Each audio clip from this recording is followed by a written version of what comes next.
ਚੜਨ ਵਾਲਿਓ ਹੱਕਾਂ ਦੀ ਪੇਟੀ ਉੱਤੇ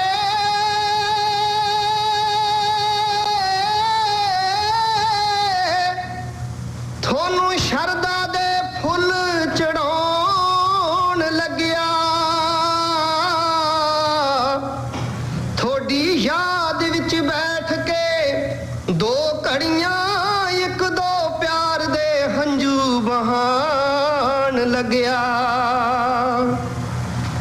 ਤੁਹਾਨੂੰ ਮਿਲੂ ਹੁੰਗਾਰਾ ਸੰਸਾਰ ਵਿੱਚੋਂ ਮੁੱਢ ਬੰਨਿਆ ਤੁਸੀਂ ਕਹਾਣੀਆਂ ਦਾ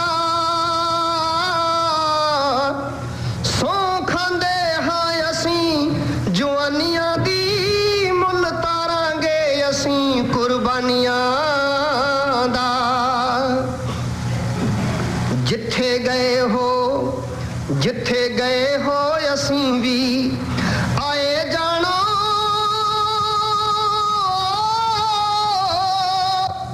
ਤੇ ਬਲਦੀ ਚਿਖਾ ਹੁਣ ਠੰਡੀ ਨਾ ਹੋਣ ਦੇਣੀ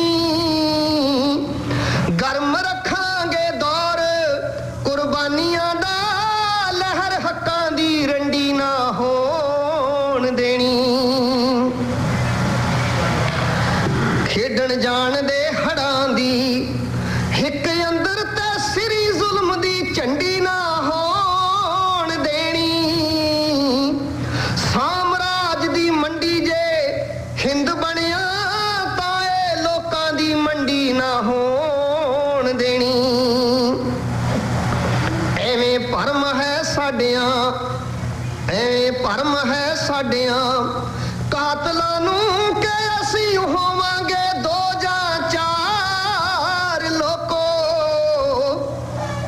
ਬਦਲੇ ਲਏ ਤੋਂ ਵੀ ਜਿਹੜੀ ਟੁੱਟਣੀ ਨਾ ਐਡੀ ਲੰਮੀ ਏ ਸਾਡੀ ਕਤਾਰ ਲੋਕੋ ਐਵੇਂ ਭਰਮ ਹੈ ਸਾਡਿਆਂ ਕਾਤਲਾਂ ਨੂੰ ਕਿ ਅਸੀਂ ਹੋਵਾਂਗੇ ਦੋ ਜਾਂ ਚਾਰ ਲੋਕੋ ਬਦਲੇ ਲਏ ਤੋਂ ਵੀ ਜਿਹੜੀ ਟੁੱਟਣੀ ਨਾ ਐਡੀ ਲੰਮੀ ਏ ਸਾਡੀ ਕਤਾਰ ਲੋਕੋ ਬਿਲਕੁਲ ਸਹੀ ਕਿਹਾ ਜੀ ਸੰਤ ਰਾਮ ਉਦਾਸੀ ਜੀ ਨੇ ਕਿ ਐਵੇਂ ਭਰਮ ਹੈ ਸਾਡਿਆਂ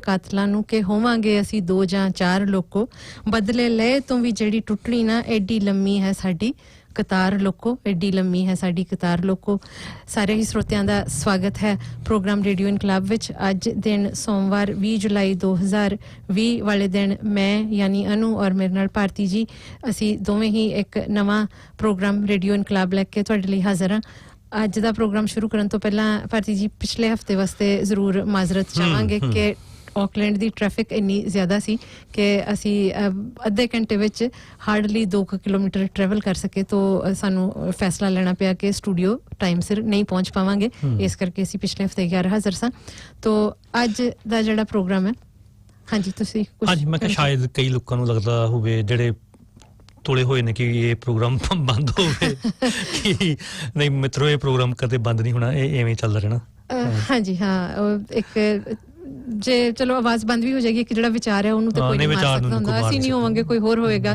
ਕੋਈ ਹੋਰ ਨਹੀਂ ਹੋਏਗਾ ਕੋਈ ਹੋਰ ਹੋਏਗਾ ਸੋ ਉਹ ਬੜੀ ਐਡੀ ਲੰਮੀ ਹੈ ਸਾਡੀ ਕਤਾਰ ਲੋਕੋ ਅਸੀਂ ਸ਼ੁਰੂ 'ਚ ਸੰਤ ਰਾਮ ਉਦਾਸੀ ਹੋਰਾਂ ਦਾ ਲਿਖਿਆ ਔਰ ਉਹਨਾਂ ਦੀ ਆਪਣੀ ਆਵਾਜ਼ 'ਚ ਗਾਇਆ ਸੁਣੀ ਲਿਆ ਤਾਂ ਉਹ ਹਮੇਸ਼ਾ ਗੂੰਜਦੇ ਨੇ ਸ਼ਬਦ ਕਿ ਵਿਅਕਤੀਆਂ ਨੂੰ ਤੇ ਕਤਲ ਕੀਤਾ ਜਾ ਸਕਦਾ ਪਰ ਜਿਹੜਾ ਇੱਕ ਵਿਚਾਰ ਹੁੰਦਾ ਹੈ ਉਹਨੂੰ ਨਹੀਂ ਕਤਲ ਕੀਤਾ ਜਾ ਸਕਦਾ ਹੁੰਦਾ ਤਾਂ ਅੱਜ ਦਾ ਜਿਹੜਾ ਸਾਡਾ ਪ੍ਰੋਗਰਾਮ ਹੈ ਇਹਦਾ ਵਿਸ਼ਾ ਜਿਹੜਾ ਅਸੀਂ ਕੰਮ ਕਰਦੇ ਹਾਂ ਖੈਰ ਉਹੀ ਵਿਸ਼ਾ ਹੈ ਮੈਂ ਕਹਾਂਗੀ ਕਿ ਜਿਹੜੀਆਂ ਵਰਕਰਸ ਯੂਨੀਅਨਸ ਨੇ ਉਹ ਕਿਉਂ ਨੇ ਕਿਸ ਤਰ੍ਹਾਂ ਸਥਾਪਿਤ ਹੁੰਦੀਆਂ ਨੇ ਕੀ ਉਹਨਾਂ ਦਾ ਮਕਸਦ ਹੁੰਦਾ ਹੈ ਔਰ ਕੀ ਉਹ ਕੰਮ ਕਰਦੀਆਂ ਨੇ ਤਾਂ ਇਹ ਇਤਿਹਾਸਿਕ ਤੌਰ ਤੇ ਵੀ ਥੋੜਾ ਇਹਨੂੰ ਅਸੀਂ ਦੇਖਾਂਗੇ ਔਰ ਹੁਣ ਦੀ ਜਿਹੜੀ ਸਿਚੁਏਸ਼ਨ ਹੈ ਉਹਦੇ ਨਾਲ ਵੀ ਅਸੀਂ ਕਨੈਕਟ ਕਰਾਂਗੇ ਔਰ ਜਿਹੜੀਆਂ ਵਰਕਰਸ ਮੂਵਮੈਂਟਸ ਜਾਂ ਵਰਕਰਸ ਯੂਨੀਅਨਸ ਨੇ ਉਹਨਾਂ ਦਾ ਇੱਕ ਅਹਿਮ ਅੰਗ ਹੁੰਦਾ ਹੈ ਜਾਂ ਉਹਨੂੰ ਅਸੀਂ ਕਹਿ ਸਕਦੇ ਹਾਂ ਕਿ ਉਹ ਟੂਲ ਹੁੰਦਾ ਹੈ ਜਿਹੜਾ ਉਹਨਾਂ ਦੇ ਟੂਲ ਕਿੱਟ 'ਚ ਉਹਨਾਂ ਕੋਲ ਰਹਿੰਦਾ ਹੈ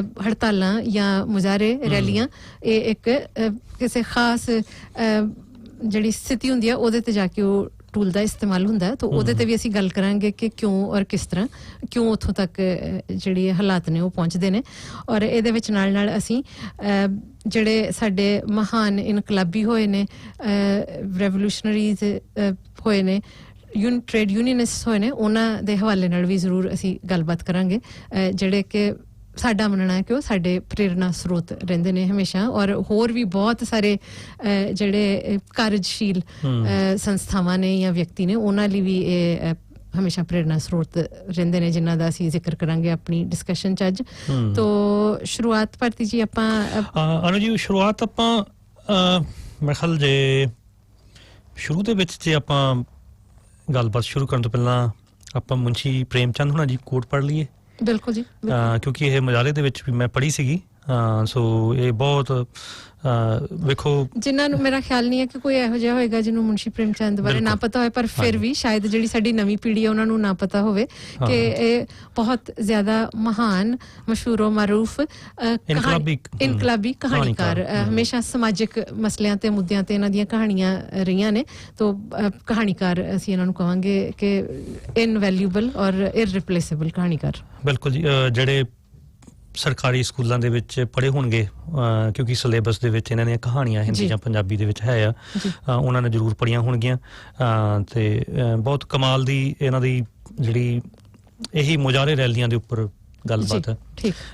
ਸੋ ਮੁੰਸ਼ੀ ਜੀ ਕਹਿੰਦੇ ਨੇ, ਲੋਕ ਕਹਿੰਦੇ ਨੇ ਮੁਜ਼ਾਹਰਾ ਕਰਨ ਨਾਲ ਕੀ ਹੁੰਦਾ ਹੈ? ਇਸ ਨਾਲ ਇਹ ਸਾਬਤ ਹੁੰਦਾ ਹੈ ਕਿ ਅਸੀਂ ਜਿਉਂਦੇ ਹਾਂ, ਦ੍ਰਿੜ ਹਾਂ ਅਤੇ ਮੈਦਾਨ ਤੋਂ ਹਟੇ ਨਹੀਂ ਹਾਂ। ਅਸੀਂ ਆਪਣੀ ਹਾਰ ਨਾ ਮੰਨਣ ਵਾਲੇ ਸਵੈ-ਮਾਣ ਦਾ ਸਬੂਤ ਦੇਣਾ ਸੀ। ਅਸੀਂ ਵਿਖਾਉਣਾ ਸੀ ਕਿ ਗੋਲੀਆਂ ਤੇ ਜਬਰ ਤੋਂ ਡਰ ਕੇ ਆਪਣੇ ਟੀਚੇ ਤੋਂ ਹਟਣ ਵਾਲੇ ਨਹੀਂ, ਅਤੇ ਅਸੀਂ ਉਸ ਢਾਂਚੇ ਦਾ ਅੰਤ ਕਰਕੇ ਰਹਾਂਗੇ ਜਿਸ ਦਾ ਆਧਾਰ ਮਤਲਬੀਪਣ ਅਤੇ ਖੂਨ ਤੇ ਨਿਰਭਰ ਹੈ। ਸੋ ਦੋਸਤੋ, ਇਹ ਆਪਣੇ ਆਪ ਦੇ ਵਿੱਚ ਇਹ ਇੱਕ ਅਣਖ ਦਾ ਸਵਾਲ ਹੈ, ਬੰਦੇ ਦੇ ਜੀਂਦੇ ਹੋਣ ਦਾ ਸਵਾਲ ਹੈ। ਇਹ ਕਿਉਂਕਿ ਜਿਹੜਾ ਅਣਖ ਵਾਲਾ ਬੰਦਾ ਉਹੀ ਵਿਰੋਧ ਕਰਦਾ, ਨਹੀਂ ਤੇ ਜਿਹੜੇ ਕੰਪਰੋਮਾਈਜ਼ਿੰਗ ਸਿਚੁਏਸ਼ਨ ਦੇ ਵਿੱਚ ਹੁੰਦੇ ਉਹ ਕਦੇ ਵੀ ਇਨਕਲਾਬ ਨਹੀਂ ਲਿਆ ਸਕਦੇ, ਜਾਂ ਕੋਈ ਵੀ ਜਿਹੜੀ ਜੋ ਵੀ ਸਮਾਜ ਦੇ ਵਿੱਚ ਜਿਹੜਾ ਬਦਲਾਅ ਆਇਆ ਉਹ ਸਿਰਫ ਤੇ ਸਿਰਫ ਉਹੀ ਲੋਕ ਲਿਆ ਸਕਦੇ ਨੇ, ਜਿਹੜੀ ਵੱਖਰੀ ਜਿਹੜੀ ਅਣਖ ਵਾਲੇ ਲੋਕ ਨੇ ਜਿਹੜੇ ਉਹ ਖੜੇ ਹੁੰਦੇ ਨੇ, ਦੂਜਿਆਂ ਵਾਸਤੇ ਖੜੇ ਹੁੰਦੇ ਨੇ, ਨਾ ਇਨਸਾਫੀ ਦੇ ਖਿਲਾਫ। ਔਰ ਵਿਰੋਧ ਕਰਨ ਦੇ ਅਨੇਕਾਂ ਤਰੀਕੇ ਨੇ। ਸੋ ਉਹਦੇ ਵਿੱਚ ਉਹਨਾਂ ਨੇ ਗੋਲੀਆਂ ਦੇ ਜਬਰ ਦੀ ਗੱਲ ਕੀਤੀ ਹੈ। ਓਬਵੀਅਸਲੀ ਨਿਊਜ਼ੀਲੈਂਡ ਦੀ ਗੱਲ ਕਰੀਏ, ਇੱਥੇ ਦੀ ਗੋਲੀਆਂ ਵਾਲੀ ਤੇ ਕੋਈ ਗੱਲ ਨਹੀਂ ਹੈ, ਪਰ ਰੀਸੈਂਟ ਟਾਈਮ ਦੇ ਵਿੱਚ ਜੋ ਪ੍ਰਵਾਸੀ ਕਾਮੇ ਜਿਸ ਸਮੇਂ ਦੇ ਵਿੱਚੋਂ ਲੰਘਦੇ ਪਏ ਆ, ਜਿਸ ਤਰੀਕੇ ਨਾਲ ਖੁਦਕਸ਼ੀਆਂ ਜਿਹੜੀ ਕਰਨ ਦੀਆਂ ਵੀ ਖਬਰਾਂ ਆ ਰਹੀਆਂ ਨੇ, ਉਹ ਅਸੀਂ ਸਮਝਦੇ ਹਾਂ ਕਿ ਇੱਕ ਗੋਲੀਆਂ ਵਰਗੀ ਗੱਲ ਹੈ। ਬਿਲਕੁਲ ਉਧਰ। ਔਰ ਉਸ ਤੋਂ ਬਾਅਦ ਜਿਹੜੀ ਉਹ ਲਾਸਟ ਦੇ ਵਿੱਚ ਗੱਲ ਕਰਦੇ ਆ, ਉਹਨੂੰ ਵੀ ਬੜੀ ਸਮਝਣ ਦੀ ਲੋੜ ਹੈ ਕਿ ਜਿਹੜਾ ਸਿਸਟਮ ਹੈ, ਜਿਹੜਾ ਮਤਲਬੀਪਣ, ਕਿ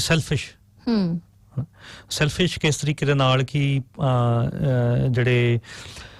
ਜਿਹੜਾ ਨਿੱਜੀ ਮੁਫਾਦ ਵਾਸਤੇ ਜਿਸ ਤਰੀਕੇ ਨਾਲ ਸਰਕਾਰਾਂ ਪ੍ਰਵਾਸੀ ਕਾਮਿਆਂ ਨੂੰ ਇਹਨਾਂ ਮੁਲਕਾਂ ਦੇ ਵਿੱਚ ਬੁਲਾਉਂਦੀਆਂ ਨੇ, ਉਹਨਾਂ ਨੂੰ ਇੱਕ ਵਸਤੂ ਵਾਂਗੂ ਵਰਤਿਆ ਜਾਂਦਾ ਹੈ ਤੇ ਵਰਤ ਕੇ ਫਿਰ ਉਹਨਾਂ ਨੂੰ ਸੁੱਟਣ ਦੀਆਂ ਤਿਆਰੀਆਂ ਜਿਹੜੀਆਂ ਉਹ ਕੀਤੀਆਂ ਜਾਂਦੀਆਂ। ਇਹ ਇੱਕ ਸੈਲਫਿਸ਼ ਤਰੀਕੇ ਦਾ ਸੁੱਟਿਆ ਜਾਂਦਾ ਔਰ ਫਿਰ ਉਹਨਾਂ ਨੂੰ ਰਿਪਲੇਸ ਕਰ ਲਿਆ ਜਾਂਦਾ ਹੋਰ ਇੱਕ ਨਵਾਂ ਪੂਲ। ਜਿਹੜਾ ਆਪਾਂ ਦੇਖਦੇ ਹਾਂ ਕਿ ਇੰਟਰਨੈਸ਼ਨਲ ਸਟੂਡੈਂਟਸ ਵਿਚਾਰੇ ਜਿਹੜੇ ਕਦੀ ਉਹ ਪੱਕੇ ਨਹੀਂ ਹੋ ਪਾਉਂਦੇ, ਸਿਰਫ 17-18% ਜਿਹੜੇ ਸਟੂਡੈਂਟ ਇੱਥੇ ਆਉਂਦੇ ਨੇ ਉਹ ਰੈਜ਼ੀਡੈਂਟ ਬਣਦੇ ਨੇ, ਅੰਕੜੇ ਦੱਸਦੇ ਨੇ। ਸੋ ਉਸ ਚੀਜ਼ ਦੀ ਗੱਲ ਮੇਰਾ ਖਿਆਲ ਤੁਸੀਂ ਕਰ ਲਿਓ ਭਾਰਤੀ ਜੀ, ਕਿ ਉਹਨਾਂ ਨੂੰ ਹਮੇਸ਼ਾ ਟੈਂਪਰੇਰੀ ਬੇਸਿਸ ਤੇ ਰੱਖਿਆ ਜਾਂਦਾ ਔਰ ਫਾਈਨਲੀ ਉਹਨਾਂ ਨੂੰ ਡਿਸਪੋਜ਼ ਆਫ ਇੱਕ ਆਈਟਮ ਵਸਤੂ ਸਮਝ ਕੇ ਕਰ ਦਿੱਤਾ ਜਾਂਦਾ ਔਰ ਨਵੇਂ ਵਿਦਿਆਰਥੀ ਹੋਰ ਲਿਆਓ।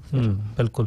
ਔਰ ਉਹ ਅਖੀਰ ਦੇ ਵਿੱਚ ਉਹ ਕਹਿੰਦੇ ਕਿ ਇਸ ਦਾ ਖੂਨ ਤੇ ਆਧਾਰਿਤ ਹੈ। ਬਿਲਕੁਲ ਅਸੀਂ ਗੱਲ ਕਰ ਚੁੱਕੇ ਹਾਂ ਕਿ ਲਿਟਰਲੀ ਇਹ ਖੂਨ ਨਹੀਂ ਹੈ। ਆਈ ਮੀਨ ਜੇ ਇਹਦੀ ਬੈਸਟ ਐਗਜ਼ਾਮਪਲ ਆਪਾਂ ਦੇਣੀ ਹੋਵੇ ਕਿ ਪੰਜਾਬ ਦੇ ਵਿੱਚ ਜਿਹਨੂੰ ਕਹਿੰਦੇ ਆ ਕਿ ਕੈਂਸਰ ਨਾਲ, ਖਾਸ ਕਰਕੇ ਕਿਸਾਨੀ ਭਾਈਚਾਰੇ ਦੇ ਵਿੱਚ, ਪੇਂਡੂ ਭਾਈਚਾਰੇ ਦੇ ਵਿੱਚ, ਪੇਂਡੂ ਸਮਾਜ ਦੇ ਵਿੱਚ ਕੈਂਸਰ ਦੇ ਨਾਲ ਬਹੁਤ ਵੱਡੇ ਲੈਵਲ ਦੇ ਉੱਪਰ ਜਿਹੜੀਆਂ ਮੌਤਾਂ ਹੋ ਰਹੀਆਂ ਨੇ।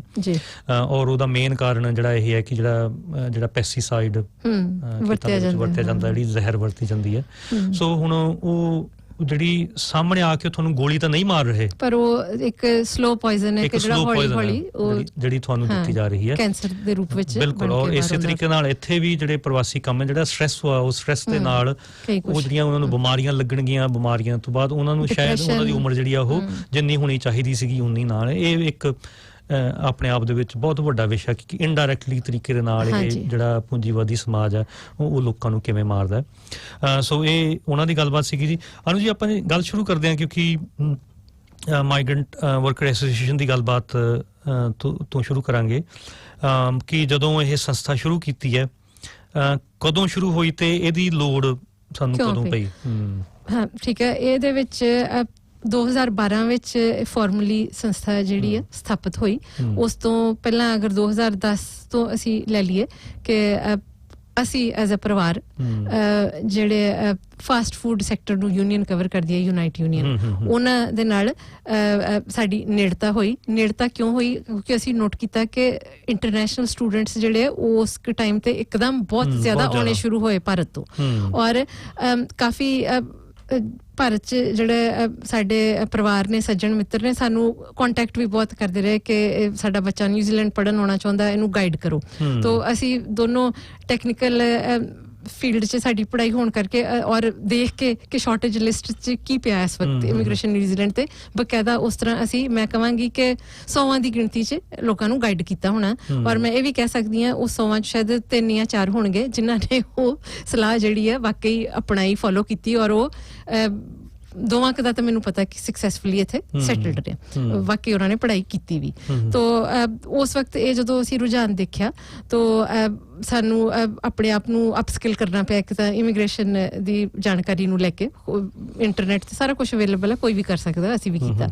ਦੂਸਰਾ, ਅਸੀਂ ਜਦੋਂ ਦੇਖਦੇ ਸੀਗੇ ਕਿ ਹਰ ਫਾਸਟ ਫੂਡ ਤੇ ਉਹ ਆਪਣੇ ਹੀ ਚਿਹਰੇ ਨਜ਼ਰ ਆ ਰਹੇ ਨੇ, ਤੋ ਉਹ ਯੂਨਾਈਟ ਯੂਨੀਅਨ ਦੇ ਨਾਲ ਥੋੜੀ ਨੇੜਤਾ ਹੋਈ ਔਰ ਉੱਥੋਂ ਫਿਰ ਸਫ਼ਰ ਸ਼ੁਰੂ ਹੋਇਆ ਕਿ ਉਹਨਾਂ ਨੂੰ ਯੂਨਾਈਟ ਯੂਨੀਅਨ ਨੂੰ ਇਹ ਤਾਂ ਪਤਾ ਲੱਗ ਚੁੱਕਿਆ ਸੀਗਾ ਉਦੋਂ ਕਿ ਇਹ ਜਿਹੜੇ ਭਾਰਤੀ ਮੂਲ ਦੇ ਇੱਥੇ ਲੋਕ ਕੰਮ ਕਰਦੇ ਨੇ ਫਾਸਟ ਫੂਡ ਪਲੇਸਿਸ 'ਚ, ਉਹਨਾਂ ਦਾ ਸ਼ੋਸ਼ਣ ਹੁੰਦਾ ਹੈ। ਉਹਨਾਂ ਨੂੰ ਸ਼ਾਇਦ ਉਹ ਅੰਡਰ ਪੇ ਤਾਂ ਨਹੀਂ ਕਰ ਸਕਦੇ ਕਿਉਂਕਿ ਉਹ ਜਿਹੜੀਆਂ ਵੱਡੀਆਂ ਕੰਪਨੀਆਂ ਨੇ ਇੰਨਾ ਸੌਖਾ ਨਹੀਂ ਹੈ, ਪਰ ਉਹਨਾਂ ਨੂੰ ਆਵਰਸ ਕੱਟ ਦੇਣੇ, ਉਹਨਾਂ ਨੂੰ ਔਡ ਸ਼ਿਫਟਸ ਦੇਣੀਆਂ, ਉਹਨਾਂ ਨੂੰ ਯੂਨੀਅਨ ਬਾਰੇ ਦੱਸਣਾ ਹੀ ਨਹੀਂ, ਅਗਰ ਕੋਈ ਯੂਨੀਅਨ ਜੁਆਇਨ ਕਰਨਾ ਚਾਹੁੰਦਾ ਉਹਨੂੰ ਰੋਕਣਾ, ਉਹਨੂੰ ਇਨਡਾਇਰੈਕਟ ਤਰੀਕੇ ਨਾਲ ਪਨਿਸ਼ ਕਰਨਾ ਯੂਨੀਅਨ ਮੈਂਬਰ ਹੋਣ ਕਰਕੇ।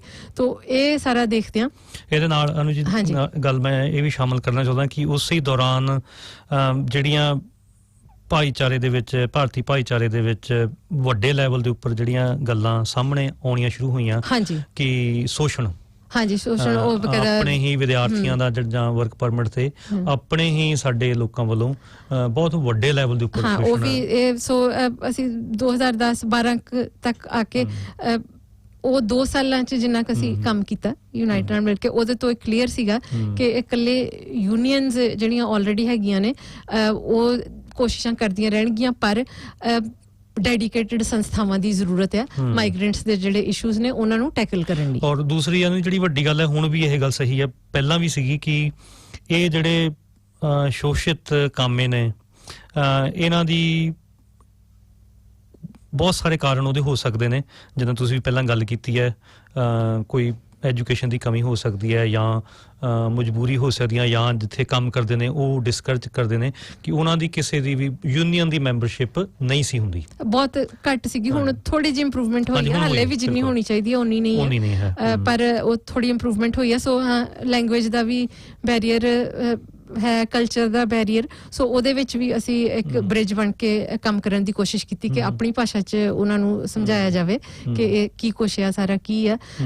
ਔਰ ਬਕਾਇਦਾ ਇੱਕ ਜਿਹੜਾ ਮੇਰਾ ਖਿਆਲ ਹੈ, ਮੈਂ ਸਭ ਤੋਂ ਪਹਿਲੀ ਵਾਰੀ ਉਹ ਮੁਜ਼ਾਹਰੇ 'ਚ ਗਈ ਸੀਗੀ, ਜਿਹੜਾ ਮੈਨੂੰ ਯਾਦ ਆ, ਕੁਈਨ ਸਟਰੀਟ ਤੇ ਜਿਹੜਾ 버ਗਰ ਕਿੰਗ ਹੁੰਦਾ ਸੀ, ਹੁਣ ਉੱਥੇ ਨਹੀਂ ਹੈ, ਉਹ ਆਰਟੀਓ ਸਕੁਆਇਰ ਦੇ ਨਾਲ ਇੱਦਾਂ ਮੈਟਰੋ ਸੈਂਟਰ ਦੇ ਨਾਲ ਜਿਹੜਾ 버ਗਰ ਕਿੰਗ ਸੀ, ਉੱਥੇ ਪ੍ਰੋਟੈਸਟ ਹੋਇਆ ਸੀ। ਇਹ ਸੀ ਜੀ ਅਗਸਤ 2012 ਤੋਂ।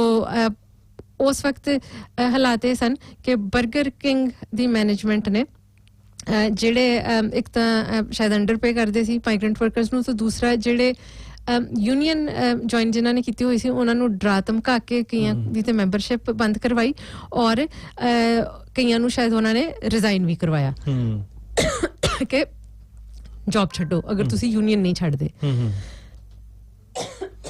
ਹਾਂਜੀ।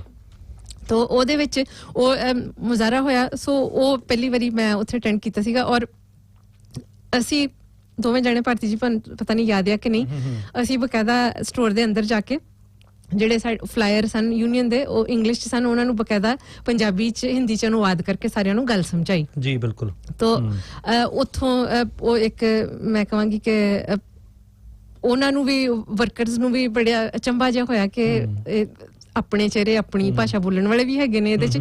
ਉਹਨਾਂ ਨੂੰ ਪਹਿਲਾਂ ਥੋੜਾ ਹੈਰਾਨ ਜੇ ਹੋਏ, ਸ਼ੌਕ ਹੋਏ, ਫਿਰ ਥੋੜੇ ਰਿਲੀਵਡ ਵੀ ਹੋਏ ਉਸ ਤੋਂ ਬਾਅਦ। ਤੋ ਉਸ ਤੋਂ ਬਾਅਦ ਫਿਰ ਲਗਾਤਾਰਤਾ ਨਾਲ ਉਸ ਤੋਂ ਬਾਅਦ ਜੇ ਗੱਲ ਕਰੀਏ ਪਪਟੋਏ ਦੇ ਵਿੱਚ ਲਿਕਰ ਸ਼ਾਪ 'ਚ, ਹਾਂਜੀ, ਉਹ ਦਸੰਬਰ 2013 ਦੀ ਗੱਲ ਹੈ, ਸੁਪਰ ਲਿਕਰ ਪਪਟੋਏ, ਜਿਹੜਾ ਕਿ ਕਿਸੇ ਮਾਈਗ੍ਰੈਂਟ ਓਨਡ EMPLOYER ਦੇ ਖਿਲਾਫ ਸ਼ਾਇਦ ਸਭ ਤੋਂ ਪਹਿਲਾ ਪ੍ਰੋਟੈਸਟ ਸੀਗਾ ਉਹ। ਹਾਂਜੀ। ਔਰ ਉਸ ਤੋਂ ਨਾਲ ਜਦੋਂ ਹੀ ਉਹ ਜਿਹੜੀ ਰੈਲੀ ਹੋਈ ਹੈ, ਜਿਹੜੀਆਂ ਖਬਰਾਂ ਜਿਹੜੀਆਂ ਮਿਲਣੀਆਂ ਸ਼ੁਰੂ ਹੋਈਆਂ, ਉਹ ਇਹ ਸੀਗੀਆਂ ਕਿ ਆਲੇ ਦੁਆਲੇ ਜਿਹੜੇ ਉੱਥੇ ਬਿਜ਼ਨਸ ਨੇ ਉਹਨਾਂ ਨੇ ਉਹਨਾਂ ਨੂੰ ਪ੍ਰੋਪਰਲੀ ਪੇ ਕਰਨਾ ਸ਼ੁਰੂ ਕਰ ਦਿੱਤਾ। ਹਾਂਜੀ।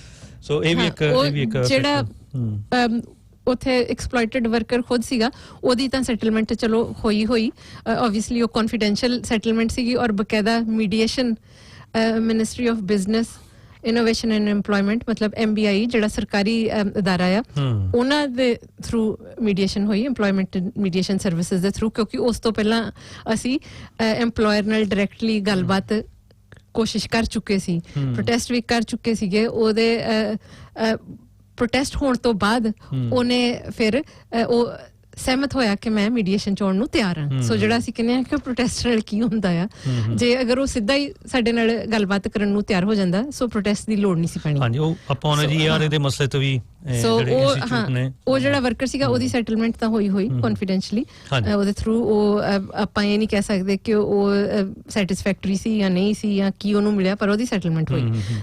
ਜਿਹੜੀ ਤੁਸੀਂ ਗੱਲ ਕਰ ਰਹੇ ਹੋ ਕਿ ਜਿਹੜੇ ਆਸੇ-ਪਾਸੇ ਦੇ ਹੋਰ EMPLOYER ਸਨ, ਜਿਹੜੇ ਨੌਨ ਨਿਊਜ਼ੀਲੈਂਡਰ ਮਾਈਗ੍ਰੈਂਟ, ਮਤਲਬ ਇੰਡੀਅਨ ਮੂਲ ਦੇ ਜਾਂ ਹੂਐਵਰ, ਉਹਨਾਂ ਨੇ ਖੁਦ ਆਪਣੇ ਵਰਕਰਸ ਨੂੰ ਪ੍ਰੋਪਰਲੀ ਪੇ ਕਰਨਾ ਸ਼ੁਰੂ ਕਰ ਦਿੱਤਾ ਜੋ ਉਹਨਾਂ ਦੇ ਕੰਟਰੈਕਟ 'ਚ ਲਿਖਿਆ ਹੁੰਦਾ ਸੀਗਾ। ਸੋ ਇਹ ਇੱਕ ਮੈਂ ਕਹਾਂਗੀ ਕਿ ਇੱਕ ਬੋਨਸ ਇਫੈਕਟ ਹੈ ਕਿ ਬਾਕੀ ਅਗਰ ਇਸ ਤਰੀਕੇ ਨਾਲ ਵੀ ਕੰਪਲਾਈ ਕਰਦੇ ਨੇ ਤਾਂ ਬਹੁਤ ਵਧੀਆ ਗੱਲ ਹੈ। ਬਿਲਕੁਲ ਜੀ। ਸੋ ਅਨੂ ਜੀ, ਇਹ ਸਫ਼ਰ ਅੱਗੇ ਚੱਲਦਾ ਰਿਹਾ। ਉਸ ਤੋਂ ਬਾਅਦ ਕਾਫੀ ਸਾਰੇ ਜਿਹੜੇ ਸ਼ੋਸ਼ਿਤ ਕਾਮੇ ਸੀ, ਉਹਨਾਂ ਦੇ ਜਿਹੜੇ ਮਸਲੇ ਨੇ, ਹਾਂਜੀ, ਕੌਨਫੀਡੈਂਸ਼ਲੀ ਸੈਟਲਮੈਂਟਸ ਹੁੰਦੀਆਂ ਰਹੀਆਂ। ਕਿਉਂਕਿ ਇਹ ਵੀ ਇੱਥੇ ਥੋੜਾ ਕਲੀਅਰ ਕਰੀਏ ਕਿ ਜਿਹੜਾ ਹਰ ਇੱਕ ਕੇਸ ਜਿਹੜਾ ਐਕਸਪਲੋਇਟੇਸ਼ਨ ਦਾ ਸਾਡੇ ਕੋਲ ਆਉਂਦਾ ਆ, ਜ਼ਰੂਰੀ ਨਹੀਂ ਕਿ ਉਹਦੇ ਲਈ ਅਸੀਂ ਪ੍ਰੋਟੈਸਟ ਹੀ ਕਰਦੇ ਹਾਂ। ਬਹੁਤ ਛੋਟੀ ਪਰਸੈਂਟੇਜ ਆ ਕੇਸਿਸ ਦੀ ਜਿਹਦੇ ਵਿੱਚ ਸਾਨੂੰ ਪ੍ਰੋਟੈਸਟ ਕਰਨ ਦੀ ਜ਼ਰੂਰਤ ਪੈਂਦੀ ਹੈ। ਔਰ ਉੱਥੇ ਵੀ ਅਗਰ ਸਾਡਾ ਜਿਹੜਾ ਐਕਸਪਲੋਇਟਡ ਵਰਕਰ ਆ, ਅਗਰ ਉਹਦੀ ਸਹਿਮਤੀ ਨਹੀਂ ਹੈ, ਉਹਦੀ ਇਜਾਜ਼ਤ ਸਾਨੂੰ ਨਹੀਂ ਹੈ, ਅਸੀਂ ਪ੍ਰੋਟੈਸਟ ਨਹੀਂ ਕਰ ਸਕਦੇ। ਹਾਂਜੀ, ਉਹਦੇ ਨਾਲ ਨੂੰ ਜੀ ਗੱਲ ਕਰ ਲਈਏ, ਜੇ ਇਹ ਇੱਕ ਜਿਹੜੇ ਸ਼ੋਸ਼ਿਤ ਕਾਮੇ ਨੇ ਉਹਨਾਂ ਨੂੰ ਇੱਕ ਵੱਖਰਾ ਮਸਲਾ ਰੱਖ ਕੇ ਕਿ ਉਸ ਤੋਂ ਬਾਅਦ ਜਦੋਂ ਲੇਬਰ ਸਰਕਾਰ ਆਈ ਹੈ, ਕਿਉਂਕਿ ਨੈਸ਼ਨਲ ਨੇ ਪੂਰੇ ਜਿਹੜੇ ਇਜਾਜ਼ਤ ਦਿੱਤੀ ਸੀ, ਜਿਹੜੇ ਉੱਥੇ ਜਾਣ ਤੋਂ ਪਹਿਲਾਂ ਮੈਂ ਦੋ ਹੋਰ ਜ਼ਿਕਰ ਕਰਨਾ ਚਾਹੁੰਦੀ ਹਾਂ। ਜਿਹੜੇ ਸਾਰੇ ਪ੍ਰੋਟੈਸਟਾਂ ਅਸੀਂ ਅੱਜ ਜਾਂ ਸਾਰੇ ਸਾਡੇ ਜਿਹੜੇ ਐਕਸ਼ਨਸ ਨੇ ਉਹ ਨਹੀਂ ਟਾਈਮ ਹੋਊਗਾ, ਜਿਹੜੇ ਲੈਂਡਮਾਰਕ ਨੇ ਜਾਂ ਆਈਕੋਨਿਕ ਨੇ ਉਹ ਹੀ ਗੱਲ ਕਰਾਂਗੇ। 2016 ਵਿੱਚ ਨਿਊਜ਼ੀਲੈਂਡ ਦੁਨੀਆ ਭਰ 'ਚ ਇੱਕੋ ਇੱਕ ਇਹੋ ਜਿਹਾ ਦੇਸ਼ ਸੀ ਜਿੱਥੇ ਕਿ ਉਹ 0 ਆਵਰ ਕੰਟਰੈਕਟਸ ਦੇ ਖਿਲਾਫ ਕਾਨੂੰਨ ਬਣਿਆ। ਸੋ ਉਹ ਮੈਂ ਥੋੜਾ ਐਕਸਪਲੇਨ ਕਰਦੀ ਹਾਂ। 0 ਆਵਰ ਕੰਟਰੈਕਟ ਮਤਲਬ ਕਿ ਮੈਕਡੋਨਲਡਸ ਨਾਲ ਇਹ ਸ਼ੁਰੂ ਹੋਈ ਸੀਗੀ ਗੱਲਬਾਤ ਯੂਨਾਈਟ ਯੂਨੀਅਨ ਦੀ, ਔਰ ਅਸੀਂ ਉਹਦੇ 'ਚ ਸਮਰਥਕ ਸੀਗੇ, ਹੋਰ ਵੀ ਜਥੇਬੰਦੀਆਂ ਸਮਰਥਨ ਤੇ ਸੀਗੀਆਂ ਕਿ ਜਿਹੜੇ ਫਾਸਟ ਫੂਡ ਪਲੇਸਿਸ ਜਾਂ ਮੈਕਡੋਨਲਡਸ ਜਿਹੜੇ ਵਰਕਰ ਕੰਮ ਕਰਦੇ ਨੇ, ਉਹਨਾਂ ਨੂੰ ਜਦੋਂ ਕੰਟਰੈਕਟ ਦਿੱਤਾ ਜਾਂਦਾ ਉਹ ਕੈਜੂਅਲ ਹੁੰਦਾ ਕਿ ਉਹਦੇ 'ਚ ਕੋਈ ਗਰੰਟੀਡ ਮਿਨੀਮਮ ਆਵਰਸ ਨਹੀਂ ਹੁੰਦੇ ਸਨ ਕਿ ਤੁਹਾਨੂੰ ਹਰ ਵੀਕ ਮਿਨੀਮਮ 10 ਆਵਰਸ ਕੰਮ ਦਿੱਤਾ ਹੀ ਜਾਊਗਾ। ਅਗਰ ਕੰਮ ਫਿਜ਼ੀਕਲੀ ਨਹੀਂ ਵੀ ਦਿੱਤਾ ਜਾਂਦਾ ਤਾਂ ਪੇ ਕਰਨਾ ਹੀ ਪਊਗਾ। ਉੱਥੇ ਏਦਾਂ ਦੀ ਕੋਈ ਗਰੰਟੀ ਨਹੀਂ ਸੀ। ਇੱਥੋਂ ਤੱਕ ਕਿ ਕਈ ਵਰਕਰਸ ਨੂੰ ਕੰਮ ਤੇ ਬੁਲਾ ਲਿਆ ਪੂਰੀ ਸ਼ਿਫਟ ਵਾਸਤੇ, ਅਗਰ ਕੰਮ ਇਨਫ ਨਹੀਂ ਹੈ 1-2 ਘੰਟੇ ਬਾਅਦ ਉਹਨੂੰ ਕਿਹਾ ਕਿ ਤੂੰ ਘਰ ਜਾ। ਇੱਕ ਨੌਜਵਾਨ ਕਿਥੋਂ ਪਾਪਾ ਕੋਲ ਆਉਂਦਾ ਸੀ ਸਿਟੀ ਨੂੰ, ਤੇ ਉਹਨੂੰ ਜਾ ਕੇ ਕਹਿ ਦਿੰਦਾ ਵੀ ਕੰਮ ਹੈ ਨਹੀਂਗਾ। ਸੋ ਉਸ ਚੀਜ਼ ਦੇ ਖਿਲਾਫ ਪੂਰੀ ਲੰਬੀ ਲੜਾਈ ਲੜੀ ਗਈ ਔਰ 2016 ਵਿੱਚ ਪੂਰੀ ਦੁਨੀਆ 'ਚ ਨਿਊਜ਼ੀਲੈਂਡ ਪਹਿਲਾ ਦੇਸ਼ ਸੀ ਕਿ ਜਿੱਥੇ ਇਹ ਕਾਨੂੰਨ ਬਣਾਇਆ ਸਰਕਾਰ ਨੇ ਕਿ ਜਿਹੜੇ 0 ਆਵਰ ਕੰਟਰੈਕਟਸ ਨੇ ਇਹ ਗੈਰ ਕਾਨੂੰਨੀ ਨੇ ਅੱਜ ਤੋਂ ਬਾਅਦ। ਬਹੁਤ ਲੰਬਾ ਸੰਘਰਸ਼ ਹੈਗਾ ਜੀ। ਸੋ ਉਹ ਹੁਣ ਇਸ ਵਕਤ ਉਸ ਵਕਤ ਜਿਹੜੀ ਫਾਈਟ ਸੀਗੀ ਮੈਕਡੋਨਲਡਸ ਤੇ ਪਲੱਸ ਰੈਸਟੋਰੈਂਟ ਬ੍ਰਾਂਚ ਵਿੱਚ KFC, ਪੀਜ਼ਾ ਹਟ, ਕਾਰਲਸ ਜੂਨੀਅਰਸ ਵਗੈਰਾ ਆਉਂਦੇ ਨੇ। ਸੋ ਉਹਨਾਂ ਨਾਲ ਕਲੈਕਟਿਵ ਐਗਰੀਮੈਂਟ ਬਕਾਇਦਾ ਯੂਨਾਈਟ ਯੂਨੀਅਨ ਦੇ ਮੈਂਬਰਸ ਦੇ ਹੋਏ। ਤੋ ਉਸ ਤੋਂ ਬਾਅਦ ਦੁਨੀਆ ਦੇ ਹੋਰ ਦੇਸ਼ਾਂ ਨੇ ਮਿਸਾਲ ਮੈਂ ਦਿੰਦੀ ਹਾਂ ਸੂਨ ਆਫਟਰ ਸਾਡੇ ਜਿਹੜੇ ਇੱਥੇ ਸਾਥੀ ਯੂਨਾਈਟ ਵਾਲੇ ਸੀਗੇ ਉਹਨਾਂ ਨੂੰ ਜਿਹੜੀ UK 'ਚ ਯੂਨਾਈਟ ਯੂਨੀਅਨ ਆ ਉਹਨਾਂ ਨੇ ਬਕਾਇਦਾ ਸੱਦਾ ਦਿੱਤਾ ਕਿ ਸਾਡੇ ਕੋਲ ਆਓ, ਸਾਨੂੰ ਜਾਂਚ ਸਿਖਾ ਕੇ ਜਾਓ ਕਿ ਇਹ ਲੜਾਈ ਕਿਸ ਤਰ੍ਹਾਂ ਲੜਨੀ ਹੈ 0 ਆਵਰ ਕੰਟਰੈਕਟ ਜਿਹੜੇ ਉਹਨੂੰ ਖਤਮ ਕਰਨ ਲਈ। ਸੋ ਮਤਲਬ ਕਿ ਇੱਕ ਮਿਸਾਲ ਬਣ ਗਈ ਦੁਨੀਆ ਵਿੱਚ, ਇੱਕ ਪ੍ਰੈਸੀਡੈਂਟ ਸੈੱਟ ਹੋ ਗਿਆ। ਬਿਲਕੁਲ। ਔਰ ਜੀ ਉਹਦੇ ਉਸ ਤੋਂ ਇਲਾਵਾ ਜੇ ਯੂਨਾਈਟ ਨੂੰ ਛੱਡ ਕੇ ਜੇ ਮਾਈਗ੍ਰੈਂਟ ਵਰਕਰ ਐਸੋਸੀਏਸ਼ਨ ਦੀ ਗੱਲ ਕਰੀਏ ਸੋ ਮੇਰਾ ਖਿਆਲ ਆ ਵੀ ਜਿੰਨੇ ਵੀ ਕੇਸਿਸ ਲਏ ਨੇ ਉਹ ਸਾਰੇ ਸੈਟਲ ਹੋਏ ਨੇ, ਚਾਹੇ ਮੁਜ਼ਾਹਰਿਆਂ ਦੇ ਥਰੂ ਤੇ ਚਾਹੇ ਮੋਰ ਔਰ ਲੈਸ ਕੋਈ ਵਿੱਚ ਥੋੜੇ ਜਿਹੇ ਹੋਣਗੇ 99% ਕਹਿ ਲਓ ਤੁਸੀਂ। ਔਰ ਉਸ ਤੋਂ ਇਲਾਵਾ ਕੱਲੇ ਇਹ ਸਿਰਫ ਵਰਕਰਾਂ ਦੀ ਗੱਲ ਨਹੀਂ, ਜਿਹੜੇ ਸਾਡੇ ਵਿਦਿਆਰਥੀ ਪੀੜਤ ਸੀਗੇ ਕਿਉਂਕਿ ਜਦੋਂ ਨੈਸ਼ਨਲ ਤੋਂ ਬਾਅਦ ਲੇਬਰ ਸਰਕਾਰ ਆਉਂਦੀ ਹੈ, ਜਿਹੜੇ ਨੈਸ਼ਨਲ ਨੇ ਪੂਰੀ ਆਜ਼ਾਦ ਦਿੱਤੀ ਸੀ, ਜਿਹੜੇ ਡੋਜੀ ਕਾਲਜ ਜਿਹੜੇ ਖੁੱਲ੍ਹੇ ਹੋਏ ਸੀ ਸਿਟੀ ਦੇ ਵਿੱਚ, ਉਹਨਾਂ ਨੂੰ ਥੋੜਾ ਜਿਹਾ ਸ਼ਿਕੰਜਾ ਉਹਨਾਂ ਦਾ ਕੱਸਿਆ ਜਾਂਦਾ ਹੈ ਤੇ ਫਿਰ ਉਹਨਾਂ ਦਾ ਵਿਦਿਆਰਥੀਆਂ ਨਾਲ ਜਿਹੜਾ ਕੌਨਫਲਿਕਟ ਵੱਧਦਾ ਹੈ ਜਿਸ ਦੇ ਵਿੱਚ ਉਹ ਕੌਨਫਲਿਕਟ ਨੂੰ ਨੁਕਸਾਨ ਜਿਹੜਾ ਸੀਗਾ ਉਹ ਵਿਦਿਆਰਥੀਆਂ ਨੂੰ ਸਿੱਧ ਪੱਧਰਾ ਹੋ ਰਿਹਾ ਸੀ। ਸੋ ਉਹਦੇ ਵਿੱਚ ਅਸੀਂ ਵਿਦਿਆਰਥੀਆਂ ਦੇ ਬਕਾਇਦਾ ਡਟ ਕੇ ਉਹਨਾਂ ਦਾ ਸਾਥ ਦਿੱਤਾ। ਔਰ ਅਨੂ ਜੀ ਤੁਸੀਂ ਦੱਸੋ, ਉਹ ਮੇਰੇ ਖਿਆਲ 3 ਸ਼ਾਇਦ ਉਹਦੇ ਹਾਂਜੀ ਸੋ ਇਹ ਥੋੜਾ ਅਸੀਂ ਅੱਗੇ ਆ ਗਏ 2018-19 ਮੈਂ ਸਿਰਫ ਜੋੜਨਾ ਚਾਹੁੰਦਾ ਉਸ ਤੋਂ ਪਹਿਲਾਂ ਸਾਡਾ ਇੱਕ ਜਿਹੜੀ ਲੰਬੀ ਸਟਰਗਲ ਸੀਗੀ ਇੰਟਰਨੈਸ਼ਨਲ ਸਟੂਡੈਂਟ ਜਿਹੜੇ ਡਿਪੋਰਟ ਹੋਏ। ਮੈਂ ਉਸ ਤੇ ਵੀ ਆਵਾਂਗੀ। ਸੋ ਇਹ ਜੀ ਜਿਹੜੀ ਸੀਗਾ ਨਿਊਜ਼ੀਲੈਂਡ ਨੈਸ਼ਨਲ ਕਾਲਜ ਜਿਹੜਾ ਸੀ ਇਹ ਇੱਥੇ ਕੁਈਨ ਸਟਰੀਟ ਤੇ ਹੀ ਸੀਗਾ, ਉਹ ਬੰਦ ਕਰ ਦਿੱਤਾ NZQA ਨੇ ਕਿਉਂਕਿ ਆਬਵੀਅਸਲੀ ਉਹ ਠੀਕ ਤਰੀਕੇ ਨਾਲ ਨਹੀਂ ਸੀ ਚੱਲ ਰਿਹਾ ਕਾਲਜ। ਸੋ ਜਿਹੜੇ ਕਾਲਜ ਸਹੀ ਨਹੀਂ ਹੈਗੇ ਉਹ ਬੰਦ ਹੀ ਹੋਣੇ ਚਾਹੀਦੇ ਨੇ। ਪਰ ਸਾਡੀਆਂ ਮੰਗਾਂ ਹਮੇਸ਼ਾ ਇਸ ਚੀਜ਼ ਨੂੰ ਲੈ ਕੇ ਇਹ ਰਹੀਆਂ ਨੇ, ਠੀਕ ਹੈ ਤੁਸੀਂ ਗਲਤ ਕਾਲਜ ਨੇ ਜਿਹੜੇ ਬੰਦ ਕਰੋ, ਪਰ ਜਿਹੜੇ ਵਿਦਿਆਰਥੀ ਉਹਦੇ ਚੋਂ ਫਿਰ ਸਫਰ ਕਰਦੇ ਨੇ ਉਹ ਨਹੀਂ ਹੋਣਾ ਚਾਹੀਦਾ। ਵਿਦਿਆਰਥੀਆਂ ਦੀ ਪੂਰੀ ਦੇਖਭਾਲ ਹੋਣੀ ਚਾਹੀਦੀ ਹੈ, ਉਹਨਾਂ ਦਾ ਪ੍ਰਬੰਧ ਕੀਤਾ ਜਾਵੇ ਜੋ ਵੀ। ਸੋ ਇਹ ਨਿਊਜ਼ੀਲੈਂਡ ਨੈਸ਼ਨਲ ਕਾਲਜ ਚ ਜਿਹੜੇ ਵਿਦਿਆਰਥੀ ਸਨ ਇਹਨਾਂ ਵਿੱਚ ਮੋਸਟਲੀ ਚਾਈਨੀਜ਼ ਔਰ ਕੋਰੀਅਨ ਮੂਲ ਦੇ ਵਿਦਿਆਰਥੀ ਸਨ। ਤੋ ਇਹਨਾਂ ਨੂੰ ਜਿਹੜੀਆਂ ਫੀਸਾਂ ਇੱਕ ਤਾਂ NZQA ਕੋਲੋਂ ਜਿਹੜੀਆਂ ਉਹ ਰਿਫੰਡ ਹੋਈਆਂ ਕਾਲਜ ਨੇ ਕੁਝ ਚਾਈਨੀਜ਼ ਵਿਦਿਆਰਥੀ ਜਿਹੜੇ ਸਨ ਉਹਨਾਂ ਕੋਲੋਂ ਡਬਲ ਫੀਸ ਲਈ ਹੋਈ ਸੀ। ਤੋ ਉਹ ਵੀ ਉਹਨਾਂ ਨੂੰ ਵਾਪਸ ਮਿਲੀ ਔਰ ਸਾਰੇ ਸਟੂਡੈਂਟਸ ਨੂੰ ਕਈਆਂ ਨੂੰ ਮੈਸੀ ਯੂਨੀਵਰਸਿਟੀ ਹੋਰ ਮਤਲਬ ਇੰਸਟੀਚਿਊਟਸ 'ਚ ਰੀ-ਐਨਰੋਲਮੈਂਟ ਵੀ ਉਹਨਾਂ ਦੀ ਹੋਈ। ਤੋ ਉਹ ਇੱਕ ਵੱਡੀ ਜਿੱਤ ਸੀ। ਉਸ ਤੋਂ ਬਾਅਦ ਸਟੂਡੈਂਟਸ ਦਾ ਜਿਹੜਾ ਯੂਨੀਮੈਗ ਫਰਸਟ ਯੂਨੀਅਨ ਦਾ ਇੰਡੀਅਨ ਵਰਕਰ ਐਸੋਸੀਏਸ਼ਨ ਉਹਨਾਂ ਨੇ ਲੀਡ ਲਈ ਅਸੀਂ ਸਪੋਰਟਿੰਗ ਆਰਗੇਨਾਈਜੇਸ਼ਨ ਸੀਗੇ ਟੈਸਮਨ ਕਾਲਜ। 35-40 ਦੇ ਕਰੀਬ ਸਾਰੇ ਭਾਰਤੀ ਮੂਲ ਦੇ ਵਿਦਿਆਰਥੀ ਸਨ। ਉਹ ਫਾਈਟ ਕਾਫੀ ਮੈਂ ਕਹਾਂਗੀ ਕਿ ਉਹ ਮੋਨੂਮੈਂਟਲ ਚੀਜ਼ ਸੀਗੀ ਕਿ ਥੋੜੇ ਜਿਹੇ ਸਮੇਂ 'ਚ ਸਿਰਫ ਇੱਕ ਪ੍ਰੋਟੈਸਟ ਕਾਲਜ ਦੇ ਬਾਹਰ ਉਹਨਾਂ ਨੇ ਕੀਤਾ। ਉਸ ਤੋਂ ਪਹਿਲੇ ਜਿਹੜੇ ਕਾਲਜ ਵਾਲੇ ਸੀਗੇ ਉਹ ਸਟੂਡੈਂਟਸ ਨਾਲ ਸਹੀ ਤਰੀਕੇ ਨਾਲ ਮੀਟਿੰਗ ਨਹੀਂ ਸੀ ਕਰਦੇ, ਉਹਨਾਂ ਨੂੰ ਟਰਕਾਈ ਜਾਂਦੇ ਸੀ।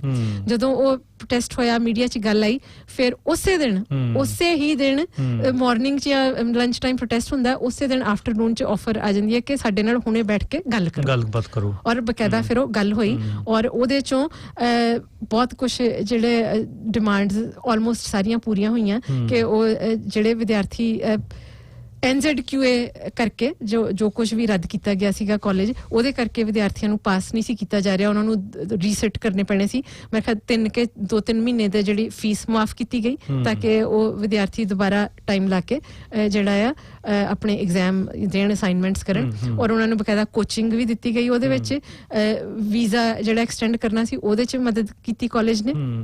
ਔਰ ਜਿਹੜੀ ਇਸ ਤੋਂ ਵੀ ਵੱਡੀ ਗੱਲ ਹੈ ਇਸ ਸੰਘਰਸ਼ ਦੀ ਜਿਹੜੀ ਜਿੱਤ ਹੈ ਕਿ ਉਸ ਤੋਂ ਬਾਅਦ ਅੱਗੇ ਜਿਹੜੇ 3-4 ਕਾਲਜ ਆਉਂਦੇ ਨੇ ਉਹਨਾਂ 'ਚ ਸਿੰਪਲ ਇੱਕ ਸਟੂਡੈਂਟਸ ਨਾਲ ਜਾ ਕੇ ਸਾਨੂੰ ਮੀਟਿੰਗ ਕਰਨੀ ਪਈ, ਮਤਲਬ ਕਿ ਕਾਲਜ ਦੀ ਮੈਨੇਜਮੈਂਟ ਨਾਲ ਵੀ ਗੱਲ ਨਹੀਂ ਕਰਨੀ ਪਈ।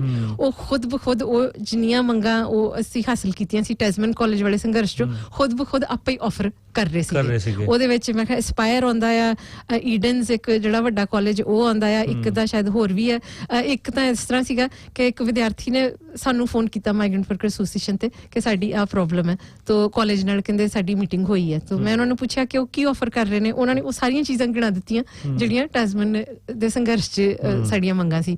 ਤੋ ਮੈਂ ਉਹਨਾਂ ਨੂੰ ਪੁੱਛਿਆ ਕਿ ਵੀ ਤੁਸੀਂ ਹੋਰ ਫਿਰ ਇਹਦੇ 'ਚੋਂ ਕੀ ਚਾਹੁੰਦੇ ਹੋ, ਤੇ ਉਹ ਕਹਿੰਦੇ ਕਿ ਪਤਾ ਨਹੀਂ, ਅਸੀਂ ਜਸਟ ਤੁਹਾਨੂੰ ਫੋਨ ਕਰ ਰਹੇ ਹਾਂ ਗਾਈਡੈਂਸ ਵਾਸਤੇ। ਤੇ ਮੈਂ ਉਹਨਾਂ ਨੂੰ ਕਿਹਾ ਕਿ ਤੁਹਾਨੂੰ ਬਹੁਤ ਖੁਸ਼ ਹੋਣਾ ਚਾਹੀਦਾ ਹੈ ਕਿ ਤੁਹਾਨੂੰ ਕੁਝ ਵੀ ਨਹੀਂ ਕਰਨਾ ਪਿਆ, ਸਿਰਫ ਇੱਕ ਵਾਰੀ ਇਹ ਇਸ਼ੂ ਰੇਜ਼ ਕਰਨਾ ਪਿਆ। ਉਹਨਾਂ ਨੇ ਜੋ ਕਿ ਅਗਰ ਤੁਸੀਂ ਸਾਨੂੰ ਇਨਵੋਲਵ ਕਰਦੇ, ਹਾਂ ਉਹ ਪ੍ਰੈਸੀਡੈਂਟ ਇੱਕ ਸੈੱਟ ਹੋ ਚੁੱਕਿਆ ਸੀਗਾ।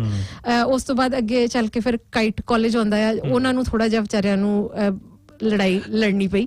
ਅਨੂ ਜੀ, ਉਹ ਕਾਈਟ ਕਾਲਜ ਸੀਗਾ ਜਿੱਥੇ ਤੁਸੀਂ ਮੀਟਿੰਗ ਕਰਦੇ ਸੀ, ਉਹ ਜ਼ਰੂਰ ਕਰਨਾ, ਕਿਉਂਕਿ ਜਦੋਂ ਇੰਪਾਵਰ ਹੁੰਦੇ ਨੇ ਜਿਹੜੇ ਨੌਜਵਾਨ ਇੰਪਾਵਰ ਹੁੰਦੇ ਨੇ ਨਾ, ਉਹ ਇੱਕ ਬਹੁਤ ਵਧੀਆ ਮਿਸਾਲ ਹੈ। ਸੋ ਕਾਈਟ ਕਾਲਜ ਹੈ ਜਿਹੜਾ, ਇਹਨਾਂ ਨਾਲ ਵੀ NZQA ਜਿਹੜਾ ਉਹ ਕਾਲਜ ਦੇ 2 ਜਾਂ 3 ਕੋਰਸ ਜਿਹੜੇ ਉਹਨਾਂ ਨੇ ਸਸਪੈਂਡ ਕੀਤੇ ਹੋਏ ਸੀ, ਫ੍ਰੀਜ਼, ਔਰ ਕਿ ਵਿਦਿਆਰਥੀ ਜਿਹੜੇ ਨੇ ਸਾਰਾ ਆਪਣਾ ਫਾਈਨਲ ਸਾਰਾ ਕੁਝ ਕਰ ਚੁੱਕੇ ਨੇ, ਪਰ ਕਿਉਂਕਿ NZQA ਨੇ ਫ੍ਰੀਜ਼ ਲਗਾ ਦਿੱਤਾ ਤਾਂ ਉਹਨਾਂ ਨੂੰ ਫਾਈਨਲ ਜਿਹੜਾ ਰਿਜ਼ਲਟ ਮਿਲੇਗਾ ਨਹੀਂ ਮਿਲੇਗਾ ਕੁਝ ਪਤਾ ਨਹੀਂ ਹੈ। ਤੋ ਉੱਥੇ ਅਸੀਂ ਮੈਨੇਜਮੈਂਟ ਨਾਲ ਜਾ ਕੇ ਗੱਲ ਕੀਤੀ ਕਿ ਅਗਰ ਵਿਦਿਆਰਥੀਆਂ ਨੂੰ ਤੁਸੀਂ ਸਹੀ ਪੜ੍ਹਾਇਆ ਨਹੀਂ, ਜਾਂ ਅਗਰ ਤੁਸੀਂ ਜਿਹੜੀਆਂ ਅਸਾਈਨਮੈਂਟਸ ਮਾਰਕ ਕੀਤੀਆਂ ਨੇ ਉਹਦੇ 'ਚ ਤੁਹਾਡੇ ਟੀਚਰਸ ਦੀ ਗੜਬੜ ਹੈ, ਤਾਂ ਇਹਦੇ 'ਚ ਵਿਦਿਆਰਥੀਆਂ ਦਾ ਕੀ ਦੋਸ਼ ਹੈ?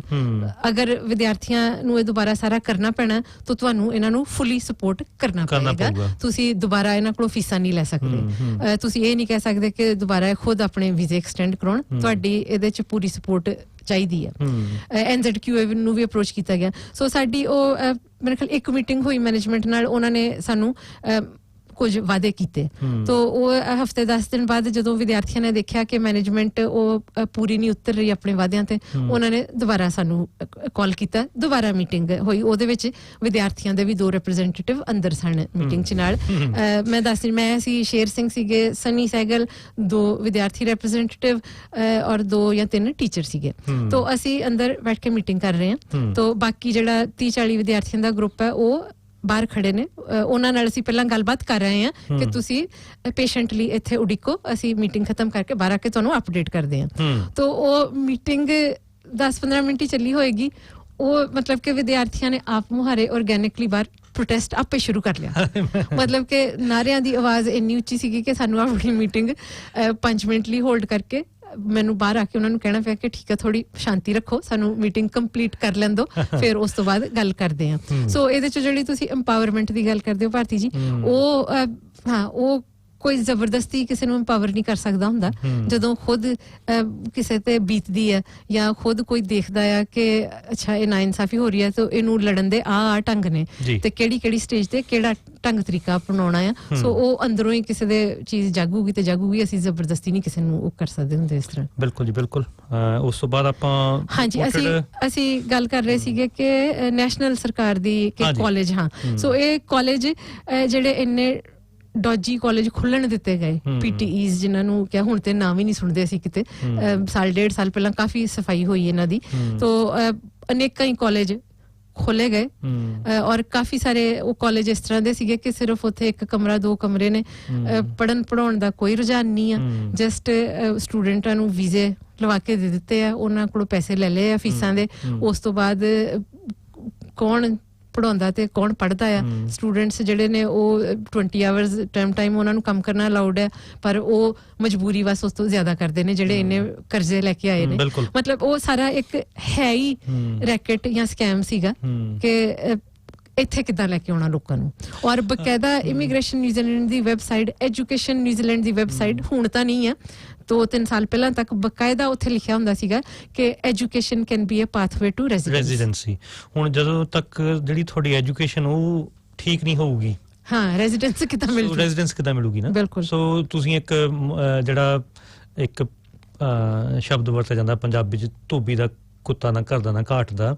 ਸੋ ਉਸ ਤਰੀਕੇ ਨਾਲ ਤੁਸੀਂ ਉਹਨਾਂ ਨੂੰ ਨਾ ਤੁਸੀਂ ਉਧਰ ਦੇ ਤੇ ਨਾ ਇੱਧਰ ਦੇ ਵਿਚਕਾਰ ਤੁਸੀਂ ਉਹਨਾਂ ਨੂੰ ਉਹ ਸੁੱਖ ਤੇ ਵਨਰੇਬਲ ਕਰ ਰਹੇ ਹੋ, ਜਿਹਦੇ ਵਿੱਚ ਜਿਹੜਾ ਸ਼ੋਸ਼ਣ ਉਹ ਵੱਧਦਾ ਹੈ। ਹਾਂ, ਔਰ ਬਕਾਇਦਾ ਔਨ ਰਿਕਾਰਡ ਇਹ ਪਈ ਹੈ ਨਿਊਜ਼ ਆਈਟਮਸ ਆਰਟੀਕਲਸ ਵੀ ਤੁਹਾਨੂੰ ਲੱਭ ਜਾਣਗੇ ਕਿ ਸਟੀਵਨ ਜॉयस ਉਸ ਵਕਤ ਇਹ ਉਹਨਾਂ ਦਾ ਕੀਤਾ ਕਰਾਇਆ ਸੀਗਾ ਕਿ ਜਿਹੜੇ ਇੰਨੇ ਕਾਲਜ ਖੋਲਣ ਦਿੱਤੇ, ਔਰ ਨਾਲ ਜਿਹੜਾ for time period English language the requirement ਹੀ ਚੁੱਕ ਦਿੱਤੀ ਕਿ ਜਿਹੜਾ ਹੁਣ ਉਹ ਆਇਲਟਸ ਤੇ ਇੰਨੇ ਬੈਂਡ ਹੋਣ, ਇੰਗਲਿਸ਼ ਤੁਹਾਡੀ ਠੀਕ ਹੋਵੇ, ਉਹ ਹਟਾਈ ਦਿੱਤੀ। ਦੂਸਰਾ ਨੂੰ ਜੀ ਜਿਹੜੀ ਇਹਨਾਂ ਨੇ ਗੋਲਮੇਜ ਕਾਨਫਰੰਸ ਕੀਤੀ ਸੀਗੀ ਇਹ ਸਾਰਾ ਐਜੂਕੇਸ਼ਨ ਦਾ ਧੰਦਾ ਸ਼ੁਰੂ ਕਰਨ ਤੋਂ ਪਹਿਲਾਂ, ਉਹਦੇ ਵਿੱਚ ਇੱਕ ਕੰਸੀਡਰੇਸ਼ਨ ਸੀਗੀ ਕਿ ਜਿਹੜੇ ਹਿੰਦੁਸਤਾਨ 'ਚ ਏਜੰਟਸ ਨੇ ਉਹਨਾਂ ਨੂੰ ਰੈਗੂਲੇਟ ਕੀਤਾ ਜਾਵੇ, ਪਰ ਉਹ ਸਰਕਾਰ ਨੇ ਇਹ ਤੈਅ ਕੀਤਾ ਕਿ ਉਹਨਾਂ ਨੂੰ ਰੈਗੂਲੇਟ ਕਰਨ ਵਾਸਤੇ ਸਰਕਾਰ ਦਾ ਖਰਚਾ ਆਊਗਾ, ਇਸ ਕਰਕੇ ਜਿਵੇਂ ਆ ਫ੍ਰੀਲਾਂਸ ਜੋ ਵੀ ਹੈ ਉੱਥੇ ਉਦਾਂ ਚੱਲਣ ਦਿੱਤਾ ਜਾਵੇ। ਮੈਂ ਐਕਸਪਲੇਨ ਕਰ ਦਿੰਨੀ ਆ ਕਿ ਇੱਕ ਤਾਂ ਹੁੰਦੇ ਨੇ ਇਮੀਗ੍ਰੇਸ਼ਨ ਏਜੰਟ, ਇਮੀਗ੍ਰੇਸ਼ਨ ਐਡਵਾਈਜ਼ਰਸ ਜਾਂ ਕੰਸਲਟੈਂਟਸ। ਸੋ ਉਹ ਜਿਹੜਾ ਆਪਣੇ ਆਪ ਨੂੰ ਕੋਈ ਇਮੀਗ੍ਰੇਸ਼ਨ ਐਡਵਾਈਜ਼ਰ ਹੁੰਦਾ ਆ, ਉਹਨੂੰ ਬਕਾਇਦਾ ਪੜ੍ਹਾਈ ਕਰਨੀ ਪੈਂਦੀ ਹੈ ਔਰ ਲਾਇਸੈਂਸਡ ਹੋਣਾ ਪੈਂਦਾ ਹੈ, ਔਰ ਉਹ ਈਅਰ ਆਫਟਰ ਈਅਰ ਉਹ ਲਾਇਸੈਂਸ ਮੇਨਟੇਨ ਕਰਨਾ ਪੈਂਦਾ ਆ। ਤੋ ਇੱਥੇ ਇਹ ਵੀ ਇੱਕ ਬੜੀ ਗਲਤ ਜੀ ਗੱਲ ਆ, ਇੱਕੋ ਇੱਕ ਹੀ ਕਾਲਜ ਆ ਜਿਹੜਾ ਉਹ ਡਿਲੀਵਰ ਕਰਦਾ ਆ ਉਹ ਐਜੂਕੇਸ਼ਨ, ਬਟ ਉਹ ਅਸੀਂ ਇੱਕ ਪਾਸੇ ਰੱਖ ਲੈਂਦੇ ਆ ਗੱਲ। ਤੋ ਜਿਹੜੇ ਐਜੂਕੇਸ਼ਨ ਏਜੰਟਸ ਨੇ ਉਹ ਐਗਜ਼ੈਂਪਟ ਨੇ ਇਸ ਚੀਜ਼ ਤੋਂ, ਉਹਨਾਂ ਨੂੰ ਕੋਈ ਲਾਇਸੈਂਸ ਨਹੀਂ ਚਾਹੀਦਾ, ਪਰ ਉਹਨਾਂ ਤੇ ਕੰਡੀਸ਼ਨ ਇਹ ਲੱਗਦੀ ਹੈ ਕਿ ਉਹ ਸਿਰਫ ਔਰ ਸਿਰਫ ਸਟੂਡੈਂਟ ਵੀਜ਼ਾਸ ਬਾਰੇ ਲੋਕਾਂ ਨੂੰ ਸਲਾਹ ਮਸ਼ਵਰਾ ਦੇ ਸਕਦੇ ਨੇ। ਸੋ ਇਸ ਤਰ੍ਹਾਂ ਜਿਹੜੇ ਲਾਇਰਸ ਨੇ ਉਹ ਵੀ ਐਗਜ਼ੈਂਪਟ ਨੇ, ਉਹਨਾਂ ਨੂੰ ਕੋਈ ਲਾਇਸੈਂਸ ਦੀ ਲੋੜ ਨਹੀਂ ਕਿਉਂਕਿ ਉਹਨਾਂ ਨੇ ਪੂਰੀ ਪੜ੍ਹਾਈ ਕੀਤੀ ਹੁੰਦੀ ਹੈ। ਸੋ ਉਹ ਜਿਹੜਾ ਲਾਇਰ ਉਹ ਕਿਸੇ ਵੀ ਕਿਸਮ ਦੇ ਲਾਅ ਨੂੰ ਪੜ੍ਹ ਕੇ ਸਮਝ ਸਕਦਾ ਔਰ ਉਹਨਾਂ ਨੂੰ ਐਕਸਪਰਟ ਮੰਨਿਆ ਜਾਂਦਾ। ਸੋ ਲਾਇਰਸ ਆਰ ਐਗਜ਼ੈਂਪਟ। ਹੋਰ ਜਿਹੜੇ ਸਟਾਫ ਸਿਟੀਜ਼ਨਸ ਐਡਵਾਈਸ ਬਿਊਰੋ ਵਰਗੀਆਂ ਜਗ੍ਹਾਵਾਂ ਨੇ ਜਿਹੜੀਆਂ ਉੱਥੇ ਜਿਹੜੇ ਇਹ ਕੰਮ ਕਰਦੇ ਨੇ, ਉਹਨਾਂ ਨੂੰ ਵੀ to a certain extent exemption ਹੁੰਦੀ ਹੈ।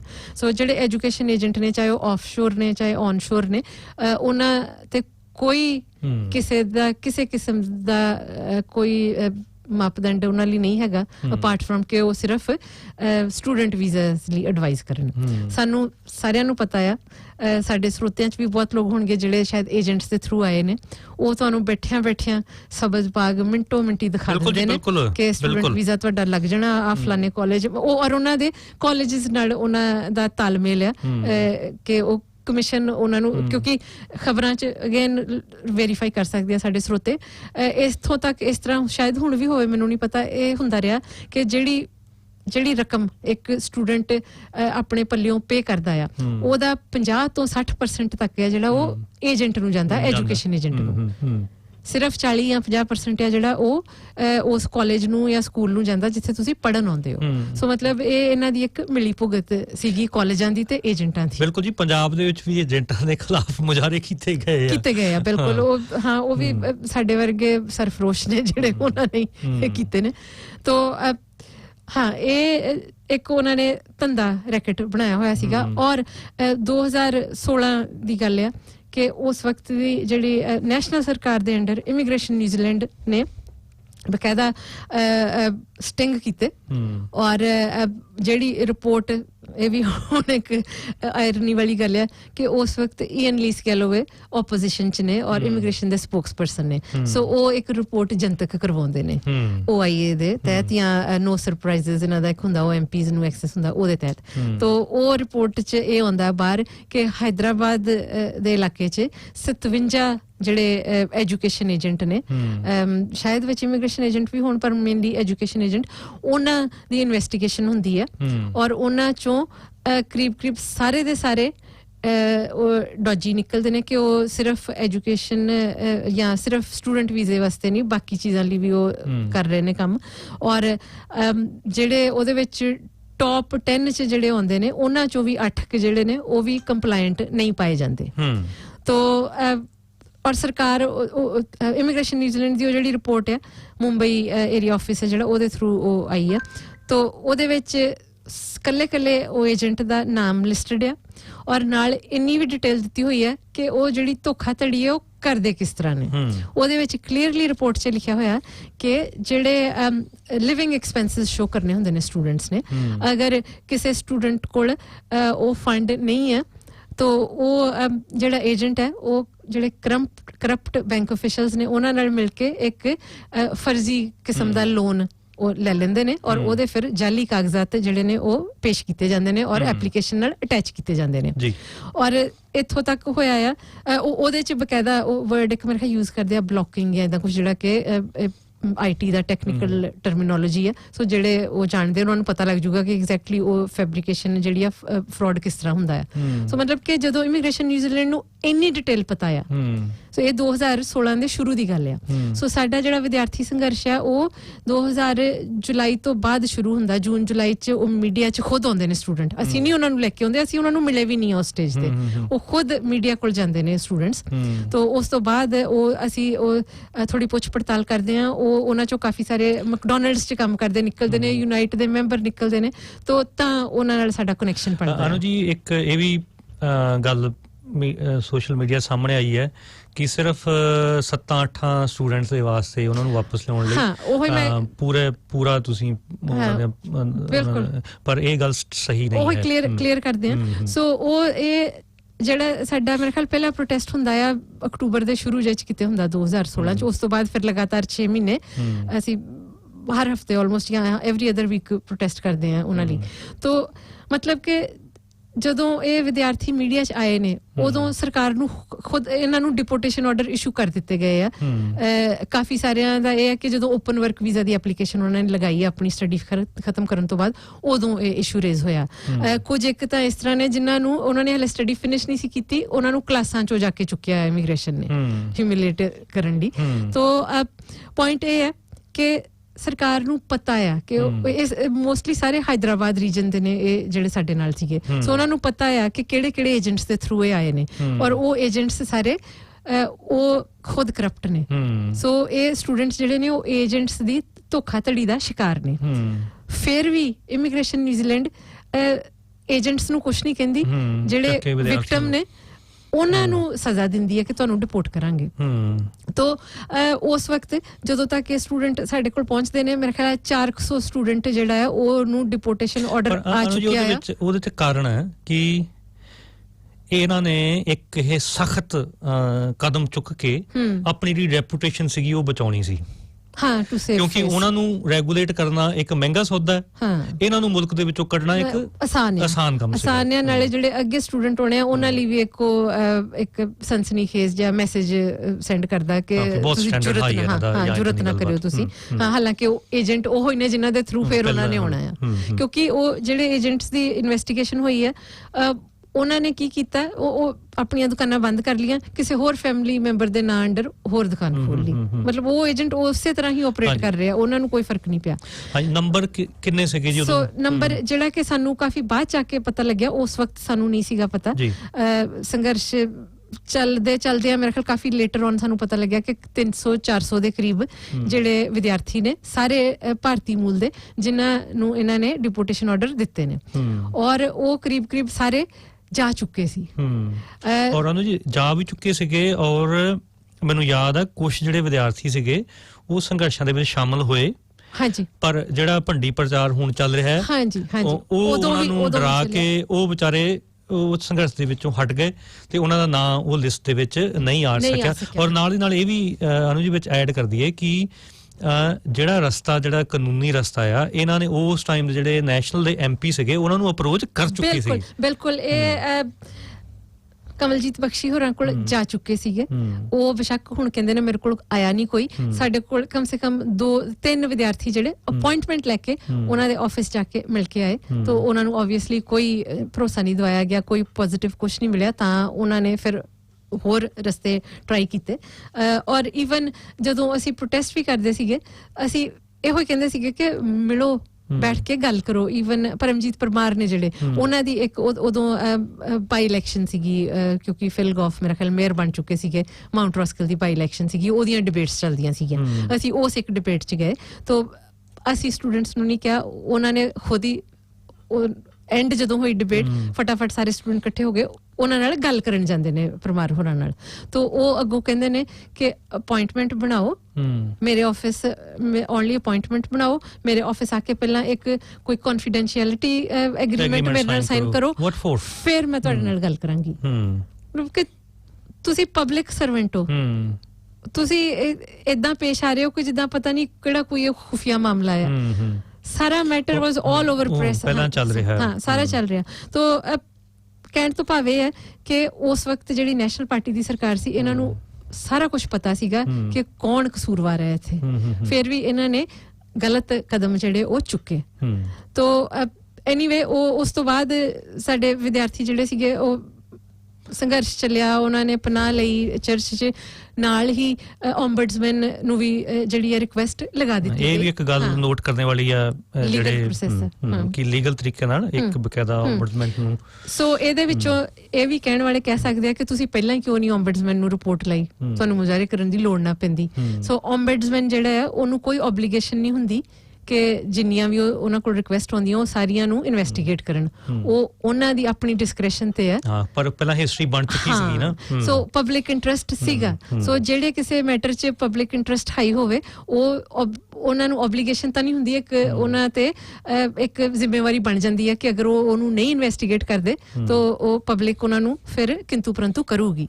ਸੋ ਉਹ ਜਿਹੜੇ ਪ੍ਰੋਟੈਸਟ ਪਹਿਲਾਂ ਹੋਏ ਸੀਗੇ ਉਹ ਇਸ ਤਰੀਕੇ ਨਾਲ ਕੰਮ ਕੀਤੇ ਕਿ ਓਮਬਡਸਮੈਨ ਵੀ ਉਹਨੂੰ ਇਗਨੋਰ ਨਹੀਂ ਸੀ ਕਰ ਸਕਦੇ। ਸੋ ਉਹਨਾਂ ਨੇ ਇਨਵੈਸਟੀਗੇਸ਼ਨ ਕੀਤੀ, ਤਕਰੀਬਨ ਸਾਲ ਲੱਗਿਆ। ਇਨ ਦਾ ਮੀਨ ਟਾਈਮ ਲੇਬਰ ਪਾਰਟੀ ਦੀ ਜਿਹੜੀ ਹੈ ਨਿਊਜ਼ੀਲੈਂਡ ਫਰਸਟ ਦੀ ਕੋalition ਸਰਕਾਰ ਬਣ ਗਈ। ਸੋ ਜਿੱਦਾਂ ਹੀ ਉਹ ਓਮਬਡਸਮੈਨ ਦੀ ਰਿਪੋਰਟ ਬਾਹਰ ਆਉਂਦੀ ਹੈ ਔਰ ਬਕਾਇਦਾ 11 ਸਟੂਡੈਂਟਸ ਦਾ ਵਿੱਚ ਨਾਮ ਲਿਖਿਆ ਹੁੰਦਾ ਕਿ ਇਹਨਾਂ ਦੇ ਕੇਸਿਸ ਦੇ ਵਿੱਚ ਮਿਨਿਸਟਰ ਖੁਦ ਡਾਇਰੈਕਟਲੀ ਇੰਟਰਵੀਨ ਕਰੇ। ਐਸੋਸੀਏਟ ਮਿਨਿਸਟਰ ਉਦੋਂ ਕ੍ਰਿਸ ਫਾਫੋਈ ਸਨ। ਤਾਂ ਉਹ ਓਬਵੀਅਸਲੀ ਅਸੀਂ ਜਨਤਕ ਕੀਤੀ ਗੱਲ ਉਹ ਤਾਂ, ਔਰ ਉਸ ਤੋਂ ਬਾਅਦ ਨਾਲ ਉਹਨਾਂ ਨੇ ਇਹ ਵੀ ਕਿਹਾ ਕਿ 200 ਦੇ ਕਰੀਬ ਜਿਹੜੇ ਭਾਰਤੀ ਮੂਲ ਦੇ ਇੰਟਰਨੈਸ਼ਨਲ ਵਿਦਿਆਰਥੀ ਛੱਡ ਕੇ ਜਾ ਚੁੱਕੇ ਨੇ, ਡਿਪੋਰਟ ਹੋ ਚੁੱਕੇ ਨੇ, ਜਾਂ ਜਿਨ੍ਹਾਂ ਨੂੰ ਡਿਪੋਰਟੇਸ਼ਨ ਆਰਡਰ ਆਏ ਸੀਗੇ, ਉਹਨਾਂ ਦੀਆਂ ਵੀ ਕੇਸ ਫਾਈਲਸ ਦੁਬਾਰਾ ਖੋਲੀਆਂ ਜਾਣ। ਉਹ ਜਿਹੜੇ 200 ਨੇ ਸਾਨੂੰ ਨਹੀਂ ਪਤਾ ਉਹ ਕੌਣ ਨੇ, ਉਹ ਸੰਘਰਸ਼ 'ਚ ਸ਼ਾਮਲ ਨਹੀਂ ਸਨ, ਇੰਨਾ ਪਤਾ ਆ ਸਾਨੂੰ, ਪਰ ਸ਼ਾਇਦ ਉਹਨਾਂ ਨੂੰ ਕਿਸੇ ਨੂੰ ਫਾਇਦਾ ਹੋਇਆ ਹੋਵੇ, ਮੈਨੂੰ ਨਹੀਂ ਪਤਾ, ਕਿਉਂਕਿ ਸਾਨੂੰ ਦੁਬਾਰਾ ਆ ਕੇ ਕਿਸੇ ਨੇ ਦੱਸਿਆ ਨਹੀਂ ਆ। ਕਿਉਂਕਿ ਪਰ ਹੋਇਆ ਇਹ, ਜਦੋਂ ਸਾਡੇ 3-4 ਵਿਦਿਆਰਥੀ ਜਦੋਂ ਫਿਜ਼ੀਕਲੀ ਵਾਪਸ ਇੱਥੇ ਆ ਗਏ, ਈਵਨ ਫਿਜ਼ੀਕਲੀ ਵਾਪਸ ਹੋਣ ਤੋਂ ਵੀ ਪਹਿਲਾਂ ਜਦੋਂ ਇਹ ਅਨਾਉਂਸਮੈਂਟ ਹੋ ਗਈ ਕਿ ਉਹ ਵਾਪਸ ਆਉਣਗੇ, ਸਾਡੇ ਫੋਨ ਰਿੰਗ ਹੋ ਕੇ ਮੈਸੇजेस ਆ ਕੇ ਅਸੀਂ ਇੱਕ ਤਰ੍ਹਾਂ ਦੇ ਪਾਗਲ ਹੋਣ ਵਾਲੇ ਹੋ ਗਏ ਸੀਗੇ ਕਿ ਉਹ ਜਿਹੜਾ 300 ਜਾਂ ਸਾਡੇ ਨਾਲ 11 ਸੀਗੇ, 400 ਚੋਂ 11 ਮਾਈਨਸ ਕਰ ਲੋ ਕਿ ਮਤਲਬ 389 ਜਿਹੜੇ ਸੀਗੇ, ਕੱਲੇ ਨੇ ਸਾਨੂੰ ਕੰਟੈਕਟ ਕੀਤਾ ਕਿ ਸਾਨੂੰ ਵੀ ਵਾਪਸ ਬੁਲਾਓ। ਪਰ ਅਸੀਂ ਉਹਨਾਂ ਦੇ ਵਾਸਤੇ ਇੰਡੀਆ ਦੇ ਵਿੱਚ ਇੱਥੇ ਹੁੰਦੇ ਸੰਘਰਸ਼ ਕਰ ਸਕਦੇ ਸੀ। ਜੇ ਨਾਲ ਹੁੰਦੇ ਸ਼ਾਇਦ ਕੋਈ ਇੱਥੋਂ ਵਾਪਸ ਜਾਂਦਾ ਹੀ ਨਾ। ਜੇ ਇਮੇਜਿਨ ਕਰੋ ਕਿ ਉਹ 11 ਜਣੇ ਸੀਗੇ, 15 ਸ਼ੁਰੂ ਹੋਏ ਸੀ, 11 ਰਹਿ ਗਏ। ਅਗਰ 100 ਵੀ ਹੁੰਦਾ, 110 ਵੀ ਹੁੰਦਾ, ਜੇ ਸਾਰੇ 400 ਨਾ ਵੀ ਹੁੰਦੇ, ਉਹ ਸੰਘਰਸ਼ ਦਾ ਜਿਹੜਾ ਪ੍ਰੈਸ਼ਰ ਪੈਣਾ ਸੀਗਾ ਉਹ ਕੁਝ ਹੋਰ ਹੋਣਾ ਸੀਗਾ। ਔਰ ਸਰਕਾਰ ਨੂੰ ਸਖਤ ਨੋਟਿਸ ਲੈਣਾ ਪੈਣਾ ਸੀਗਾ, ਇੱਕ ਸਿੰਗਲ ਸਟੂਡੈਂਟ ਵੀ ਸ਼ਾਇਦ ਇੱਥੋਂ ਬਾਹਰ ਨਾ ਜਾਂਦਾ। ਹਾਂਜੀ ਬਿਲਕੁਲ। ਅਨੂ ਜੀ, ਇਹਦੇ ਵਿੱਚ ਮੈਂ ਇੱਕ ਨੁਕਤਾ ਹੋਰ ਐਡ ਕਰਨਾ ਚਾਹੁੰਦਾ ਕਿ ਨੈਸ਼ਨਲ ਤੋਂ ਬਾਅਦ ਲੇਬਰ ਦੀ ਸਰਕਾਰ ਆਉਂਦੀ ਹੈ ਔਰ ਜਿਹੜਾ ਵਾਅਦਾ ਕੀਤਾ ਸੀਗਾ ਪ੍ਰਧਾਨ ਮੰਤਰੀ ਨੇ ਖੁਦ ਕਿ ਅਸੀਂ ਪੂਰੀ ਕੋਸ਼ਿਸ਼ ਕਰਾਂਗੇ ਵਾਪਸ ਲਿਆਉਣ ਦੀ, ਉਹ ਲਗਭਗ ਕਈ ਮਹੀਨਿਆਂ ਤੱਕ ਕੋਈ ਵੀ ਗੱਲਬਾਤ ਨਹੀਂ, 6 ਮਹੀਨੇ ਕੁਝ ਨਹੀਂ ਉਹਦੇ ਤੇ ਐਕਸ਼ਨ ਹੋਇਆ ਸਰਕਾਰ ਬਣਨ ਤੋਂ ਬਾਅਦ। ਉਸ ਤੋਂ ਬਾਅਦ ਈਅਨ ਲੀਸ ਗੈਲੋਵੇ ਦੀ ਇੱਕ ਮੀਟਿੰਗ ਹੁੰਦੀ ਆ, ਉਹਦੇ ਵਿੱਚ ਅਸੀਂ ਫਿਰ ਸ਼ਾਂਤਮਈ ਰੈਲੀ ਕਰਦੇ ਹਾਂ। ਉਸ ਤੋਂ ਬਾਅਦ ਖਾਸ ਕਰਕੇ ਜਿਹੜੇ ਸੱਜਣਾਂ ਨੂੰ ਇਹ ਇਤਰਾਜ਼ ਨੇ ਵੀ ਸਿਰਫ ਤੁਸੀਂ ਮੁਜ਼ਾਹਰਾ ਹੀ ਕਰਦੇ ਹੋ, ਉਸ ਤੋਂ ਬਾਅਦ ਸਰਕਾਰ ਦੇ ਕੰਨਾਂ 'ਚ ਗੱਲ ਪੈਂਦੀ ਹੈ। ਉਹਦੇ ਵਿੱਚ ਫਿਰ ਇੱਕ ਗੱਲਬਾਤ ਦਾ ਦੌਰ ਸ਼ੁਰੂ ਹੁੰਦਾ। ਅਸੀਂ ਨਾ ਇੱਥੇ ਮੈਂਸ਼ਨ ਕਰਨਾ ਚਾਹਾਂਗੇ ਜਿਹੜੇ ਲੇਬਰ ਦੇ ਐਮਪੀ ਨੇ ਨਿਊਲੈਂਡ ਤੋਂ ਡੈਬਰਾ ਰਸਲ, ਹਾਂਜੀ, ਔਰ ਡੈਬਰਾ ਰਸਲ ਦੀ ਅਸੀਂ ਰਿਸਪੈਕਟ ਕਰਦੇ ਹਾਂ ਕਿ ਉਹਨਾਂ ਨੇ ਸਾਡੇ ਨਾਲ ਡਾਇਲੋਗ ਸ਼ੁਰੂ ਕੀਤਾ, ਬਿਲਕੁਲ, ਔਰ ਸਾਡੀ ਗੱਲ ਜਿਹੜੀ ਸੀ ਉਹ ਮਿਨਿਸਟਰੀ ਤੱਕ ਪਹੁੰਚਾਈ, ਔਰ ਉਹਦੇ ਜਿਹੜੇ ਰਿਜ਼ਲਟ ਸੀ ਪੋਜ਼ਿਟਿਵ ਨਿਕਲੇ, ਔਰ ਜਿਹੜੇ ਵਿਦਿਆਰਥੀ ਵਾਪਸ ਆਏ। ਸੋ ਇਹ ਇੱਕ ਸਾਡਾ ਜਿਹੜਾ ਲੰਬੀ ਗੱਲਬਾਤ ਕਰਨ ਦਾ ਇਹ ਸੀਗਾ ਕਿ ਮੁਜ਼ਾਹਰਿਆਂ ਦਾ ਮਕਸਦ ਹੀ ਗੱਲਬਾਤ ਕਰਨਾ ਹੈ, ਗੱਲਬਾਤ ਟੇਬਲ ਤੇ ਲੈ ਕੇ ਆਉਣਾ ਹੈ। ਬਾਕੀ ਜਦੋਂ ਜਿਹੜੇ ਵਸੀਲੇ ਨੇ ਜਦੋਂ ਤੱਕ ਨਹੀਂ, ਅਸੀਂ ਕਈ ਕੁਝ ਟਰਾਈ ਕਰ ਚੁੱਕੇ ਹੁੰਨੇ ਆ, ਤੇ ਜਦੋਂ ਨਹੀਂ ਦੂਸਰੀ ਪਾਰਟੀ ਇੰਗੇਜ ਹੁੰਦੀ ਤਾਂ ਫਿਰ ਉਸ ਸਿਚੁਏਸ਼ਨ ਤੇ ਜਾ ਕੇ ਮੁਜ਼ਾਹਰਾ ਇੱਕ ਉਹ ਅਸੀਂ ਰੋਸ ਪ੍ਰਗਟ ਕਰਦੇ ਹਾਂ। ਔਰ ਬਕਾਇਦਾ ਉਹ ਡੈਬਰਾ ਰਸਲ ਨੇ ਅਰੇਂਜ ਕੀਤੀ ਸੀ ਮੀਟਿੰਗ, ਇਮੀਗ੍ਰੇਸ਼ਨ ਨੂੰ ਲੈ ਕੇ ਪਬਲਿਕ ਮੀਟਿੰਗ। ਸੋ ਅਸੀਂ ਉੱਥੇ ਜਦੋਂ ਗਏ ਆ, ਉਹਨਾਂ ਨੇ ਆ ਕੇ ਗੱਲ ਕੀਤੀ ਕਿ ਓਕੇ, ਤੁਹਾਨੂੰ ਸਵਾਲ ਰੱਖਣ ਦਾ ਮੌਕਾ ਦਿੱਤਾ ਜਾਊਗਾ। ਤਾਂ ਇਹੋ ਹੀ ਅਸੀਂ ਚਾਹੁੰਦੇ ਹੁੰਦੇ ਆ ਕਿ ਸਾਡੇ ਨਾਲ ਗੱਲ ਕਰੋ, ਵਾਰਤਾਲਾਪ ਚੱਲੇ, ਇੱਕ ਡਾਇਲੌਗ ਚੱਲੇ, ਔਰ ਉਹ ਚੱਲਿਆ ਉਸ ਤੋਂ ਬਾਅਦ, ਜਿਸ ਤਰ੍ਹਾਂ ਤੁਸੀਂ ਕਹਿ ਰਹੇ ਹੋ। ਤਾਂ ਇਹਦੇ ਵਿੱਚੋਂ ਹਰ ਇੱਕ, ਅਨੂ ਜੀ ਵੇਖੋ, ਜਿਹੜੇ ਯੂਨਾਈਟ ਦੇ ਵੀ ਜਿਹੜੇ ਮੁਜ਼ਾਹਰੇ ਹੁੰਦੇ ਨੇ ਜਾਂ ਜਿੱਥੇ ਵੀ ਹੁਣ ਇਹ ਕਿੰਨਾ ਕਿਨੂੰ ਅਸੀਂ ਐਮਫਸਿਸ ਕਰ ਸਕਦੇ ਹਾਂ ਕਿ ਜੇ ਗੱਲਬਾਤ ਪਹਿਲੀ ਸ਼ੁਰੂ ਹੋਈ ਹੋਵੇ, ਫੋਰ ਐਗਜ਼ਾਮਪਲ ਜੇ ਇਹਨੂੰ ਅਸੀਂ ਨਾਲ ਥੋੜਾ ਜਿਹਾ ਜੋੜਨਾ ਹੋਵੇ ਗੱਲਬਾਤ ਵਾਲੀ ਗੱਲ ਨੂੰ, ਕਿ ਆਪਣੇ ਨਾਲ ਕੰਮ ਕਰਦੇ ਨੇ ਮਨਦੀਪ ਸਿੰਘ ਭੇਲਾ, ਹਾਂਜੀ, ਫਸਟ ਯੂਨੀਅਨ ਤੋਂ ਨੇ, ਹਾਂਜੀ, ਹੁਣ ਪੀਐਸਏ ਚ, ਪਹਿਲੇ ਹੁਣ ਪੀਐਸਏ ਚ ਨੇ, ਉਹਨਾਂ ਦੀ ਇੰਗਲਿਸ਼ ਗੈਲ ਉਹਨਾਂ ਤੀਸਰੀ ਮੀਟਿੰਗ ਹੋ ਚੁੱਕੀ ਹੈ। ਹਾਂ, ਉਹੋ ਹੀ ਗੋਲਮੋਲ ਜਵਾਬ ਮਿਲ ਰਹੇ ਨੇ, ਉਹ ਹੁਣ ਤੱਕ ਗੋਲਮੋਲ ਜਵਾਬ ਮਿਲ ਰਿਹਾ ਹੈ, ਠੀਕ ਹੈ ਨਾ। ਸੋ ਉਸ ਤੋਂ ਬਾਅਦ ਸ਼ੇਰ ਸਿੰਘ ਦੀ ਵੀ ਉਹਨਾਂ ਨੂੰ ਮੀਟਿੰਗ ਦੀ ਇਨਵੀਟੇਸ਼ਨ ਦਿੱਤਾ ਗਿਆ, ਸਵਾਲ ਰੱਖੇ ਉਹਨਾਂ ਨੇ ਆਪਣਾ ਸਵਾਲ ਰੱਖਿਆ ਆ। ਸੋ ਗੱਲਬਾਤ ਕਿਸੇ ਵੀ ਤਰੀਕੇ ਨਾਲ ਨਹੀਂ ਸੁਣੀ ਜਾ ਰਹੀ। ਜਿਹੜੇ ਵੋਟਾਂ ਤੋਂ ਪਹਿਲਾਂ ਨਹੀਂ ਸੁਣਦੇ ਪਏ, ਹਾਂ, ਬਾਅਦ ਚ ਕੀ ਸੁਣਨਗੇ, ਇਹ ਵੋਟਾਂ ਤੋਂ ਬਾਅਦ ਜਦੋਂ ਇਹਨਾਂ ਦੇ ਹੱਥ ਪਾਵਰ ਆਈ। ਔਰ ਸਾਨੂੰ ਐਕਸਪੀਰੀਅੰਸ ਇਸ ਗੱਲ ਦਾ ਕਿ ਜਦੋਂ ਸਟੂਡੈਂਟ ਡਿਪੋਰਟ ਹੋਏ ਨੇ ਵੋਟਾਂ ਤੋਂ ਬਾਅਦ ਵੀ, ਜਿੱਤਣ ਤੋਂ ਬਾਅਦ ਵੀ ਇਹਨਾਂ ਨੇ ਆਪਣਾ ਕੋਈ ਪੱਲਾ ਜਿਹੜਾ ਉਹ ਨਹੀਂ ਫੜਾਇਆ ਹੈਗਾ। ਸੋ ਇਹਦੇ ਵਿੱਚੋਂ ਜਿਹੜੀ ਵੱਡੀ ਗੱਲ ਬਾਰ-ਬਾਰ ਸਾਨੂੰ ਸੁਣਨ ਨੂੰ ਮਿਲਦੀ ਹੈ ਕਿ 2016 ਅਕਤੂਬਰ ਚ, ਮੇਰੇ ਖਿਆਲ ਅਕਤੂਬਰ ਜਾਂ ਨਵੰਬਰ ਸੀਗਾ, ਜਦੋਂ ਜਿਹੜੇ ਸਕਿਲਡ ਮਾਈਗ੍ਰੈਂਟ ਕੈਟੇਗਰੀ ਦੇ ਥਰੂ ਰੈਜ਼ੀਡੈਂਸ ਮਿਲਦੀ ਹੈ, ਉਹਦੇ ਲਈ ਤੁਹਾਨੂੰ ਪੁਆਇੰਟਸ ਚਾਹੀਦੇ ਹੁੰਦੇ ਆ, ਸਰਟਨ ਨੰਬਰ ਆਫ ਪੁਆਇੰਟਸ। ਉਦੋਂ ਪੁਆਇੰਟਸ ਜਿਹੜੇ ਨੇ 140 ਤੋਂ ਵਧਾ ਕੇ 160 ਕਰ ਦਿੱਤੇ ਗਏ। ਸੋ ਸਾਨੂੰ ਇਹ ਕਿਹਾ ਜਾਂਦਾ ਆ, ਸੁਣਨ ਨੂੰ ਮਿਲਦਾ ਬਾਰ-ਬਾਰ ਕਿ ਉਹ ਜਿਹੜੇ ਅਸੀਂ ਸਟੂਡੈਂਟਸ ਨੂੰ ਲੈ ਕੇ ਉਦੋਂ ਪੂਰਾ ਸੰਘਰਸ਼ ਕੀਤਾ, ਉਹਦਾ ਡਾਇਰੈਕਟ ਰਿਜ਼ਲਟ ਆ ਕਿ ਪੁਆਇੰਟਸ ਜਿਹੜੇ ਉਹ ਵਧਾ ਦਿੱਤੇ ਗਏ। ਸੋ ਪਹਿਲੀ ਤੇ ਗੱਲ ਇਹ ਆ ਕਿ ਉਹ ਕੈਟੇਗਰੀ ਵੀਜ਼ੇ ਦੀ ਵੱਖਰੀ ਆ, ਜਿਹੜੇ ਸਟੂਡੈਂਟ ਵੀਜ਼ਾ ਵਾਲੇ ਆ ਉਹਨਾਂ ਦਾ ਡਿਪੋਰਟੇਸ਼ਨ ਦਾ ਮਸਲਾ ਆ। ਸੋ ਉਹਦੇ ਤੋਂ ਉਹ ਸਟੂਡੈਂਟਸ ਨੂੰ ਡਿਪੋਰਟ ਕਰਕੇ ਉਹ ਇੱਕ ਵੱਡਾ ਮੈਸੇਜ ਉਹ ਜਿਹੜਾ ਬਾਹਰ ਭੇਜ ਰਹੇ ਸੀਗੇ ਹੋਰ ਸਟੂਡੈਂਟਸ ਵਾਸਤੇ। ਸੋ ਉਹ ਡਾਇਰੈਕਟਲੀ ਕਿੱਦਾਂ ਕਨੈਕਟ ਹੁੰਦਾ ਆ ਇੱਕ ਹੋਰ ਵੀਜ਼ਾ ਕੈਟੇਗਰੀ ਨਾਲ, ਇਹ ਸਮਝ ਤੋਂ ਬਾਹਰ ਹੈ ਮੇਰੀ ਤੋਂ, ਕਿਉਂਕਿ ਉਹ ਜਿਹੜੀ ਕੈਟੇਗਰੀ ਹੈ ਉਹ ਸਟੂਡੈਂਟ ਵੀਜ਼ੇ ਤੋਂ ਕਾਫੀ ਅੱਗੇ ਜਾ ਕੇ ਆਉਂਦੀ ਹੈ ਸਕਿਲਡ ਮਾਈਗ੍ਰੈਂਟ ਕੈਟੇਗਰੀ ਵਾਲੀ ਰੈਜ਼ੀਡੈਂਸ ਦੀ। ਤੋ ਦੂਸਰਾ ਇਹਦੇ ਚ ਪੁਆਇੰਟ ਇਹ ਹੈ, ਮੈਂ ਆਪਣੇ ਐਕਸਪੀਰੀਅੰਸ ਤੋਂ ਗੱਲ ਕਰ ਰਹੀ ਹਾਂ। ਨਹੀਂ, ਜਾਂ ਫਿਰ ਉਹਨੂੰ ਜੀ, ਜੇ ਇਹ ਸੱਚੀ ਗੱਲ ਹੈ, ਇਹ ਫਿਰ ਏਦਾਂ ਆ ਕਿ ਕਿਉਂਕਿ ਭਾਰਤੀ ਲੋਕਾਂ ਨੇ ਪ੍ਰੋਟੈਸਟ ਕੀਤਾ ਤੇ ਅਸੀਂ ਬਿਨਾਂ ਕੈਟੇਗਰੀ ਤੋਂ ਅਸੀਂ ਇਹਨਾਂ ਦੇ ਪੁਆਇੰਟ ਬਣਾ ਦਈਏ, ਇਹ ਤੇ ਫਿਰ ਨਸਲਵਾਦ ਹੈ ਸਿੱਧਾ। ਪਰ ਉਹ ਪੁਆਇੰਟ ਜਿਹੜੇ ਮੈਂ ਵੈਸੇ ਇੱਕ ਹਾਈਪੋਥੈਟਿਕਲੀ ਮੈਂ ਕਹਿ ਰਿਹਾ, ਜਦ ਕਿ ਇਦਾਂ ਗੱਲ ਹੈ ਨਹੀਂ, ਇਹ ਸਿੱਧਾ ਤੇ ਸਿੱਧਾ ਫਿਰ ਨਸਲਵਾਦ ਹੈ ਨਾ। ਸਾਰਿਆਂ ਲਈ ਵਧੇ, ਸਿਰਫ ਇੰਡੀਅਨ ਸਕਿਲਡ ਮਾਈਗ੍ਰੈਂਟ ਐਪਲੀਕੈਂਟਸ ਲਈ ਨਹੀਂ ਵਧੇ ਨਾ, ਜਾਂ ਤੇ ਹੁੰਦਾ। ਹਾਂ, ਇਹ ਵੀ ਹੈ ਕਿ ਉਹ ਸਾਰਿਆਂ ਲਈ ਵਧਿਆ। ਔਰ ਉਹਨੂੰ ਜੀ ਆਪਾਂ ਗੱਲ ਕਰ ਰਹੇ ਸੀਗੇ ਜਦੋਂ ਅਸੀਂ ਰੈਜ਼ੀਡੈਂਸੀ ਵਾਸਤੇ ਅਪਲਾਈ ਕੀਤਾ। ਹਾਂ, ਮੈਂ ਉਹ ਅੱਗੇ ਜਾ ਰਹੀ ਸੀ ਗੱਲ ਕਿ ਅਸੀਂ ਵਰਕ ਵੀਜ਼ੇ ਤੇ ਇੱਥੇ ਆਏ ਆ ਸਕਿਲਡ ਜੌਬਸ ਚ। ਸੋ ਸਾਡੀ ਵੀ ਜਿਹੜੀ ਰੈਜ਼ੀਡੈਂਸ ਸੀਗੀ ਉਹ ਸਕਿਲਡ ਮਾਈਗ੍ਰੈਂਟ ਕੈਟੇਗਰੀ ਵਾਲੀ ਸੀਗੀ। ਉਦੋਂ ਮੇਰਾ ਖਿਆਲ 100 ਕਰੀਬ ਦੇ ਪੁਆਇੰਟ ਸੀਗੇ, 105 ਜਾਂ 100 ਇਦਾਂ। ਅਸੀਂ 2003 ਚ ਆਏ ਆ, 2005 ਚ ਅਸੀਂ ਆਬਵੀਅਸਲੀ 2 ਸਾਲ ਦਾ ਵਰਕ ਵੀਜ਼ਾ ਸੀਗਾ, ਵਰਕ ਟੂ ਰੈਜ਼ੀਡੈਂਸ ਵਾਲਾ। ਤੋ 2005 ਚ ਜਦੋਂ ਅਸੀਂ ਅਪਲਾਈ ਕੀਤਾ 100 ਜਾਂ 105 ਇਸ ਤਰ੍ਹਾਂ ਸੀਗਾ। ਸੋ ਅਸੀਂ ਇਹ ਸੰਘਰਸ਼ਾਂ ਦੇ ਮਾਮਲੇ ਚ ਐਕਟਿਵ ਹੁੰਨੇ ਆ 2010 ਚ। ਸੋ ਮੈਂ ਲੱਭਣ ਦੀ ਕੋਸ਼ਿਸ਼ ਕੀਤੀ, ਮੈਨੂੰ ਲੱਭਿਆ ਨਹੀਂ ਕਿ 2005 ਤੋਂ ਲੈ ਕੇ 2010 ਤੱਕ ਪੁਆਇੰਟਸ ਕਿੰਨੇ ਕੁ ਵਧੇ ਆ, ਮੈਨੂੰ ਨਹੀਂ ਪਤਾ। ਸੋ ਉਦੋਂ ਕੌਣ ਪ੍ਰੋਟੈਸਟ ਕਰ ਰਿਹਾ ਸੀਗਾ ਇਹ ਪੁਆਇੰਟਸ ਵਧਾਉਣ ਲਈ, ਮਤਲਬ 140 ਤੱਕ ਵੀ ਕਿੱਦਾਂ ਆਏ ਨਾ। ਇਹ ਤਾਂ ਸਾਨੂੰ ਪਤਾ ਕਿ 2016 ਚ 40 ਸੀਗੇ, ਉਸ ਤੋਂ ਬਾਅਦ 2016 ਦੇ ਐਂਡ ਚ 160 ਹੋਏ। ਸੋ 100 ਤੋਂ 140 ਤੇ ਕਿੱਦਾਂ ਆਏ? ਇਸ ਗੱਲ ਦਾ ਜਵਾਬ ਅਗਰ ਕੋਈ ਦੇ ਸਕਦਾ ਹੈ ਕਿ ਉਹ ਕਿੰਨੇ ਵਧਾਏ। ਉਹ ਵੀ ਮੁਜ਼ਾਹਰਾ ਕਰਨ ਵਾਲਿਆਂ ਨੇ, ਮਾਈਗ੍ਰੈਂਟਸ ਨੂੰ ਲੈ ਕੇ ਮੁਜ਼ਾਹਰੇ ਪਹਿਲਾਂ ਨਹੀਂ ਸੀ ਹੁੰਦੇ। ਸੋ ਉਹ ਜਿੱਥੇ ਕਿ ਜੇ ਅਸੀਂ ਕਹਿ ਰਹੇ ਹਾਂ ਉੱਥੇ ਕਿ ਜੇ ਹੋਏ ਆ। ਸੋ ਜੇ ਇਹਦੀ ਵੀ ਕਿਸੇ ਕੋਲ ਟਾਈਮ ਲਾਈਨ ਜਾਂ ਕ੍ਰੋਨੋਲੋਜੀ ਹੈਗੀ ਆ ਤੇ ਸ਼ੇਅਰ ਕਰ ਸਕਦੇ ਆ, ਸ਼ਾਇਦ ਅਸੀਂ ਗਲਤ ਹੋਈਏ ਇਸ ਤਰ੍ਹਾਂ ਸੋਚਣ ਚ। ਹਾਂ, ਬਿਲਕੁਲ ਜੀ। ਔਰ ਉਹ ਬਕਾਇਦਾ ਉਸ ਟਾਈਮ ਦੇ ਉੱਪਰ ਬਖਸ਼ੀ ਸਾਹਿਬ ਨੇ ਵਿਦਿਆਰਥੀਆਂ ਨੂੰ ਫਾਲਟੀ ਫ੍ਰਿਜ ਕਹਿ ਕੇ ਔਰ ਡਰੋਗੇਟਰੀ ਤਰੀਕੇ ਦੇ ਨਾਲ ਉਹਨਾਂ ਨਾਲ ਬਿਹੇਵ ਕੀਤਾ ਗਿਆ। ਬਿਲਕੁਲ। ਔਰ ਹਾਂ, ਇਹ ਨੈਸ਼ਨਲ ਪਾਰਟੀ ਔਰ ਦੂਜੀ ਜਿਹੜੀ ਗੱਲ ਹੈ, ਇਸ ਦੇਸ਼ 'ਚ ਹਮੇਸ਼ਾ ਇਹਨਾਂ ਦਾ ਹੁੰਦਾ ਹੈ ਰੈਜ਼ੀਡੈਂਸੀ ਪ੍ਰੋਗਰਾਮ ਨਾ, ਰੈਜ਼ੀਡੈਂਸ ਪ੍ਰੋਗਰਾਮ, ਜਿਹਦੇ ਤਹਿਤ ਇਹਨਾਂ ਨੇ ਉਹ ਹਰ ਸਾਲ ਦਾ ਕੋਟਾ ਰੱਖਿਆ ਹੁੰਦਾ ਕਿ ਇੰਨੇ ਲੋਕਾਂ ਨੂੰ ਰੈਜ਼ੀਡੈਂਸ ਦੇਣੀ ਆ ਇਸ ਸਾਲ ਦੇ ਵਿੱਚ। ਉਹਦੇ ਤੋਂ ਇਹਨਾਂ ਦੇ ਪੁਆਇੰਟਸ ਜਿਹੜੇ ਆ ਨਿਕਲਦੇ ਆ, ਡਿਕਟੇਟ ਕਰਦਾ ਆ। ਸੋ ਇਹਨਾਂ ਨੇ ਜਿਸ ਤਰ੍ਹਾਂ ਹੁਣ ਕੱਲ ਦੀ ਖਬਰ ਹੈ, ਮੈਂ ਖਿਆਲ ਉਹ ਨਿਊਜ਼ੀਲੈਂਡ ਫਸਟ ਦੀ ਜਿਹੜੀ ਹੋਈ ਆ party launch election campaign launch ਕੀਤੀ ਹੈ ਉਹਨਾਂ ਨੇ ਆਪਣੀ ਬੀਤੇ ਕੱਲ, ਉਹਦੇ ਵਿੱਚ ਇਹ ਬਿਆਨ ਆ ਕਿ ਜੇ ਉਹ ਅਗਰ ਦੁਬਾਰਾ ਸਰਕਾਰ ਚਾਹੁੰਦੇ ਆ ਤਾਂ ਇੱਕ ਤਾਂ ਇਹ ਕਿ ਨਿਊਜ਼ੀਲੈਂਡ ਫਸਟ ਦਾ ਕੋਈ ਐਮਪੀ ਜਿਹੜਾ ਉਹ ਇਮੀਗ੍ਰੇਸ਼ਨ ਮਿਨਿਸਟਰ ਬਣਨਾ ਚਾਹੀਦਾ, ਦੂਸਰਾ ਹੈ ਕਿ ਸਿਰਫ 15,000 ਵੈਰੀ ਹਾਈ ਸਕਿਲਡ ਵਰਕਰ ਆਉਣ ਦਿੱਤੇ ਜਾਣਗੇ। ਸੋ ਵੈਰੀ ਹਾਈ ਸਕਿਲਡ ਦਾ ਮਤਲਬ ਕਿ ਪੁਆਇੰਟ ਹੋਰ ਵਧਾਉਣਗੇ ਔਰ ਨੰਬਰ ਘਟਾਉਣਗੇ। ਬਿਲਕੁਲ ਆਪ ਤੁਸੀਂ ਨਾਲ ਦੀ ਗੱਲ ਜੋੜੀ ਦਿੱਤੀ ਹੈ।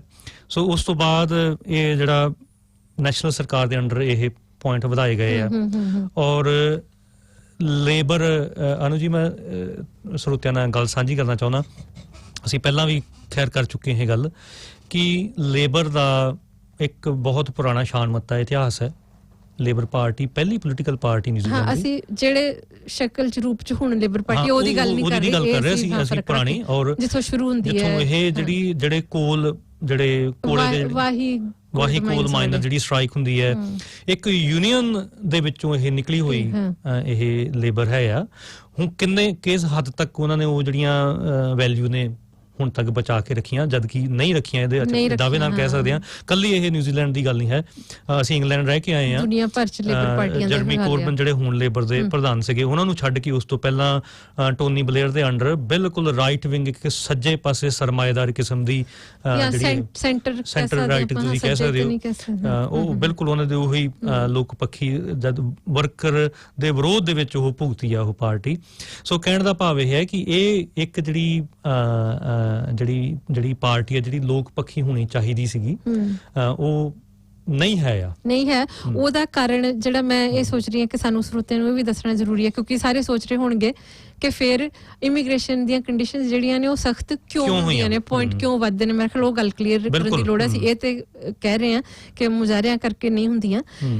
ਉਹਦੇ ਲਈ ਥੋੜਾ ਜਿਹਾ ਸਾਡੇ ਸਰੋਤਿਆਂ ਨੂੰ ਐਫਰਟ ਕਰਨੀ ਪਊਗੀ ਕਿ ਪੜਨ ਕਿ ਫ੍ਰੀ ਮਾਰਕੀਟ ਇਕਨੋਮੀਜ਼ ਕਿੱਦਾਂ ਕੰਮ ਕਰਦੀਆਂ ਨੇ। ਹਾਂ ਜੀ, ਉੱਥੇ ਵੀ ਜਾਵਾਂਗੇ। ਪਹਿਲਾਂ ਥੋੜੀ ਜਿਹੀ ਆਪਾਂ ਇੱਥੇ ਗੱਲ ਕਰ ਲਈਏ ਜਿਹੜੀ ਕਿ ਜਦੋਂ ਲੇਬਰ ਪਾਵਰ ਦੇ ਵਿੱਚ ਆਉਂਦੀ ਹੈ, ਆਪਾਂ ਜਿਹੜਾ ਫਿਲਸਫੀਕਲ ਗੱਲ ਆ, ਜਿਹੜਾ ਅਸਲ ਦੇ ਵਿੱਚ ਜਿਹੜੀ ਜੜ ਬੈਠੀ ਆ ਉਹ ਕਰਦੇ ਆ। ਉਹਦੇ ਵਿੱਚ ਵਿੰਸਟਨ ਪੀਟਰ ਦਾ ਆਪਣਾ ਬਿਆਨ ਹੈ ਕਿ ਜਦੋਂ ਅਸੀਂ ਇਹਨਾਂ ਨਾਲ ਹੱਥ ਮਿਲਾਇਆ, ਇਹ ਕੰਡੀਸ਼ਨ ਰੱਖੀ ਗਈ ਸੀ ਕਿ ਇਮੀਗ੍ਰੇਸ਼ਨ ਟਾਈਟ ਕਰਨੀ ਹੈ ਔਰ ਕੇਸ ਨੂੰ ਨਹੀਂ ਪਤਾ ਕਿ ਨਿਊਜ਼ੀਲੈਂਡ ਫਸਟ ਦਾ ਰਵੱਈਆ ਐਂਟੀ ਇਮੀਗ੍ਰੈਂਟ ਔਰ ਰੇਸਿਸਟ ਜਿਹੜਾ ਇਹਨਾਂ ਦਾ ਰਵੱਈਆ ਹੈ ਆ, ਸ਼ੁਰੂ ਤੋਂ ਰਿਹਾ ਏਦਾਂ ਹੀ ਹੈ। ਔਰ ਬਿਲਕੁਲ ਇਹ ਲੇਬਰ ਦੀ ਬਿਲਕੁਲ ਆਪਾਂ ਕਵਾਂਗੇ ਕਿ ਬੇਈਮਾਨੀ ਕਹਿਣੀ, ਜੋ ਵੀ ਤੁਸੀਂ ਕਹਿਣਾ, ਕਿ ਇੱਕ ਗਲਤ ਇਹਨਾਂ ਨੂੰ ਉਸ ਵੇਲੇ ਇਸ ਪਾਰਟੀ ਦੇ ਨਾਲ, ਕਿਉਂਕਿ ਇਹਨਾਂ ਦੇ ਵੈਲਿਊ ਦੇ ਨਾਲ, ਸਿਸਟਮ ਦੇ ਨਾਲ ਉਹ ਨਹੀਂ ਮੈਚ ਕਰਦੇ, ਇਹਨਾਂ ਨੂੰ ਨਾਲ ਹੱਥ ਨਹੀਂ ਸੀ ਮਿਲਾਉਣਾ ਚਾਹੀਦਾ। ਦੂਸਰੀ ਗੱਲ ਇਹ ਹੈ ਕਿ ਜੇ ਹੱਥ ਮਿਲਾ ਹੀ ਲਿਆ ਸੀਗਾ, ਮੰਨ ਲਓ ਜੇ ਹੱਥ ਮਿਲਾ ਹੀ ਲਿਆ, ਕਿ ਬਾਰ-ਬਾਰ, ਕਿਉਂਕਿ ਜਦੋਂ ਵੀ ਅਸੀਂ ਲੇਬਰ ਦੇ ਖਿਲਾਫ ਇਹ ਗੱਲ ਕਰਦੇ ਹਾਂ ਸਾਨੂੰ ਇਹ ਸੁਣਨ ਨੂੰ ਮਿਲਦਾ ਕਿ ਜੀ ਇਹ ਨਹੀਂ ਜੀ, ਇਹ ਤੇ ਨਾ, ਕਿਉਂਕਿ ਇਹ ਵਿੰਸਟਨ ਪੀਟਰ ਜਿਹੜੇ ਨੇ ਉਹ ਨਿਊਜ਼ੀਲੈਂਡ ਫਸਟ ਸਾਨੂੰ ਪ੍ਰੈਸ਼ਰ ਕਰਦੇ ਨੇ ਇਹ ਸਾਰੀਆਂ ਪਾਲਿਸੀ ਬਣਾਉਣ ਵਾਸਤੇ। ਇਹਨਾਂ ਨੂੰ ਪਾਰਲੀਮੈਂਟ ਭੰਗ ਕਰ ਦੇਣੀ ਚਾਹੀਦੀ ਹੈ ਤੇ ਮੁੜ ਕੇ ਇਲੈਕਸ਼ਨ ਕਰਨੀ ਚਾਹੀਦੀਆਂ, ਕਿ ਜਿਹੜੀਆਂ ਤੁਹਾਡੀਆਂ ਜਿਹੜੀਆਂ ਥੋੜੀਆਂ ਕੋਰ ਵੈਲਿਊ ਨੇ ਉਹਨਾਂ ਦੇ ਖਿਲਾਫ ਨੇ ਇਹ ਜਿਹੜੇ ਕਾਮੇ ਨੇ, ਪ੍ਰਵਾਸੀ ਕਾਮੇ ਨੇ, ਉਹਨਾਂ ਦੇ ਖਿਲਾਫ ਨੇ। ਇਹਨਾਂ ਨਾਲ ਬਿਲਕੁਲ ਤੁਹਾਡਾ ਹੱਥ ਤੁਸੀਂ ਆਪਣੇ ਮੁੜ ਕੇ ਹੰਗ ਪਾਰਲੀਮੈਂਟ ਕਰ ਲਓ ਜਾਂ ਮੁੜ ਕੇ ਇਲੈਕਸ਼ਨ ਤੁਸੀਂ ਸੱਦ ਸਕੋ। ਸੋ ਅਸਲ ਦੇ ਵਿੱਚ ਜਿਹੜੀ ਗੱਲ ਹੈ ਉਹ ਜੇ ਅਸੀਂ ਸਮਝਣੀ ਹੋਵੇ ਉਹ ਇਹ ਹੈ ਕਿ ਇੱਕ ਬਹੁਤ ਹੀ ਐਂਟੀ ਮਾਈਗ੍ਰੈਂਟ ਜਿਹੜੀ ਪਾਰਟੀ ਹੈ ਉਹਨੇ ਲੇਬਰ ਦੇ ਨਾਲ ਉਹਨੇ ਹੱਥ ਮਿਲਾਇਆ, ਔਰ ਜਿਹੜੀ ਉਸ ਤੋਂ ਮਾੜੀ ਗੱਲ ਇਹ ਹੈ ਕਿ ਉਹਦਾ ਵਿਰੋਧ ਕਰਨ ਦੀ ਬਜਾਏ ਉਹਦੇ ਨਾਲ ਇਹ ਕੰਪਲਾਈ ਕਰਦੇ ਆਏ ਨੇ, ਔਰ ਕੰਪਲਾਈ ਵੀ ਇਸ ਹੱਦ ਤੱਕ ਕਰਦੇ ਆਏ ਨੇ ਕਿ ਜਦੋਂ ਜਿਹੜਾ ਸ਼ੇਨ ਜੋਨਸ ਜਦੋਂ ਰੇਸਿਸਟ ਕਮੈਂਟ ਕਰਦਾ ਆ, ਬਾਰ-ਬਾਰ ਪੁੱਛਿਆ ਜਾਂਦਾ ਆ ਜਸਵਿੰਦਰ ਜੀ ਨੂੰ ਕਿ ਇਹਦੇ ਬਾਰੇ ਆਪਣਾ ਕਹਿੰਦੇ ਨੇ ਕਿ ਇਹ ਉਹ ਵੱਖਰੀ ਪਾਰਟੀ ਆ, ਕੋਈ ਮਤਲਬ ਇੱਕ ਠੀਕ ਆ ਉਹ ਵੱਖਰੀ ਪਾਰਟੀ ਆ, ਇੰਨਾ ਤੇ ਕਹਿ ਸਕਦੀ ਵੀ ਇਹ ਗਲਤ ਕਿਹਾ ਉਹਨਾਂ ਨੇ, ਰੇਸਿਸਟ ਕਮੈਂਟ ਹੈ, ਕੰਡੈਮ ਤੇ ਕਰ ਹੀ ਸਕਦੇ ਹੋ। ਨਹੀਂ, ਉਹ ਨਹੀਂ ਗੱਲ ਕਹੀ ਗਈ, ਨਹੀਂ ਕਹੀ ਗਈ। ਸੋ ਉਹ ਦੱਬੇ ਹੋਏ ਆ ਨਾ ਨਿਊਜ਼ੀਲੈਂਡ ਫਸਟ ਤੋਂ। ਗੱਲਬਾਤ ਮੇਰੇ ਖਿਆਲ ਕਿ ਗੀਤ ਦੇ ਰੂਪ ਚ ਛੋਟਾ ਜਿਹਾ ਬ੍ਰੇਕ ਲੈ ਲਿਆ ਭਾਰਤੀ ਜੀ, ਉਸ ਤੋਂ ਬਾਅਦ ਅਸੀਂ ਬਣੇ ਰਵਾਂਗੇ ਆਪਣੇ ਸਰੋਤਿਆਂ ਦੇ ਨਾਲ। ਇਹ ਹੁਣ ਸਮੇਂ ਦੀ ਆਵਾਜ਼ ਹੈ, ਜਗਰੂਪ ਚਨੀਰ ਦਾ ਗੀਤ, ਅਸੀਂ ਗੱਲ ਸਮੇਂ ਦੀ ਕਹਿੰਦੇ ਹਾਂ, ਇਹੋ ਹੀ ਭਾਵਨਾ ਦੱਸਦਾ ਹੈ।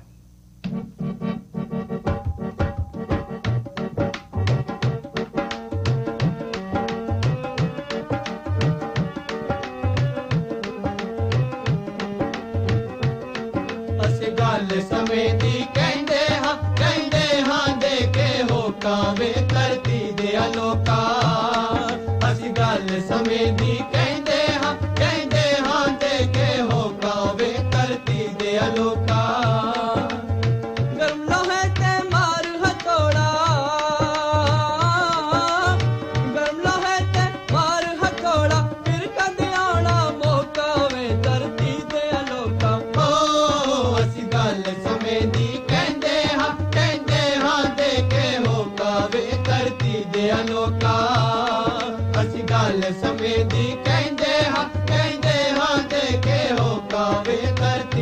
ਅਲੋਕਾ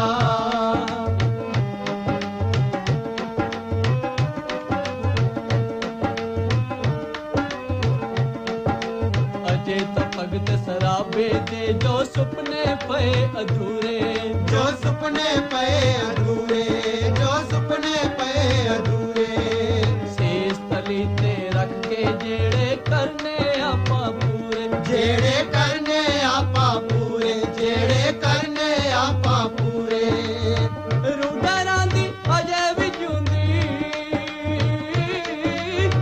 ਰੂਡਰਾਂ ਦੀ ਅਜੇ ਵੀ ਜਿਉਂਦੀ ਲੈਵੇਂ ਉਦਮ ਹੋ ਕਾਵੇ ਤਰਜੀ ਦੇ ਅਲੋਕਾਂ ਓ ਅਸੀਂ ਗੱਲ ਸਾਰੇ ਸਰੋਤਿਆਂ ਦਾ ਸਵਾਗਤ ਹੈ ਪ੍ਰੋਗਰਾਮ ਰੇਡੀਓ ਇਨ ਕਲੱਬ ਵਿੱਚ।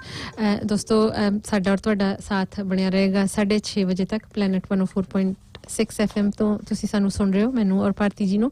ਤੋ ਗੱਲਬਾਤ ਅਸੀਂ ਕਰ ਰਹੇ ਹਾਂ ਕਿ ਯੂਨੀਅਨਸ ਕਿਸ ਤਰ੍ਹਾਂ ਕੰਮ ਕਰਦੀਆਂ ਨੇ ਔਰ ਪ੍ਰੋਟੈਸਟ ਮੁਜ਼ਾਹਰੇ ਰੈਲੀਆਂ ਜਿਹੜੇ ਉਹਨਾਂ ਦੀ ਕੀ ਫਿਲਾਸਫੀ ਰਹਿੰਦੀ ਹੈ ਔਰ ਉਹ ਕਿਉਂ ਕੀਤੇ ਜਾਂਦੇ ਨੇ।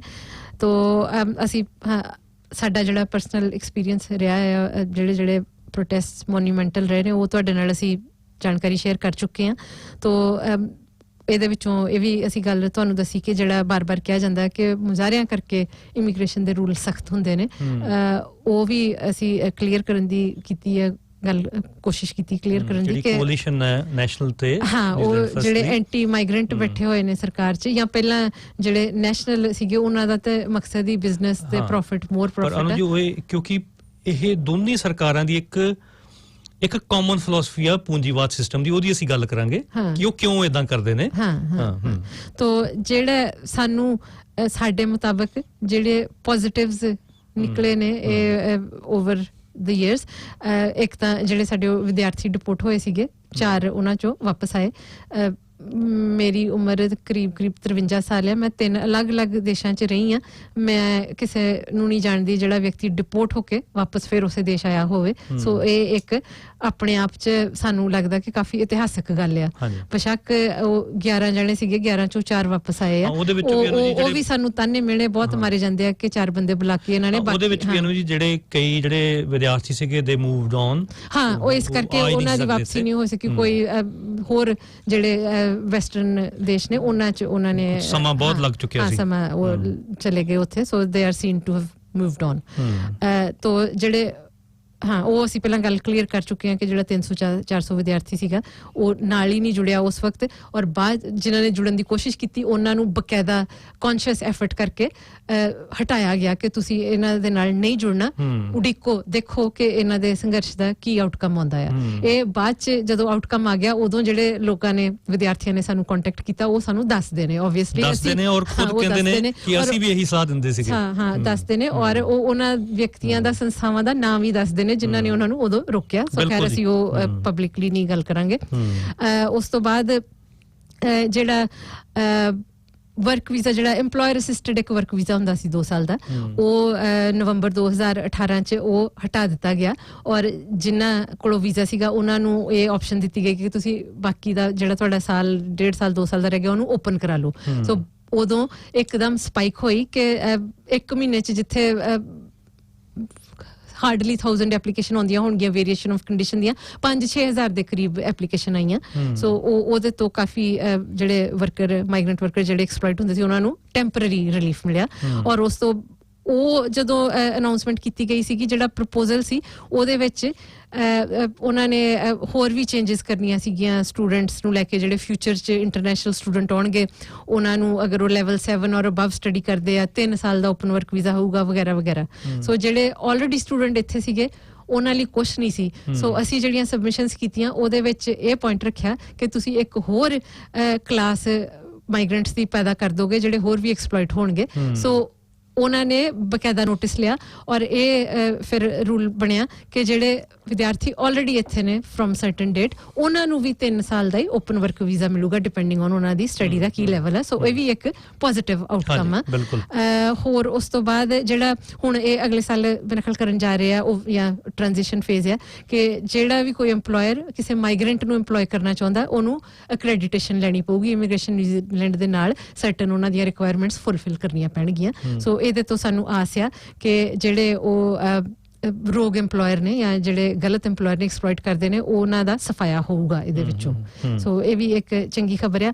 ਔਰ ਲੇਬਰ ਦੀ ਜਦੋਂ ਸਰਕਾਰ ਬਣੀ ਹੈ ਬਕਾਇਦਾ ਇਹਨਾਂ ਨੇ ਜਿਹੜੇ 2 ਯੂਨੀਵਰਸਿਟੀ ਪ੍ਰੋਫੈਸਰਸ ਨੇ ਇੰਟੈਲੈਕਚੁਅਲ ਨੇ ਉਹਨਾਂ ਨੂੰ ਲੀਡ ਦੇ ਕੇ ਇੱਕ ਰਿਸਰਚ ਪ੍ਰੋਜੈਕਟ ਕੰਡਕਟ ਕੀਤਾ ਐਕਸਪਲੋਇਟੇਸ਼ਨ ਹੁੰਦੀ ਕਿੱਦਾਂ। ਵੈਸੇ ਤੇ ਅਸੀਂ ਇਹਨਾਂ ਨੂੰ ਫਿਊ ਮਿੰਟਸ 'ਚ ਦੱਸ ਸਕਦੇ ਸੀਗੇ ਕਿਸ ਤਰ੍ਹਾਂ ਹੁੰਦੀ ਹੈ, ਜਿਹੜੇ ਐਕਸਪਲੋਇਟ ਹੁੰਦੇ ਨੇ ਉਹ ਵੀ ਦੱਸ ਸਕਦੇ ਨੇ, ਪਰ ਚਲੋ ਇਹਨੂੰ ਵਿੰਡੋ ਡਰੈਸਿੰਗ ਕਿਹਾ ਜਾ ਸਕਦਾ। ਪਰ ਉਹ ਜਿਹੜਾ ਰਿਸਰਚ ਡਾਕੂਮੈਂਟ ਆ, ਰਿਪੋਰਟ ਆ, ਉਹ ਇੱਕ ਰੈਫਰੈਂਸ ਡਾਕੂਮੈਂਟ ਬਣ ਚੁੱਕਿਆ ਜਿਹਨੂੰ ਬਾਰ-ਬਾਰ ਕੋਟ ਕੀਤਾ ਜਾਂਦਾ ਆ। ਸਰਕਾਰ ਜਿੱਥੇ ਵੀ ਉਹ ਐਕਟ ਨਹੀਂ ਕਰਦੀ ਉਹਨਾਂ ਦੇ ਮੂੰਹ ਤੇ ਇੱਕ ਤਰ੍ਹਾਂ ਦੀ ਵਗਾਟਵੀਂ ਚਪੇੜ ਮਾਰਨ ਵਾਲਾ ਕੰਮ ਹੁੰਦਾ ਆ ਕਿ ਤੁਹਾਡੀ ਰਿਪੋਰਟ ਆ, ਤੁਹਾਡੀ ਫੰਡਡ ਰਿਸਰਚ ਦੀ ਰਿਪੋਰਟ ਕਹਿ ਰਹੀ ਹੈ, ਇਹਦੇ ਤੇ ਐਕਸ਼ਨ ਲਓ। ਸੋ ਉਹ ਇਹਨਾਂ ਨੂੰ ਅਸੀਂ ਪੋਜ਼ਿਟਿਵ ਆਊਟਕਮਸ ਮੰਨਦੇ ਆ ਇਹਨਾਂ ਚੀਜ਼ਾਂ ਨੂੰ। ਜੀ ਬਿਲਕੁਲ। ਅਨੂ ਜੀ, ਇਸ ਤੋਂ ਇਲਾਵਾ ਹੋਰ ਜਿਹੜੇ ਸਵਾਲ ਸੋਸ਼ਲ ਮੀਡੀਆ ਤੇ ਉਠਾਏ ਜਾ ਰਹੇ ਨੇ, ਇੱਕ ਇਹ ਵੀ ਕਿਹਾ ਜਾ ਰਿਹਾ ਕਿ ਯੂਨੀਅਨ ਵਾਲੇ ਨੇ ਉਹ ਗੁੰਮਰਾਹ ਕਰਦੇ ਨੇ ਕਿਉਂਕਿ ERA ਜਿਹੜਾ ਸਰਕਾਰੀ ਡਿਪਾਰਟਮੈਂਟ ਹੈ ਉਹਦੇ ਕੋਲੇ ਸਿੱਧੇ ਚਲੇ ਜਾਣ, ਔਰ ਗੁੰਮਰਾਹ ਇਸ ਕਰਕੇ ਹੁੰਦੇ ਨੇ ਕਿਉਂਕਿ ਉਹਨਾਂ ਨੂੰ ਆਪਣੀ ਭਾਸ਼ਾ ਨਹੀਂ ਆਉਂਦੀ। ਕਈਆਂ ਨੂੰ ਹੋ ਸਕਦਾ ਅੰਗਰੇਜ਼ੀ ਦੇ ਵਿੱਚ ਉਹਨਾਂ ਨੂੰ ਇਹ ਨਹੀਂ ਨੌਲੇਜ ਨਹੀਂ ਹੁੰਦੀ ਵੀ ਇਹੋ ਜਿਹੇ ਡਿਪਾਰਟਮੈਂਟ ਐਗਜ਼ਿਸਟ ਕਰਦੇ ਨੇ। ਸੋ ਇਸ ਕਰਕੇ ਜਿਹੜਾ ਇਹ ਯੂਨੀਅਨ ਵਾਲਾ ਇੰਸਟੀਚਿਊਟ ਆ ਇਹਦਾ ਕੋਈ ਇੰਨਾ ਮੈਂ ਨਹੀਂ ਰੱਖਿਆ ਜਾਂਦਾ। ਸੋ ਉਹਦਾ ਅਸੀਂ ਜਵਾਬ ਇਹ ਦੇਣਾ ਚਾਹਾਂਗੇ ਕਿ ਮਿੱਤਰੋ, ਇਸ ਮੁਲਕ ਦੇ ਵਿੱਚ ਟੀਚਰ ਦੀਆਂ ਯੂਨੀਅਨ ਨੇ, ਡਾਕਟਰ ਦੀਆਂ ਯੂਨੀਅਨ ਨੇ, ਬੱਸ ਡਰਾਈਵਰ ਦੀਆਂ ਯੂਨੀਅਨ ਨੇ, ਨਰਸਿਸ ਦੀਆਂ ਯੂਨੀਅਨ ਨੇ, ਉਸ ਤੋਂ ਬਾਅਦ ਜਿਹੜੇ ਫਾਸਟ ਫੂਡ ਜਿਹੜੇ ਵਰਕਰ ਕੰਮ ਕਰਦੇ ਉਹਨਾਂ ਦੀਆਂ ਯੂਨੀਅਨ ਨੇ, ਹੋਟਲ ਦੇ ਯੂਨੀਅਨ ਨੇ। ਸੋ ਇਹਨਾਂ ਨੂੰ ਕੀ ਲੋੜ ਪਈ ਹੈ ਜੇ ਇਹ ਸਾਰਾ ਕੁਝ ਠੀਕ ਚੱਲਦਾ ਪਿਆ, ਜੇ ERA ਸਾਰਾ ਕੁਝ ਠੀਕ ਠਾਕ ਹੈ ਕਿ ਜਦੋਂ ਵੀ ਕਿਸੇ ਦੇ ਕੋਈ EMPLOYMENT ਦਾ ਧੱਕਾ ਹੁੰਦਾ ਹੈ, ਫਿਰ ਇਹ ਯੂਨੀਅਨ ਦੀ ਕੀ ਲੋੜ ਹੈ ਜੇ ਸਾਰਾ ਕੁਝ ਇਹ ਠੀਕ ਚੱਲਦਾ ਪਿਆ ਹੈ। ਬਿਲਕੁਲ ਇਹ ਤੁਹਾਨੂੰ ਥੋੜਾ ਜਾਣਨਾ ਪਊਗਾ ਜਮਹੂਰੀਅਤ ਦੇ, ਡੈਮੋਕ੍ਰੇਸੀ ਦੇ ਮਾਮਲੇ ਦੇ ਵਿੱਚ ਕਿ ਜਮਹੂਰੀਅਤ ਦਾ, ਡੈਮੋਕ੍ਰੇਸੀ ਦਾ ਇੱਕ ਬਹੁਤ ਅਨਿੱਖੜਵਾਂ ਅੰਗ ਹੈ ਯੂਨੀਅਨ, ਹੈ ਨਾ। ਈਵਨ ਹਿੰਦੁਸਤਾਨ 'ਚ ਵੀ ਚਾਹੇ ਉੱਥੇ ਪ੍ਰੋਟੈਸਟ ਕਰਨ ਤੇ ਡੰਡੇ ਤੇ ਗੋਲੀਆਂ ਖਾਣੀਆਂ ਪੈਂਦੀਆਂ, ਪਰ ਕੰਸਟੀਟਿਊਸ਼ਨ ਦੇ ਵਿੱਚ ਉਹ ਯੂਨੀਅਨ ਨੂੰ ਉਹ ਸਰਕਾਰ ਮਾਨਤਾ ਪ੍ਰਾਪਤ ਨੇ, ਉਹ ਨਹੀਂ ਉਹਨਾਂ ਨੂੰ ਰੋਕ ਨਹੀਂ ਸਕਦੀਆਂ ਹੈਗੀਆਂ। ਇਸ ਮੁਲਕ ਦੇ ਵਿੱਚ ਵੀ ਇੱਕ ਮਾਨਤਾ ਪ੍ਰਾਪਤ ਇਹ ਇੰਸਟੀਟਿਊਟ ਆ। ਮੈਂ ਦੱਸ EMPLOYMENT ਰਿਲੇਸ਼ਨਸ ਐਕਟ ਹੈ ਜਿਹੜਾ ਇੱਥੋਂ ਦਾ, ਜਿਹੜਾ EMPLOYMENT ਲਾਅ ਹੈ, ਉਹਦੇ ਵਿੱਚ ਬਕਾਇਦਾ ਕਲੌਜ਼ ਹੈਗੀ ਹੈ ਫਰੀडम ਆਫ ਐਸੋਸੀਏਸ਼ਨ। ਮਤਲਬ ਕਿ ਕਿਸੇ ਵੀ ਵਰਕਰ ਨੂੰ ਇਹ ਆਜ਼ਾਦੀ ਹੈ ਕਿ ਉਹ ਕਿਸੇ ਵੀ ਸੰਗਠਨ ਨਾਲ ਜਾ ਕੇ ਜੁੜ ਸਕਦਾ ਆ ਆਪਣੇ EMPLOYMENT ਰਾਈਟਸ ਦੀ ਪ੍ਰੋਟੈਕਸ਼ਨ ਵਾਸਤੇ। ਬਿਲਕੁਲ। ਅਨੂ ਜੀ, ਮੈਂ ਹੁਣ ਤੁਹਾਡੇ ਕੋਲੋਂ ਥੋੜੀ ਜਿਹੀ ਕੇਸ ਸਟੱਡੀਆਂ ਪੁੱਛਣਾ ਚਾਹਾਂਗਾ ਕਿ ਜਿਹੜਾ ਸਿਸਟਮ ਆ ਉਹਦਾ ਬਿਲਕੁਲ ਫਲॉज ਨਾਲ ਭਰਿਆ ਹੋਇਆ ਹੈ, ਔਰ ਕਿਸ ਤਰੀਕੇ ਦੇ ਨਾਲ ਉਹ ਸਿਸਟਮ ਨਹੀਂ ਕੰਮ ਕਰ ਰਿਹਾ, ਠੀਕ ਨਹੀਂ ਕੰਮ ਕਰ ਰਿਹਾ, ਔਰ ਉਹਦੇ ਥੋੜੀਆਂ ਤੁਸੀਂ ਐਗਜ਼ਾਮਪਲ ਦਿਓ ਜੀ। ਸੋ ਮੈਂ ਅਗਰ ਇਹ ਥੋੜਾ ਜਿਹਾ ਬਰੀਫਲੀ ਡਿਸਕ੍ਰਾਈਬ ਕਰਾਂ ਕਿ ਅਸੀਂ ਕਿਸ ਤਰ੍ਹਾਂ ਕੰਮ ਕਰਦੇ ਹਾਂ, ਮੇਰੇ ਖਿਆਲ ਉਹਦੇ 'ਚ ਹੀ ਕਵਰ ਹੋ ਜਾਊਗੀ ਗੱਲ। ਸੋ ਦੇਖੋ, ਅਸੀਂ ਛੋਟੀ ਜਿਹੀ ਟੀਮ ਆ, ਅਸੀਂ ਜਨਰਲੀ ਲੱਭਣ ਨਹੀਂ ਜਾਂਦੇ ਲੋਕਾਂ ਨੂੰ ਕਿ ਆ ਕੇ ਮੈਨੂੰ ਦੱਸ ਤੂੰ ਐਕਸਪਲੋਇਟ ਹੋਇਆ, ਮੈਂ ਤੇਰੀ ਮਦਦ ਕਰੂੰ ਜਾਂ ਤੇਰਾ ਕੇਸ ਰਿਪਰੈਜ਼ੈਂਟ ਕਰੂੰ। ਇਸ ਤਰ੍ਹਾਂ ਨਹੀਂ ਅਸੀਂ ਕਰਦੇ। ਲੋਕ ਵਰਕਰ ਜਿਹੜੇ ਨੇ ਜਿਨ੍ਹਾਂ ਨੂੰ ਮਦਦ ਚਾਹੀਦੀ ਹੁੰਦੀ ਆ ਖੁਦ ਆਉਂਦੇ ਆ ਸਾਡੇ ਕੋਲ, ਔਰ ਅਨੇਕਾਂ ਹੀ ਪ੍ਰੋਬਲਮਸ ਲੈ ਕੇ ਆਉਂਦੇ ਆ, ਸਾਰੀਆਂ EMPLOYMENT ਵਾਲੀਆਂ ਨਹੀਂ ਹੁੰਦੀਆਂ। ਸੋ ਉਹਦੇ ਚੋਂ ਸਾਨੂੰ ਫਿਰ ਪਹਿਲਾਂ ਸਿਫਟ ਕਰਨਾ ਪੈਂਦਾ ਆ। ਬਹੁਤ ਸਾਰੇ ਲੋਕਾਂ ਨੂੰ ਅਸੀਂ ਇਮੀਗ੍ਰੇਸ਼ਨ ਐਕਸਪਰਟਸ ਕੋਲ ਭੇਜਦੇ ਹਾਂ, ਬਹੁਤ ਸਾਰਿਆਂ ਨੂੰ ਅਸੀਂ ਸਿਟੀਜ਼ਨ ਐਡਵਾਈਸ ਬਿਊਰੋ ਕੋਲ ਭੇਜਦੇ ਹਾਂ, ਕਿਸੇ ਨੂੰ ਹਾਊਸਿੰਗ ਵਾਲਿਆਂ ਕੋਲ। ਮਤਲਬ ਕਿ ਇੱਕ ਬਹੁਤ ਬ੍ਰੌਡ ਬੇਸ ਆ ਜਿਹੜੇ ਸਾਡੇ ਕੋਲ ਲੋਕ ਆਉਂਦੇ ਆ ਪ੍ਰੋਬਲਮਸ ਵਾਲੇ। ਸੋ ਜਿਨ੍ਹਾਂ ਦਾ EMPLOYMENT ਰਿਲੇਟਡ ਮੈਟਰ ਹੁੰਦਾ ਆ, ਉਹਨਾਂ ਨੂੰ ਪਹਿਲਾਂ ਪੁੱਛਿਆ ਜਾਂਦਾ ਕਿ ਤੁਸੀਂ ਕਿਹੜੇ ਸੈਕਟਰ 'ਚ ਕੰਮ ਕਰਦੇ ਹੋ। ਸੋ ਉਹ ਅਗਰ ਉਸ ਸੈਕਟਰ 'ਚ ਕੋਈ ਯੂਨੀਅਨ ਆਲਰੇਡੀ ਹੈਗੀ ਆ, ਜ਼ਾਹਿਰ ਹੈ ਉਹ ਯੂਨੀਅਨ ਦਾ ਮੈਂਬਰ ਨਹੀਂ ਹੈ ਤਾਂ ਹੀ ਆਉਂਦਾ। ਕੋਈ ਇਸ ਤਰ੍ਹਾਂ ਵੀ ਆ ਜਾਂਦਾ ਜਿਹੜਾ ਯੂਨੀਅਨ ਦਾ ਮੈਂਬਰ ਵੀ ਹੁੰਦਾ, ਸੋ ਉਹਨਾਂ ਨੂੰ ਫਿਰ ਰੀਡਾਇਰੈਕਟ ਕੀਤਾ ਜਾਂਦਾ ਕਿ ਤੁਹਾਡੀ ਆਪਣੀ ਯੂਨੀਅਨ ਹੈ, ਤੁਹਾਨੂੰ ਉੱਥੇ ਜਾਣਾ ਪੈਣਾ। ਸੋ ਅਸੀਂ ਉਹਨਾਂ ਦੀ ਸਾਰੀ ਗੱਲਬਾਤ ਸੁਣ ਕੇ, ਪੂਰੀ ਕੇਸ ਦੀ ਅਸੈਸਮੈਂਟ ਕਰਕੇ, ਜੇ ਕਿਤੇ ਸਾਨੂੰ ਲੱਗਦਾ ਹੋਏ ਕਿ ਵਰਕਰ ਗਲਤ ਆ, ਬਕਾਇਦਾ ਉਹਨਾਂ ਨੂੰ ਬਿਠਾ ਕੇ ਦਲੀਲ ਨਾਲ ਪੂਰੇ ਲੀਗਲ ਰੈਫਰੈਂਸਿਸ ਯੂਜ਼ ਕਰਕੇ ਉਹਨਾਂ ਨੂੰ ਸਮਝਾਇਆ ਜਾਂਦਾ ਕਿ ਤੁਸੀਂ ਆ ਗਲਤ ਕੀਤਾ ਹੈ, ਇਸ ਲਈ ਗਲਤ ਆ, ਤੋ ਇਸ ਕਰਕੇ ਤੁਹਾਡੀ ਰਿਪਰੈਜ਼ੈਂਟੇਸ਼ਨ ਨਹੀਂ ਹੋ ਸਕਦੀ। ਸੋ ਉਹ ਇਸ ਤਰ੍ਹਾਂ ਦੇ ਵੀ ਕੋਈ ਆਉਂਦਾ ਕੇਸ ਆ ਜਾਂਦਾ, ਪਰ ਜਿੱਥੇ ਇਹ ਕਲੀਅਰ ਕੱਟ ਕਿ EMPLOYER ਗਲਤ ਆ, ਬਕਾਇਦਾ ਅਸੀਂ ਐਵੀਡੈਂਸ ਸਬੂਤ ਦੇਖ ਕੇ ਇਹ ਅਸੈਸਮੈਂਟ ਹੁੰਦੀ ਆ ਕਿ EMPLOYER ਗਲਤ ਆ। ਸੋ ਉਸ ਸਿਚੁਏਸ਼ਨ 'ਚ ਅਸੀਂ ਉਹਨਾਂ ਦੇ EMPLOYER ਨੂੰ ਮਤਲਬ ਵਰਕਰ ਦੀ ਪਰਮਿਸ਼ਨ ਦੇ ਨਾਲ EMPLOYER ਨੂੰ ਡਾਇਰੈਕਟ ਕੰਟੈਕਟ ਕੀਤਾ ਜਾਂਦਾ, ਕਿਉਂਕਿ ਉਹ ਜਿਹੜੀ ਗੱਲ ਇੰਗੇਜਮੈਂਟ ਵਾਲੀ ਆ, ਅਸੀਂ ਗੱਲ ਕਰਨਾ ਚਾਹੁੰਦੇ ਆ ਮਸਲਾ ਹੱਲ ਕਰਨ ਲਈ, ਕਿਉਂਕਿ ਉਹਦੇ 'ਚ ਇਹ ਵੀ ਹੁੰਦਾ ਆ ਕਿ ਖੁਦਾ ਨਾ ਖਾਸਤਾ ਕਿਤੇ ਜੇ ਵਰਕਰ ਸਾਨੂੰ ਗਲਤ ਦੱਸ ਰਿਹਾ ਤਾਂ ਉਹ EMPLOYER ਅਗਰ ਗੁੱਡ ਫੇਥ 'ਚ ਐਕਟ ਕਰ ਰਿਹਾ, ਉਹ ਸਾਨੂੰ ਆਪਣਾ ਵਰਜਨ ਹੀ ਦੱਸਣਾ ਹੈ ਉਹਨੇ, ਉਹਦੇ ਵਿੱਚੋਂ ਉਹ ਵੀ ਫਿਰ ਕਲੀਅਰ ਹੋ ਜਾਂਦਾ ਹੁੰਦਾ ਕਿ ਕੌਣ ਕਿੰਨਾ ਗਲਤ ਹੈ। ਸੋ ਅਕਸਰ ਕੀ ਹੁੰਦਾ ਕਿ ਜਿਹੜੇ EMPLOYER ਨੇ ਜਾਂ ਤਾਂ ਉਹ ਨਹੀਂ ਰਿਸਪੌਂਸ ਦਿੰਦੇ ਜਾਂ ਉਹ ਡਿਲੇ ਕਰੀ ਜਾਣਗੇ ਬਹਾਨੇ ਬਣਾ ਕੇ। ਸੋ ਅਸੀਂ ਯੂਜੂਅਲੀ ਟਾਈਮ ਲਾਈਨ ਰੱਖਦੇ ਹਾਂ ਕਿ ਆਹ ਮਸਲਾ ਆ ਵਿਦਿਨ ਸੋ ਮੈਨੀ ਡੇਜ਼ ਅਸੀਂ ਵੀ expect to hear back from you. ਅਗਰ ਨਹੀਂ ਹੋਏਗਾ ਦੈਨ ਅਸੀਂ ਨੈਕਸਟ ਜਿਹੜੀ ਸਟੇਜ ਹੁੰਦੀ ਆ ਕਿ MBI ਜਿਹੜਾ ਡਿਪਾਰਟਮੈਂਟ ਹੈ ਉਹਦੇ ਅੰਡਰ ਇੱਕ ਯੂਨਿਟ ਹੈ EMPLOYMENT MEDIATION SERVICES, ਅਸੀਂ ਉੱਥੇ ਜਾਵਾਂਗੇ। ਉੱਥੇ ਅਸੀਂ ਫਿਰ ਰਿਕੁਐਸਟ ਕਰਦੇ ਹਾਂ ਕਿ ਸਾਡੀ ਇਸ EMPLOYER ਨਾਲ ਮੀਟਿੰਗ ਕਰਵਾਈ ਜਾਏ, ਮਤਲਬ ਵਰਕਰ ਦੀ ਤੇ ਸਾਡੀ ਇਸ EMPLOYER ਨਾਲ ਮੀਟਿੰਗ ਕਰਵਾਈ ਜਾਵੇ। ਸੋ ਉਹ ਦਰਜ ਕਰ ਲੈਂਦੇ ਨੇ ਸਾਡੀ ਰਿਕੁਐਸਟ। ਉੱਥੇ ਮਸਲਾ ਇਹ ਆ ਕਿ EMPLOYER ਨੂੰ ਕੋਈ ਓਬਲੀਗੇਸ਼ਨ ਨਹੀਂ ਹੈ ਕਿ ਉਹ ਹਾਂ ਕਰੇ ਮੀਟਿੰਗ ਵਾਸਤੇ, ਉਹ ਆਪਸ਼ਨ ਹੈ ਉਹਨੂੰ, ਹਾਂ ਉਹਨੂੰ ਕੋਈ ਕੰਪਲਸ਼ਨ ਨਹੀਂ। ਪਿੱਛੇ ਜਿਹੜੇ ਕੁਝ ਜਿਹੜੇ ਇਹ ਸ਼ੋਸ਼ਣ ਕਰਦੇ ਨੇ ਜਿਨ੍ਹਾਂ ਦੇ ਪਬਲਿਕਲੀ ਉਹਨਾਂ ਦੀਆਂ ਪੋਸਟਾਂ ਪਾਈਆਂ ਗਈਆਂ, ਉਹ ਇਸ ਕਰਕੇ ਪਾਈਆਂ ਗਈਆਂ ਕਿ ਉਹ ERA ਸਰਕਾਰੀ ਡਿਪਾਰਟਮੈਂਟ ਉਹਨਾਂ ਨੂੰ ਬੇਨਤੀ ਕਰੀ ਜਾਂਦਾ ਹੈ ਵੀ ਸਾਡੇ ਨਾਲ ਗੱਲ ਕਰੋ ਵਰਕਰ ਨਾਲ ਗੱਲ ਕਰੋ, ਕੋਈ ਜ਼ੀਰੋ ਰਿਸਪੌਂਸ। ਸੋ ਉਸ ਤੋਂ ਬਾਅਦ ਮੀਡੀਏਸ਼ਨ ਸਰਵਿਸਿਜ਼ ਤੋਂ ਮੋਸਟਲੀ ਜਿਹੜੇ EMPLOYER ਨੇ ਉਹ ਹਾਂ ਕਰ ਦਿੰਦੇ ਨੇ ਥੋੜਾ ਲਟਕੂ ਕੇ। ਸੋ ਉਹ ਮੀਡੀਏਸ਼ਨ ਜਿਹੜੀ ਬਕਾਇਦਾ ਉਹ ਇੱਕ ਫਾਰਮਲ ਕਹਿ ਲਓ ਮੀਟਿੰਗ ਹੁੰਦੀ ਹੈ ਜਿਹਦੇ 'ਚ ਵਰਕਰ ਬੈਠਾ ਆ, EMPLOYER ਬੈਠਾ ਆ, ਦੋਨਾਂ ਦੇ ਰਿਪਰੈਜ਼ੈਂਟੇਟਿਵਸ ਜਾਂ ਲਾਇਰਸ ਵੀ ਨੇ, ਤੇ ਵਿੱਚ ਇੱਕ ਮੀਡੀਏਟਰ ਹੈ। ਮੀਡੀਏਟਰ ਲੇਬਰ ਇੰਸਪੈਕਟਰਸ ਹੋਣਗੇ ਜਾਂ ਮਤਲਬ ਉਹ ਸਰਕਾਰੀ ਮੁਲਾਜ਼ਮ ਨੇ ਜਿਹੜੇ ਕਿ ਉਹ ਮੀਟਿੰਗ ਨੂੰ ਫੈਸਿਲਿਟੇਟ ਕਰਦੇ ਨੇ, ਦੋਨੋਂ ਪਾਸਿਆਂ ਦੀ ਗੱਲ ਸੁਣਦੇ ਨੇ ਔਰ ਉਹ ਕੋਸ਼ਿਸ਼ ਕਰਦੇ ਨੇ ਕਿ ਕੋਈ ਸਮਝੌਤਾ ਹੋ ਸਕੇ। ਜਿਹੜਾ ਉਹ ਮੀਡੀਏਟਰ ਹੈ ਉਹ ਇਨਫਲੂਐਂਸ ਨਹੀਂ ਕਰ ਸਕਦਾ ਹੁੰਦਾ ਫੈਸਲੇ ਨੂੰ, ਨਾ ਹੀ ਉਹ ਕੋਈ ਸਜ਼ਾ ਕਿਸੇ ਨੂੰ ਸੁਣਾ ਸਕਦਾ, ਜਸਟ ਉਹਨੇ ਸਮਝੌਤਾ ਕਰਾਉਣਾ। ਤਾਂ ਉਹ ਸਾਰੀ ਗੱਲਬਾਤ ਜਿਹੜੀ ਉਹ ਕੌਨਫੀਡੈਂਸ਼ੀਅਲ ਹੁੰਦੀ ਹੈ, ਅਸੀਂ ਉਹਨੂੰ ਜਨਤਕ ਵੀ ਨਹੀਂ ਕਰ ਸਕਦੇ ਹੁੰਦੇ, ਉਹ ਜੋ ਸੈਟਲਮੈਂਟ ਹੁੰਦੀ ਹੈ। ਅੱਛਾ, ਜੇ ਉੱਥੇ ਗੱਲ ਨਹੀਂ ਬਣੀ ਜਾਂ EMPLOYER ਨੇ ਮੀਡੀਏਸ਼ਨ ਨੂੰ ਹਾਂ ਨਹੀਂ ਕੀਤੀ, ਫਿਰ ਨੈਕਸਟ ਸਟੇਜ ਆ ਕਿ ਅਸੀਂ ਜਿਹੜਾ ਮੈਟਰ ਆ EMPLOYMENT ਰਿਲੇਸ਼ਨ ਅਥਾਰਟੀ 'ਚ ਆਪਣੀ ਰਿਕੁਐਸਟ ਜਿਹੜੀ ਉਹਨੂੰ ਫਾਈਲ ਕਰੀਏ। ਆਨੂੰ ਜੀ, ਮੈਂ ਇੱਕ ਹੋਰ ਸਵਾਲ ਜਿਹੜਾ ਰੀਸੈਂਟਲੀ ਦੇ ਨਹੀਂ ਪਹਿਲਾਂ ਵੀ ਕੇਸਿਸ ਹੋਏ ਨੇ, ਜਿਹੜਾ ਇੱਕ ਬਹੁਤ ਜਿੱਥੇ ਟੋਟਲ ਸਿਸਟਮ ਦਾ ਫੇਲੀਅਰ ਹੋਆ ਕਿ ਜਿਹੜੀਆਂ ਨੈਗੋਸੀਏਸ਼ਨ ਜਿਹੜੀ ਗੱਲਬਾਤ ਚੱਲ ਰਹੀ ਹੈ ਸ਼ੋਸ਼ਣ ਕਰਨ ਵਾਲੇ ਦੇ ਨਾਲ ਸਾਲ ਡੇਢ ਸਾਲ ਤੱਕ, ਜਿਹੜਾ ਇੱਕ ਨਵਾਂ ਇਹ ਜਿਹੜੇ ਸ਼ੋਸ਼ਣ ਕਰਦੇ ਨੇ ਨਵਾਂ ਜਿਹੜਾ ਢੰਗ ਅਪਣਾਇਆ ਜਾ ਰਿਹਾ ਹੈ ਕਿ ਜਿਹੜੀ ਕੰਪਨੀਆਂ ਉਹਨੂੰ ਬੈਂਕਰਪਟ ਲਿਕੁਇਡੇਟ ਕਰਤਾ ਜਾਂਦਾ। ਔਰ ਕਮਾਲ ਦੀ ਗੱਲ ਇਹ ਆ ਇਸ ਮੁਲਕ ਦੇ ਲਾਅ ਦੇ ਵਿੱਚ ਕੁਝ ਵੀ ਨਹੀਂ ਹੈ ਕਿ ਜਿਹੜਾ ਮੁੜ ਕੇ ਜਿਹੜਾ ਸ਼ੋਸ਼ਿਤ ਵਰਕਰ ਵਾ ਉਹ ਕੁਝ ਕਰ ਸਕੇ। ਸਾਡੇ ਸਾਹਮਣੇ ਸੀਤਾਰਾਮ ਦਾ ਉਹ ਕੇਸ ਹੋਇਆ ਜੀ, ਸੀਤਾਰਾਮ ਦਾ ਕੇਸ। ਹਾਂਜੀ ਹਾਂ, ਬਿਲਕੁਲ। ਸੋ ਉਹ ਜਿਹੜੀ EMPLOYMENT ਰਿਲੇਸ਼ਨ ਵਾਲੀ ਸਟੇਜ ਹੈ ਉੱਥੇ ਉਹ ਥੋੜਾ ਕਾਫੀ ਕੰਮ ਹੁੰਦਾ ਆ। ਐਪਲੀਕੇਸ਼ਨ ਤੁਸੀਂ ਲਗਾਉਣੀ ਆ, ਉਹ ਲੀਗਲ ਜਿਹੜੀ ਟਰਮੀਨੋਲੋਜੀ ਹੈ ਉਹ ਉਸੇ ਤਰੀਕੇ ਨਾਲ ਹੀ ਅਗਰ ਐਪਲੀਕੇਸ਼ਨ ਹੋਏ ਤਾਂ ਹੀ ਉਹਨੂੰ ਐਕਸੈਪਟ ਕਰਦੇ ਆ। 19-21 ਦਾ ਜਰਾ ਜਿੰਨਾ ਵੀ ਫਰਕ ਰਹਿ ਜਾਵੇ ਉਹ ਤੁਹਾਡੀ ਐਪਲੀਕੇਸ਼ਨ ਰਿਜੈਕਟ ਕਰਕੇ ਫਿਰ ਕਹਿੰਦੇ ਆ ਕਰੈਕਟ ਕਰੋ, ਮਤਲਬ ਬੈਕ ਐਂਡ ਫੋਰਥ ਮਤਲਬ ਮਹੀਨਾ 2 ਮਹੀਨਾ ਆਰਾਮ ਨਾਲ ਤੁਹਾਡਾ ਨਿਕਲ ਜਾਂਦਾ ਹੈ। ਤੁਹਾਡੀ ਐਪਲੀਕੇਸ਼ਨ ਜਦੋਂ ਲੱਗ ਗਈ ਹੈ ਉਹਨਾਂ ਨੇ ਫਿਰ EMPLOYER ਨੂੰ ਟਾਈਮ ਦੇਣਾ ਹੁੰਦਾ ਕਿ ਤੂੰ ਇਹਦਾ ਜਵਾਬ ਦੇ। ਅਗਰ ਉਹ EMPLOYER ਕਈ ਇੰਨੇ ਢੀਠ ਨੇ ਉਹ ਐਕਸੈਪਟ ਹੀ ਨਹੀਂ ਕਰਦੇ ਕਿ ਮੈਨੂੰ ਇਹ ਸਾਰਾ ਕੁਝ ਮਿਲ ਗਿਆ, ਉਹ ਇਗਨੋਰ ਕਰੀ ਜਾਂਦੇ ਨੇ। ਜਿਹੜੇ ਐਕਸੈਪਟ ਕਰ ਵੀ ਲੈਂਦੇ ਨੇ, ਸਾਰਾ ਕੇਸ ਚੱਲਦਾ। ਸਾਡਾ ਇੱਕ ਕੇਸ ਮੈਂ ਉਹ ਨਾਮ ਨਹੀਂ ਲਵਾਂਗੀ, ਇਸ ਤਰ੍ਹਾਂ ਦੱਸਣੀ ਹੈ, 1.5 ਸਾਲ ਤੋਂ ਕੇਸ ਚੱਲ ਰਿਹਾ। ਸੋ ਇਦਾਂ ਹੀ ਸ਼ੁਰੂ ਹੋਇਆ ਜਿਸ ਤਰ੍ਹਾਂ ਮੈਂ ਡਿਸਕ੍ਰਾਈਬ ਕੀਤਾ ਕਿ ਡਾਇਰੈਕਟ ਇੰਗੇਜਮੈਂਟ, ਉਸ ਤੋਂ ਬਾਅਦ ਮੀਡੀਏਸ਼ਨ, ਉਸ ਤੋਂ ਬਾਅਦ EMPLOYMENT ਰਿਲੇਸ਼ਨ ਅਥਾਰਟੀ 'ਚ ਪਿਛਲੇ 6 ਮਹੀਨਿਆਂ ਤੋਂ ਲੱਗਿਆ ਹੋਇਆ ਕੇਸ। ਔਰ ਜਸਟ ਅਗਲੇ ਹਫਤੇ ਉਹਨਾਂ ਨੇ ਰਿਪੋਰਟ ਫੈਸਲਾ ਮਤਲਬ ਕਰ ਲਿਆ ਹੋਇਆ EMPLOYMENT ਰਿਲੇਸ਼ਨ ਅਥਾਰਟੀ ਦੇ ਮੈਂਬਰ ਨੇ, ਜਸਟ ਉਹ ਰਿਟਨ 'ਚ ਫੈਸਲਾ ਰਿਪੋਰਟ ਦੇਣੀ ਆ। ਕੀ ਹੁੰਦਾ ਆ, ਹਫਤਾ ਪਹਿਲੇ ਜਿਹੜਾ EMPLOYER ਹੈ ਉਹ ਆਪਣਾ ਬਿਜ਼ਨਸ ਲਿਕੁਇਡੇਸ਼ਨ 'ਚ ਪਾ ਦਿੰਦਾ। ਸੋ ਉਸ ਸਿਚੁਏਸ਼ਨ ਵਿੱਚ ਹੁਣ EMPLOYMENT ਰਿਲੇਸ਼ਨ ਅਥਾਰਟੀ ਨੂੰ ਉਹ ਸਾਰਾ ਸਸਪੈਂਡ ਕਰਨਾ ਪੈਂਦਾ ਆ।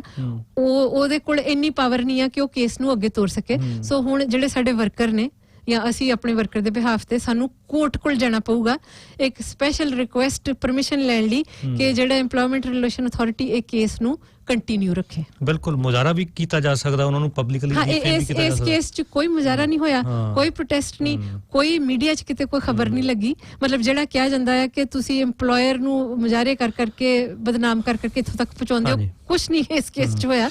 ਹਾਂਜੀ ਅਨੂ ਜੀ, ਇੱਕ ਹੋਰ ਸਵਾਲ, ਇਹ ਬਹੁਤ ਸੱਜਣ ਫੇਸਬੁੱਕ ਲਾਈਵ ਹੋ ਰਹੇ ਨੇ ਕਿ ਇਹ ਮਤਲਬ ਕਿ ਜਿੱਦਾਂ ਸਟੇਟਸ ਕੋ ਪਹਿਲਾਂ ਚੱਲਦਾ ਸੀਗਾ ਸਿਸਟਮ, ਉਹ ਕਹਿ ਰਹੇ ਕਿ ਜਿਹੜੇ ਭਾਰਤੀ EMPLOYER ਨੇ ਉਹੀ ਭਾਰਤੀ ਲੋਕਾਂ ਦੀ ਜਿਹੜੀ ਹੈਲਪ ਕਰਦੇ ਨੇ, ਸੋ ਸਾਨੂੰ ਪਤਾ ਉਹ ਕਿੱਦਾਂ ਹੈਲਪ ਕਰਦੇ ਨੇ, ਹੈਲਪ ਜਾਂ ਲੁੱਟ ਕਰਦੇ ਨੇ, ਔਰ ਉਹ ਮਤਲਬ ਕਹਿੰਦਾ ਸੀਗਾ ਕਿ ਉਹਨਾਂ ਨੂੰ PR ਲੈਣ ਦੇ ਵਿੱਚ ਉਹਨਾਂ ਦੀ ਹੈਲਪ ਹੁੰਦੀ ਹੈ। ਸੋ ਕਿੰਨੇ ਸਾਰੇ ਕੇਸਿਸ ਇਹੋ ਜਿਹੇ ਨੇ ਜਿੱਥੇ ਉਹ ਘੱਟ ਵੇਤਨ ਤੇ ਕੰਮ ਕਰਦੇ ਨੇ, ਦੂਸਰਾ 25-30,000 40,000 50,000 ਤੱਕ ਉਹਨਾਂ ਨੂੰ ਆਪਣੇ ਪੱਲਿਓਂ ਵੀ ਦਿੰਦੇ ਨੇ, ਘੱਟ ਵੇਤਨ ਤੇ ਵੀ ਕੰਮ ਕਰਦੇ ਨੇ, ਆਪਣੇ ਪੱਲਿਓਂ ਪੈਸੇ ਦਿੰਦੇ ਨੇ ਵੀਜ਼ਾ ਖਰੀਦਣ ਔਰ ਇੱਕ ਸਿੰਗਲ ਕੇਸ ਇਹੋ ਜਿਹਾ ਨਹੀਂ ਆਇਆ ਕਿ ਜਿਹਨੂੰ ਇਸ ਤਰੀਕੇ ਕਿਸੇ ਨੂੰ PR ਮਿਲ ਚੁੱਕੀ ਹੋਵੇ ਤੇ ਉਹਨੇ ਕੋਈ ਸ਼ਿਕਾਇਤ ਕੀਤੀ ਹੋਵੇ। ਹਾਂਜੀ, ਉਹ ਕਿਉਂ ਕਰੂਗਾ ਜਿਹਦਾ ਜੁਗਾੜ ਲੱਗ ਗਿਆ? ਮਤਲਬ ਅਸੀਂ ਇਹ ਹੱਕ 'ਚ ਨਹੀਂ ਕਿ ਚਲੋ ਹੈ ਤੇ ਇਲੀਗਲ ਐਕਟੀਵਿਟੀ ਆ, ਪਰ ਜੇ ਉਹਨੂੰ PR ਮਿਲਦੀ ਹੈ ਠੀਕ ਆ, well and good, no problem, right. ਪਰ ਪ੍ਰੋਬਲਮ ਇਹ ਹੈ ਕਿ ਸਾਲਾਂ ਬੱਧੀ ਘੱਟ ਵੇਤਨ ਤੇ ਕੰਮ ਕਰਾ ਕੇ ਉਸ ਤੋਂ ਬਾਅਦ ਉਹਦੇ ਕੋਲੋਂ ਵਾਪਸ ਪੈਸੇ ਲੈ ਕੇ ਤੇ ਨਾ ਉਹਨੂੰ PR ਮਿਲਦੀ ਹੈ, ਨਾ ਉਹਦਾ ਜਿਹੜਾ ਲੱਖਾਂ ਦੇ ਹਿਸਾਬ ਦੇ ਨਾਲ ਜਿਹੜਾ ਉਹ ਕਰਜ਼ਾ ਲੈ ਕੇ ਆਇਆ ਉਹ ਪੈਸਾ ਜਾਂਦਾ ਹੈ, ਔਰ ਸਾਰੀ ਦੀ ਸਾਰੀ ਉਹਦੀ ਜ਼ਿੰਦਗੀ ਰਹਿੰਦੀ ਜਿਹੜੀ ਜ਼ਿੰਦਗੀ ਆ ਉਹ ਤਬਾਹ ਕੀਤੀ ਜਾਂਦੀ ਹੈ। ਹੁਣ ਇਸ ਔਰ ਮੈਨੂੰ ਬੜੀ ਅਨੂ ਜੀ ਹੈਰਾਨੀ ਹੋਈ ਕਿ ਜਦੋਂ ਉਹ ਸ਼ਬਦ ਵਰਤਦੇ ਨੇ ਵੀ ਇਹ ਝੰਡੇ ਚੁੱਕ ਕੇ EMPLOYER ਦੇ ਖਿਲਾਫ ਤੁਰੇ ਰਹਿੰਦੇ ਨੇ, ਇਹਦਾ ਮਿੱਤਰੋ ਕੁਝ ਕਾਰਨ ਹੈ, ਇਹ ਏਦਾਂ ਨਹੀਂ ਕਿ ਅਸੀਂ ਝੰਡੇ ਚੱਕ ਕੇ ਤੁਰੇ ਰਹਿੰਦੇ ਆ, ਬਹੁਤ ਉਹ ਹੱਦ ਤੱਕ ਉਹ ਜਿਹੜੇ ਲੋਕ ਨੇ ਪਰੇਸ਼ਾਨ ਨੇ। ਔਰ ਠੀਕ ਆ PR ਜਿਹਦੀ ਹੁੰਦੀ ਆ, ਅਸੀਂ ਕਿਸੇ ਦੇ ਵੀ ਅਸੀਂ ਚਾਹੁੰਦੇ ਹਾਂ ਕਿ ਜਿਹੜਾ ਵੀ ਇੱਥੇ ਪ੍ਰਵਾਸੀ ਕੰਮ ਆਵੇ ਹਰ ਇੱਕ ਦੀ PR ਹੋਵੇ। ਅਸੀਂ ਇਹ ਗੱਲ ਨੂੰ ਸਮਝਦੇ ਹਾਂ ਕਿ ਭਾਰਤ ਤੋਂ ਕਿਹੜੇ ਹਾਲਾਤਾਂ 'ਚੋਂ ਇਹ ਨੌਜਵਾਨ ਉੱਠ ਕੇ ਆਏ ਨੇ, ਸਾਨੂੰ ਪਤਾ ਉੱਥੇ ਦੇ ਹਾਲਾਤ ਕੀ ਨੇ, ਅਸੀਂ ਉੱਥੇ ਦੀਆਂ ਯੂਨੀਅਨ ਦੇ ਨਾਲ ਕੰਮ ਕਰਦੇ ਹਾਂ, ਅਸੀਂ ਚਾਹੁੰਦੇ ਹਾਂ ਕਿ ਇਸ ਸੈਟਲਡ ਹੋਣ। ਪਰ ਹੋ ਕੀ ਰਿਹਾ ਹੈ ਰੀਸੈਂਟ ਟਾਈਮ ਦੇ ਵਿੱਚ, ਜਿਹੜੀਆਂ ਇਮੀਗ੍ਰੇਸ਼ਨ ਦੀਆਂ ਸ਼ਰਤਾਂ ਜਿਹੜੀਆਂ ਨੇ ਉਹ ਬਹੁਤ ਜ਼ਿਆਦਾ ਸਖਤ ਹੋ ਰਹੀਆਂ ਨੇ, ਔਰ ਉਹਨਾਂ ਨੂੰ ਇੱਕ ਕਾਰਨਰ ਦੇ ਵਿੱਚ ਧੱਕਿਆ ਜਾ ਰਿਹਾ, ਉਹਨਾਂ ਦਾ ਬਹੁਤ ਵੱਡੇ ਲੈਵਲ ਦੇ ਵਿੱਚ ਸ਼ੋਸ਼ਣ ਹੋ ਰਿਹਾ। ਤੋ ਇਹਦੇ ਵਿੱਚ ਨਾ ਤੇ ਉਹਨਾਂ ਦੀ PR ਹੋਵੇ, ਨਾ ਹੀ ਉਹਨਾਂ ਨੂੰ ਵਿਚਾਰਿਆਂ ਨੂੰ ਪ੍ਰੋਪਰ ਤਨਖਾਹ ਮਿਲੇ। ਸੋ ਘੱਟੋ ਘੱਟ ਜੇ ਉਹਨਾਂ ਨੂੰ ਖੁਦਾ ਨਾ ਖਾਸਤਾ ਜੇ ਵਾਪਸ ਆਪਣੇ ਮੁਲਕ ਜਾਣਾ ਪਵੇ ਤੇ ਘੱਟੋ ਘੱਟ ਉਹਨਾਂ ਕੋਲ 4 ਪੈਸੇ ਤੇ ਹੋਣ ਜਿਹੜੇ ਕਮਾ ਕੇ ਘੱਟੋ ਘੱਟ ਆਪਣਾ ਕਰਜ਼ਾ ਲਾ ਸਕਣ, 4 ਪੈਸੇ ਐਕਸਟਰਾ ਹੋਣ ਜਿਹੜਾ ਕੋਈ ਆਪਣਾ ਕੰਮਕਾਰ ਉੱਥੇ ਜਾ ਕੇ ਕਰ ਸਕਣ। ਪਰ ਅਸੀਂ ਹੁਣ ਜਿਹੜਾ ਇਸ ਤੋਂ ਬਾਅਦ ਅਨੂ ਜਿਹੜਾ ਖਾਸ ਟੌਪਿਕ ਤੇ ਆਈਏ ਕਿ ਅਸਲ ਦੇ ਵਿੱਚ ਇਹ ਅਨੂ ਜਿਹੜਾ ਵਿਰੋਧ ਚੱਲ ਰਿਹਾ ਹੈ, ਇਹ ਕੌਣ ਨੇ ਇਹ ਲੋਕ ਜਾਂ ਕਿਹੜੀਆਂ ਸੰਸਥਾਵਾਂ ਨੇ ਜਿਹੜਾ ਇਹ ਸਾਰਾ ਵਿਰੋਧ ਸੋਸ਼ਲ ਮੀਡੀਆ ਦੇ ਉੱਪਰ ਚੱਲ ਰਿਹਾ ਹੈ, ਔਰ ਬੜੇ ਬਹਾਨੇ ਜਿਹੜੇ ਲਾ ਜਾ ਰਹੇ, ਉਹਦੀ ਮੈਂ ਤੁਹਾਨੂੰ ਬੈਸਟ ਇਹਦੇ ਵਿੱਚ ਜਿਹੜੀਆਂ ਮੈਂ ਦੱਸਣਾ ਚਾਹੁੰਦਾ ਵੀ ਕਿਹੜੇ ਪਾਰਟੀਆਂ ਜਿਹੜੀਆਂ ਨੇ ਉਹ ਸ਼ਾਮਲ ਨੇ ਇਹਦੇ ਵਿੱਚ। ਓਬਵੀਅਸਲੀ ਜਿਹੜੇ ਸ਼ੋਸ਼ਣ ਕਰ ਰਹੇ ਨੇ, ਕਿਉਂਕਿ ਉਹਨਾਂ ਦੀ ਜਿਹੜੀਆਂ ਸੈਟਲਮੈਂਟ ਨੇ ਉਹ ਹਜ਼ਾਰਾਂ 'ਚ ਨੇ, ਲੱਖਾਂ 'ਚ ਨੇ, ਜਿਨ੍ਹਾਂ ਦਾ ਜ਼ਿੰਦਗੀ ਦੇ ਵਿੱਚ ਜਿਨ੍ਹਾਂ ਦਾ ਮਕਸਦ ਹੀ ਪੈਸਾ ਕਮਾਉਣਾ, ਉਹ 1 ਸੈਂਟ ਵੀ ਆਪਣੇ ਜੇਬ 'ਚੋਂ ਨਹੀਂ, ਉਹਨਾਂ ਦੇ ਇਹ ਜਿਹੜਾ ਨੁਕਸਾਨ, ਉਹਨਾਂ ਨੂੰ ਜਿਹੜਾ ਅਸੀਂ ਨੁਕਸਾਨ ਹੀ ਕਵਾਂਗੇ ਉਹਨਾਂ ਦਾ ਜਿਹੜਾ ਹੋ ਰਿਹਾ ਹੈ। ਇੱਕ ਬਹੁਤ ਵੱਡੀ ਲੌਬੀ ਹੈ ਇੱਥੇ ਦੇਸੀ ਐਕਸਪਲੋਇਟਰਾਂ ਦੀ, ਉਹ ਚਾਹੇ ਫੇਕ ਆਈਡੀਆਂ ਹੋਣ ਤੇ ਚਾਹੇ ਅਸਲੀ ਹੋਣ, ਉਹ ਇਹ ਸਾਰੇ ਦੇ ਸਾਰੇ ਜਿਹੜੇ ਇਕੱਠੇ ਹੋ ਕੇ ਇਸ ਚੀਜ਼ ਦਾ ਜਿਹੜਾ ਵਿਰੋਧ ਕਰ ਰਹੇ ਨੇ। ਉਹਦੇ ਵਿੱਚ ਇੱਕ ਹੋਰ, ਕਿਉਂਕਿ ਉਹਨਾਂ ਦੀ ਜਿਹੜੀ ਔਨ ਦ ਸਾਈਡ ਦੁਕਾਨ ਜਾਂ ਬਿਜ਼ਨਸ ਹੈ ਉਹ ਬੰਦ ਹੁੰਦੀ ਹੈ, ਬੰਦ ਹੋ ਰਹੀ ਹੈ ਕਿਉਂਕਿ ਜਿਹੜੇ ਖਾਸ ਕਰਕੇ ਜਿਹੜੇ ਭਾਰਤੀ ਭਾਈਚਾਰੇ ਦੇ ਵਿੱਚ ਅਵੇਅਰਨੈਸ ਆ ਰਹੀ ਹੈ, ਉਹਨਾਂ ਦੇ ਵਿੱਚ ਜਿਹੜਾ ਵੱਧਦਾ ਯੂਨੀਅਨ ਦਾ ਰੁਝਾਨ ਹੈ ਉਹ ਆ ਰਿਹਾ ਹੈ। ਤੁਸੀਂ ਇਹ ਵਧੀਆ ਗੱਲ ਕੀਤੀ, ਅਵੇਅਰਨੈਸ ਜਦੋਂ ਪਹਿਲਾਂ ਗੱਲ ਸ਼ੁਰੂ ਕੀਤੀ ਸੀ ਕਿ ਉਹ ਸਾਡੇ ਵਰਕਰਸ ਨੂੰ ਸ਼ਾਇਦ ਪਤਾ ਨਾ ਹੋਵੇ ERA ਕੀ ਹੁੰਦਾ ਹੈ ਜਾਂ ਲੈਂਗੁਏਜ ਬੈਰੀਅਰ। ਸਾਡੇ ਕੋਲ ਇਸ ਸਾਲ ਤੋਂ ਬਹੁਤ ਸਾਰੇ ਕੇਸ ਇਹੋ ਜਿਹੇ ਆ ਰਹੇ ਨੇ ਕਿ ਜਿਹੜਾ ਵਰਕਰ ਪਹਿਲਾਂ ਹੀ ਲੇਬਰ ਇੰਸਪੈਕਟਰ ਨੂੰ ਸ਼ਿਕਾਇਤ ਕਰ ਚੁੱਕਿਆ ਆ, ਉਹਨਾਂ ਦਾ ਨੰਬਰ ਹੈ 0800 20 90 20, ਉਹ ਸਾਡੇ ਵਰਕਰਾਂ ਨੂੰ ਉਹ ਮਤਲਬ ਹਫ਼ਤਿਆਂ ਬੱਧੀ ਮਹੀਨਿਆਂ ਬੱਧੀ ਵੇਟ ਕਰਕੇ ਖੱਜਲ ਖੁਆਰ ਹੋ ਕੇ ਫਿਰ ਉਹ ਅਪਰੋਚ ਕਰਦੇ ਨੇ ਸਾਨੂੰ ਕਿ ਸੋ ਮੈਂ ਕਹਿ ਰਹੀ ਹਾਂ ਕਿ ਸਾਡੇ ਵਰਕਰਸ 'ਚ ਜਾਗਰੂਕਤਾ ਵੱਧ ਰਹੀ ਆ, ਉਹਨਾਂ ਨੂੰ ਪਤਾ ਆ ਇਹਨਾਂ ਮਹਿਕਮਿਆਂ ਦਾ। ਹਾਂਜੀ, ਦੂਸਰੀ ਅਨੂ ਜੀ ਇਹ ਕੈਟਾਗਰੀ ਉਹ ਵੀ ਹੈ ਕਿ ਜਿਹੜੇ ਨੌਜਵਾਨ ਜਿਹੜੇ ਆਪਣੇ ਕਾਮੇ ਨੇ ਉਹ ਪਿਛਲੇ 5-10 ਸਾਲਾਂ ਦੇ ਵਿੱਚੋਂ ਇੱਥੇ ਰਹਿ ਰਹੇ ਨੇ, ਜ਼ਿੰਦਗੀ ਉਹਨਾਂ ਦੀ ਕਿਸੇ ਪਾਸ ਨਹੀਂ ਲੱਗਣ ਡਈ, ਔਰ ਇਹ ਜਿਹੜੇ ਸ਼ੋਸ਼ਣ ਕਰਨੇ ਵਾਲੇ ਨੇ ਇਹ ਉਹਨਾਂ ਨੂੰ ਗੁੰਮਰਾਹ ਕਰਦੇ ਨੇ ਇਹ ਸਾਡੇ ਵਿਰੋਧ ਦੇ ਵਿੱਚ ਕਿ ਅਸਲੀ ਜਿਹੜੇ ਤੁਹਾਡੇ ਦੁਸ਼ਮਣ ਨੇ ਇਹ ਲੋਕ ਨੇ, ਜਦ ਕਿ ਗੱਲ ਬਿਲਕੁਲ ਉਲਟੀ ਹੈ ਆ। ਔਰ ਮੈਂ ਉਹਨਾਂ ਨੂੰ ਬੇਨਤੀ ਕਰੂੰਗਾ ਕਿ ਤੁਸੀਂ ਇਹ ਚੀਜ਼ ਨੂੰ ਸਮਝੋ ਔਰ ਅਸਲ ਦੇ ਵਿੱਚ ਜਿਹੜਾ ਤੁਹਾਡਾ ਅਸਲ ਜਿਹੜਾ ਦੁਸ਼ਮਣ ਆ ਉਹਦੇ ਤੁਸੀਂ ਚਾਹੇ ਉਹ ਤੁਹਾਡੀ ਸਰਕਾਰ ਹੈ ਤੇ ਚਾਹੇ ਸ਼ੋਸ਼ਿਤ ਕਰਨ ਵਾਲੇ ਨੇ, ਉਹਨਾਂ ਦੇ ਖਿਲਾਫ ਤੁਸੀਂ ਲੜਾਈ ਲੜੋ ਰਾਦਰ ਦੈਨ ਕਿ ਜਿਹੜੇ ਤੁਹਾਡੇ ਵਾਸਤੇ ਆਲਰੇਡੀ ਲੜ ਰਹੇ ਨੇ ਉਹਨਾਂ ਤੇ ਤੁਸੀਂ ਲੱਤਾਂ ਖਿੱਚੋ। ਔਰ ਤੀਸਰਾ ਇਹਦੇ ਵਿੱਚ ਜਿਹੜਾ ਇੱਕ ਅਸੀਂ ਸਮਝਦੇ ਹਾਂ ਕਿ ਅਸੀਂ ਆਲਰੇਡੀ ਦੱਸ ਚੁੱਕੇ ਹਾਂ ਕਿ ਲੇਬਰ ਪਾਰਟੀ ਦੀਆਂ ਜਿਹੜੀਆਂ ਕਦਰਾਂ ਕੀਮਤਾਂ ਨੇ ਉਹ ਵੀ ਨਹੀਂ ਹੋ ਰਹਿ ਚੁੱਕੀਆਂ, ਪਰ ਦੂਜੇ ਪਾਸੇ ਜਿਹੜੀ ਨੈਸ਼ਨਲ ਪਾਰਟੀ ਆ ਉਹ ਬਿਲਕੁਲ ਬਿਜ਼ਨਸ ਵਾਲਿਆਂ ਨੂੰ ਉਹ ਜਿਹੜੇ ਉਹਨਾਂ ਦੀ ਲੌਬੀ ਕਰਦੀ ਹੈ। ਦੋ Indian MP are equal to one Chinese MP, that sums up the national party, ਕਹਿ ਰਹੇ ਨੇ ਬਿਲਕੁਲ ਬਿਆਨ ਆਇਆ ਉਹਨਾਂ ਦਾ। ਸੋ ਉਹ ਇੱਕ ਇਹ ਵੀ ਲੌਬੀ ਹੈਗੀ ਵਿੱਚ ਉਹਨਾਂ ਦੇ ਨੈਸ਼ਨਲ ਪਾਰਟੀ ਦੇ ਜਿਹੜੇ ਹੈਗੇ ਨੇ ਉਹ ਵੀ ਸਰਗਰਮ ਨੇ ਇਸ ਮਾਮਲੇ ਦੇ ਵਿੱਚ। ਇਹਦੇ ਵਿੱਚ ਅਨੂ ਜੀ ਇੱਕ ਹੋਰ ਤੁਹਾਨੂੰ ਮੈਂ ਉਹ ਵਿੱਚ ਐਡ ਕਰਨੀ ਚਾਹੁੰਦਾ ਕਿ ਜਦੋਂ ਇਹ ਸੰਘਰਸ਼ ਤਿੱਖਾ ਹੁੰਦਾ ਹੈ, ਜਿਹੜੀਆਂ ਫੇਕ ਫੇਸਬੁੱਕ ਆਈਡੀਆਂ ਤੋਂ ਇੱਕ ਬਹੁਤ ਜਾਨ ਤੋਂ ਮਾਰਨ ਦੀਆਂ ਧਮਕੀਆਂ ਦਿੱਤੀਆਂ ਜਾਂਦੀਆਂ ਨੇ ਪਰਿਵਾਰਕ ਤੌਰ ਦੇ ਉੱਪਰ। ਸਾਨੂੰ ਦੱਸ ਰਹੇ ਨੇ ਵੀ ਸਾਡੀਆਂ ਹਿੰਦੁਸਤਾਨ ਤੱਕ ਸਾਡੇ ਸੰਬੰਧ ਨੇ, ਹਿੰਦੁਸਤਾਨ ਤੁਸੀਂ ਵੜ ਕੇ ਦਿਖਾਓ, ਕਿਹੜੀ ਪਰਿਵਾਰਾਂ ਨੂੰ ਬਦਨਾਮ ਕੀਤਾ ਜਾਂਦਾ, ਡਰੈਗ ਕੀਤਾ ਜਾਂਦਾ ਪਰਸਨਲ ਲਾਈਫ ਨੂੰ, ਹਰ ਕੰਮ ਚੋਂ ਸਾਡੇ ਹੋਰ ਸਾਥੀਆਂ ਨਾਲ ਰੀਸੈਂਟਲੀ ਹੋ ਰਿਹਾ। ਅਸਲੀ ਆਈਡੀਆ ਉਹਨਾਂ ਦੀ ਬਾਅਦ ਚ ਗੱਲ ਕਰਦੇ ਆ। ਔਰ ਉਹਦੇ ਵਿੱਚ ਕਮਾਲ ਦੀ ਗੱਲ ਇਹ ਹੈ ਕਿ ਉਹ ਜਿਹੜੀਆਂ ਫੇਕ ਆਈਡੀਆ ਨੇ ਪਹਿਲਾਂ ਉਹ ਇਹ ਯੂਨੀਅਨ ਦੀ ਬੈਸ਼ਿੰਗ ਸ਼ੁਰੂ ਕਰਦੀਆਂ ਨੇ। ਉਸ ਤੋਂ ਬਾਅਦ ਅਸੀਂ ਜਦੋਂ ਮੋਦੀ ਦੇ ਖਿਲਾਫ ਜਿਹੜਾ ਸੀਏ ਆ ਉਹਦੇ ਖਿਲਾਫ ਅਸੀਂ ਮੁਜ਼ਾਹਰੇ ਕਰਦੇ ਹਾਂ। ਔਰ ਕਿੱਡੇ ਮਤਲਬ ਸ਼ੈਤਾਨ ਕਿਸਮ ਦੇ ਲੋਕ ਨੇ ਇਹ। ਉਹ ਜਦੋਂ ਸੀਏ ਦੇ ਖਿਲਾਫ ਜਦੋਂ ਮੁਜ਼ਾਹਰੇ ਹੁੰਦੇ ਨੇ ਉਹ ਫਿਰ ਇੱਕ ਨਵੀਂ ਇੱਥੇ ਲੌਬੀ ਖੜੀ ਕਰਦੇ ਆ ਕਿ ਜਿਹੜੇ ਮੋਦੀ ਨੂੰ ਪਸੰਦ ਕਰਦੇ ਨੇ, ਜਿਹੜੇ ਮੋਦੀ ਭਗਤ ਨੇ ਜਾਂ ਆਪਣੇ ਹਿੰਦੁਸਤਾਨੀ ਗਵਰਨਮੈਂਟ ਦੇ ਭਗਤ ਨੇ, ਉਹ ਉਹਨਾਂ ਦੀ ਲੌਬੀ ਨੂੰ ਫਿਰ ਸਾਡੇ ਖਿਲਾਫ ਲੈ ਕੇ ਆਉਂਦੇ ਨੇ। ਔਰ ਉਹ ਇਸ ਹੱਦ ਤੱਕ ਜਾਂਦੇ ਨੇ ਉਸ ਤੋਂ ਬਾਅਦ ਜਿਹੜੀਆਂ ਉਹ ਫੇਕ ਆਈਡੀਆਂ ਤੇ ਨੇ ਉਹ ਇੱਕ ਇਸਲਾਮਾਫੋਬਿਕ ਮਤਲਬ ਕਿ ਮੁਸਲਮਾਨ ਭਾਈਚਾਰੇ ਦੇ ਵਾਸਤੇ ਇੱਕ ਬਹੁਤ ਵੱਡੇ ਲੈਵਲ ਦੇ ਉੱਪਰ ਉਹਨਾਂ ਦੇ ਵਿਰੋਧ ਚ ਗੱਲ ਕਰਦੇ ਨੇ, ਉਸ ਲੌਬੀ ਨੂੰ ਸਾਡੇ ਖਿਲਾਫ ਇਕੱਠਿਆ ਕਰਨ ਵਾਸਤੇ। ਸੋ ਅਸੀਂ ਇਹ ਸਮਝਦੇ ਹਾਂ ਕਿ ਇਹ ਇੱਕ ਜਿਹੜਾ ਹੁਣ ਇਸ ਟਾਈਮ ਜੇ ਅਸੀਂ ਹੁਣ ਦੀ ਗੱਲ ਕਰੀਏ, ਜਦੋਂ ਆਹ ਲਾਕਡਾਊਨ ਨੂੰ ਲੈ ਕੇ ਜਿਹੜਾ ਇਹ ਅਸੀਂ ਜਿਹੜੀਆਂ ਰੈਲੀਆਂ ਕੱਢ ਰਹੇ ਹਾਂ, ਜਿਹੜੇ ਔਨ ਸ਼ੋਰ ਤੇ ਆਫ ਸ਼ੋਰ ਜਿਹੜੀਆਂ 4 ਸਾਡੀਆਂ ਮੰਗਾਂ ਨੇ, ਅਸੀਂ ਪਹਿਲਾਂ ਵੀ ਉਹ ਮੰਗਾਂ ਦੀ ਗੱਲ ਕਰ ਚੁੱਕੇ ਹਾਂ, ਉਹ ਜਿਹੜੀਆਂ ਰੈਲੀਆਂ ਹੋ ਰਹੀਆਂ ਨੇ ਔਰ ਉਹਦੇ ਵਿੱਚ ਬਹੁਤ ਵੱਡੇ ਲੈਵਲ ਦੇ ਉੱਪਰ ਇਹਦੇ ਇੱਕ ਹੋਰ ਵੀ ਜੀ ਗੱਲ ਕਰੀਏ, ਇੱਕ ਹੋਰ ਵੀ ਕੈਟਾਗਰੀ ਹੈਗੀ ਕਿ ਜਿਹੜਾ ਅਸੀਂ ਕੰਮ ਯੂਨਾਈਟ ਯੂਨੀਅਨ ਨਾਲ ਕਰਦੇ ਹਾਂ। Unite union obviously fast food worker ਦੀ ਜਿਹੜੀ ਐਸੋਸੀਏਸ਼ਨ ਆ, ਉਹ ਵੀ ਬੰਦੇ ਹੈਗੇ ਜਿਹੜਾ ਉਹ ਫਾਸਟ ਯੂਨੀਅਨ, ਕਿਉਂਕਿ ਇਹਨੂੰ ਜਿਹੜੇ ਇਹ ਮੈਕਡੋਨਲਡ ਹੋ ਗਿਆ ਜਾਂ ਹੋਰ ਇਹ ਫਾਸਟ ਫੂਡ ਇੰਡਸਟਰੀ ਵਾਲੇ ਨੇ, ਉਹ ਫਰੈਂਚਾਈਜ਼ ਕਰਦੇ ਨੇ ਤੇ ਉਹ ਫਰੈਂਚਾਈਜ਼ ਲੈਣ ਵਾਸਤੇ ਉਹਦੇ ਵਿੱਚ ਵੀ ਆਪਣੇ ਹਿੰਦੁਸਤਾਨੀ ਲੋਕ ਹੈਗੇ ਆ। ਹਾਂਜੀ, ਉੱਥੇ ਵੀ ਹਿੰਦੁਸਤਾਨੀ ਲੋਕ ਕੰਮ ਕਰਦੇ ਆ। ਉੱਥੇ ਵੀ ਉਹਨਾਂ ਦੇ ਖਿਲਾਫ ਜਦੋਂ ਰੈਲੀਆਂ ਹੁੰਦੀਆਂ ਨੇ ਉਹ ਇੱਕ ਚਿੜ ਉੱਥੋਂ ਵੀ ਇੱਕ ਆ ਚੁੱਕੀ ਹੈ। ਹਾਂ, ਸ਼ਾਇਦ ਉਹ ਵੀ ਚਿੜ ਹੋਊਗੀ, ਉਹ ਵੀ ਇੱਕ ਜਿਹੜੀ ਲੌਬੀ ਉਹਨਾਂ ਦੇ ਵਿੱਚ ਸ਼ਾਮਲ, ਉਹਨਾਂ ਦੇ ਵਿੱਚ ਇੱਕ ਸ਼ਾਮਲ ਹੈ ਆ। ਸੋ ਬਿਲਕੁਲ ਇਹ ਜਿਹੜੇ ਇਹ ਚੱਲਦੇ ਸਿਧਾਂਤ ਨੇ, ਚੱਲਦੇ ਜਿਹੜੇ ਸਾਡੇ ਸੰਘਰਸ਼ ਨੇ, ਉਹ ਲੱਤਾਂ ਖਿੱਚਣ ਵਾਸਤੇ ਵੱਖਰੇ ਵੱਖਰੇ ਤਰੀਕੇ। ਔਰ ਇਹ ਅਨੂ ਜੀ ਪਹਿਲੀ ਵਾਰ ਨਹੀਂ ਹੋਇਆ ਹੈ। ਜੇ ਸਰੋਤਿਆਂ ਨੂੰ ਯਾਦ ਹੋਊਗਾ, ਇੱਕ ਖਾਸ ਅਦਾਰਾ ਹੈਗਾ ਇਸ ਮੁਲਕ ਦੇ ਵਿੱਚ, ਆਕਲੈਂਡ ਦੇ ਵਿੱਚ। ਹਾਂਜੀ, ਉਹ ਇੱਥੇ ਰੇਡੀਓ ਸਟੇਸ਼ਨ ਦੇ ਬਾਹਰ ਆ ਕੇ ਜਿਨ੍ਹਾਂ ਨੇ ਮੁਜ਼ਾਹਰਾ ਵੀ ਕੀਤਾ ਸੀਗਾ, ਉਹਨਾਂ ਸਾਨੂੰ ਕੋਈ ਰੌਲਾ ਨਹੀਂ, ਉਹਨਾਂ ਦਾ ਹੱਕ ਹੈ, ਡੈਮੋਕ੍ਰੈਟਿਕ ਰਾਈਟ ਆ ਉਹਨਾਂ ਦਾ। ਪਰ ਉਸ ਤੋਂ ਪਹਿਲਾਂ ਉਹ ਅਖਬਾਰਾਂ ਦੇ ਵਿੱਚ ਯੂਨੀਅਨ ਦੇ ਖਿਲਾਫ ਲੇਖ ਲਾ ਚੁੱਕੇ ਸੀ ਔਰ ਇੱਕ ਪ੍ਰਾਈਵੇਟ ਗਰੁੱਪ ਦੇ ਵਿੱਚ ਡਟ ਕੇ ਯੂਨੀਅਨ ਦੇ ਖਿਲਾਫ ਤੇ ਇੰਨਾ ਨਹੀਂ ਸੀਗਾ ਜਿੰਨਾ ਸਾਡੇ ਪਰਸਨਲ ਖਿਲਾਫ ਸੀਗਾ। ਬਿਲਕੁਲ। ਔਰ ਇੱਕ ਆਰਟੀਕਲ ਇਹੋ ਜਿਹਾ ਲਾਇਆ ਗਿਆ ਸੀਗਾ ਕਿ ਜਿਹੜਾ ਬੰਦਾ ਸ਼ੋਸ਼ਣ ਕਰਦਾ ਹੈ ਉਹਦੀ ਗੱਲ ਐਨੀਵੇ ਇੱਕ ਲੰਬਾ ਸੀਗਾ, ਇੱਕ ਪ੍ਰਾਈਵੇਟ ਗਰੁੱਪ ਦੇ ਵਿੱਚ ਵੀ ਬਿਲਕੁਲ ਸਾਡੇ ਪਰਿਵਾਰਕ ਤੱਕ ਜਾ ਚੁੱਕੇ ਸੀਗੇ ਉਹ ਗੱਲਬਾਤ। ਔਰ ਇਹ ਪਹਿਲਾਂ ਵੀ ਹੋ ਚੁੱਕਿਆ ਹੈ, ਇਹ ਇੱਕ ਦੂਜਾ ਜਿਹੜਾ ਦੌਰ ਚੱਲ ਰਿਹਾ ਹੈ। ਔਰ ਅਸੀਂ ਤੁਹਾਨੂੰ ਇਹ ਗੱਲ ਕਹਿਣਾ ਚਾਹੁੰਦੇ ਹਾਂ ਕਿ ਜਿਹੜੇ ਲੋਕ ਸਾਨੂੰ ਇਹ ਕਹਿ ਰਹੇ ਨੇ ਕਿ ਤਾਲੇ ਖਰੀਦ ਲਓ ਤੇ ਯੂਨੀਅਨ ਤੁਹਾਡੀਆਂ ਜਿਹੜੇ ਅਸੀਂ ਬੰਦ ਕਰਾ ਕੇ ਹਟਾਂਗੇ, ਇਹ ਮਿੱਤਰੋ ਏਦਾਂ ਨਹੀਂ ਚੱਲਣਾ ਹੈਗਾ।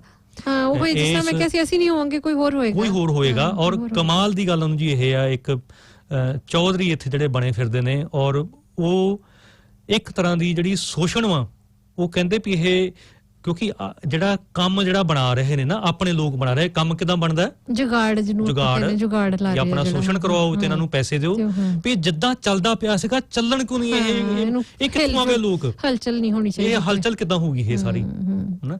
ਸੋ ਉਹਨਾਂ ਨੂੰ ਉਹਦੇ ਵਿੱਚ ਤਕਲੀਫ ਹੈ। ਇੱਕ ਮੈਂ ਹੋਰ ਐਡ ਕਰਨੀ, ਇੱਕ ਹੋਰ ਕੈਟਾਗਰੀ ਹੈ ਜੀ ਇਹਦੇ ਚ ਥੋੜਾ ਜਿਹਾ ਇਹ ਵੀ ਹੈ ਕਿ ਅਸੀਂ ਭਾਰਤ ਵਰਗੇ ਦੇਸ਼ਾਂ ਤੋਂ ਜਾਂ ਹੋਰ ਲੋਕੀ ਵੀ ਜਿਹੜੇ ਇਦਾਂ ਅੰਡਰ ਡਿਵੈਲਪਡ ਜਾਂ ਥਰਡ ਵਰਲਡ ਪਹਿਲਾਂ ਜਿਹਨਾਂ ਨੂੰ ਕਹਿੰਦੇ ਸੀ ਉੱਥੋਂ ਆਉਂਦੇ ਆ, ਇੱਕ ਉਹ ਬੈਟਰ ਓਪਰਚੁਨਿਟੀਜ਼ ਲਈ, ਬਿਹਤਰ ਜ਼ਿੰਦਗੀ ਲਈ ਆਉਂਦੇ ਆ ਕਿ ਉੱਥੇ ਗਰੀਬੀ ਆ, ਭੁੱਖ ਆ ਜਾਂ ਕਰਪਸ਼ਨ ਆ, ਸਿਸਟਮ ਚੰਗੀ ਤਰ੍ਹਾਂ ਕੰਮ ਨਹੀਂ ਕਰਦਾ, ਕਈ ਫਲॉज ਨੇ।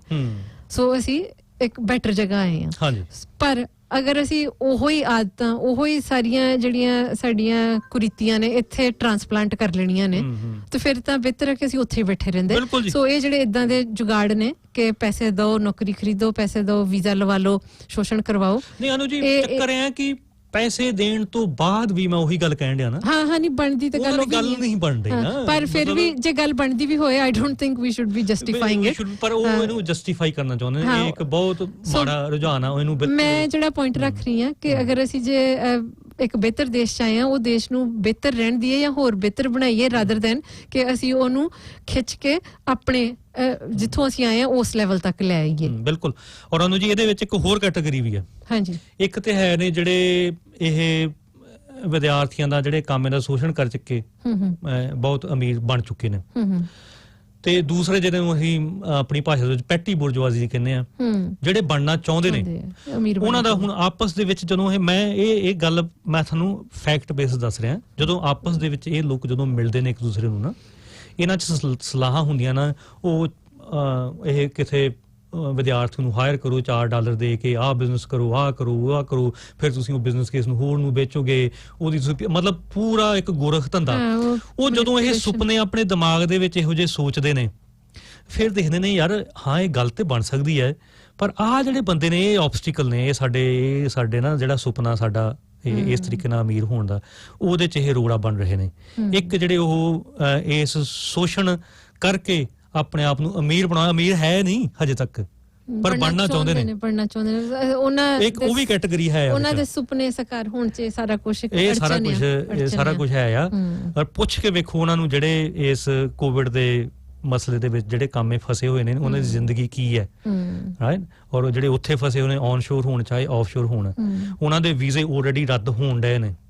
ਅਸੀਂ ਵੇਟ ਕਰਾਂਗੇ ਇਲੈਕਸ਼ਨ ਦੀ। ਅਸੀਂ ਪਹਿਲਾਂ ਦੱਸ ਚੁੱਕੇ ਹਾਂ ਤੁਹਾਨੂੰ ਕਿ ਲੇਬਰ ਨੇ ਪਾਵਰ 'ਚ, ਜਦੋਂ ਇਹ ਪਾਵਰ 'ਚ ਆਏ ਆ, ਇਹਨਾਂ ਨੇ ਆਪਣੇ ਵਾਅਦੇ ਨਹੀਂ ਪੂਰੇ ਕੀਤੇ ਡਿਪੋਰਟਡ ਵਿਦਿਆਰਥੀਆਂ ਲੈ ਕੇ, ਉਹਦੇ ਖਿਲਾਫ ਹੀ ਸੰਘਰਸ਼ ਕਰਨਾ ਪਿਆ।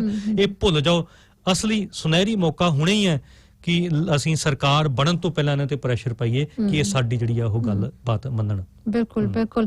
ਤੋ ਮੇਰਾ ਖਿਆਲ ਹੈ ਅਸੀਂ ਜਿਸ ਤਰ੍ਹਾਂ ਕੰਮ ਕਰਦੇ ਹਾਂ ਉਹ ਤਾਂ ਗੱਲ ਹੋ ਹੀ ਗਈ ਆ। ਕੋਈ ਵੀ ਜਿਹੜਾ ਸ਼ੋਸ਼ਿਤ ਵਰਕਰ ਸਾਡੇ ਕੋਲ ਆਉਂਦਾ ਹੈ, ਉਹ ਬਕਾਇਦਾ ਸਾਰੇ ਉਹਦੀ ਇਜਾਜ਼ਤ ਦੇ ਨਾਲ ਹੀ ਹੁੰਦਾ ਹੈ। ਜਿੱਦਾਂ ਸਾਡਾ ਐਕਸਪੀਰੀਅੰਸ ਹੈ ਅਸੀਂ ਉਹਦੇ ਹਿਸਾਬ ਨਾਲ ਉਹਨੂੰ ਗਾਈਡ ਕਰ ਸਕਦੇ ਹੁੰਦੇ ਹਾਂ। ਪਰ ਅਗਰ ਉਹ ਵਰਕਰ ਉਹਦਾ ਕੁਛ ਨਹੀਂ ਕਰਨਾ ਚਾਹੁੰਦਾ, ਇਹ ਵੀ ਮੈਂ ਇੱਕ ਮਿਸਾਲ ਹੀ ਸ਼ੇਅਰ ਕਰ ਲੈਂਦੀ ਹਾਂ ਬਿਨਾਂ ਨਾਂ ਲਏ। ਇੱਕ ਕੇਸ ਓਬਵੀਅਸਲੀ ਉਹ ਡਾਇਰੈਕਟ ਇੰਗੇਜਮੈਂਟ ਐਮਪਲੋਇਰ ਨਾਲ ਹੋਈ, ਫਿਰ ਮੀਡੀਏਸ਼ਨ ਹੋਈ। ਉਹ ਐਮਪਲੋਇਰ ਠੀਕ ਠਾਕ ਸੀਗਾ, ਇੰਨਾ ਵੀ ਕੋਈ ਲਟਕਾਇਆ ਨਹੀਂ ਉਸ ਐਮਪਲੋਇਰ ਨੇ।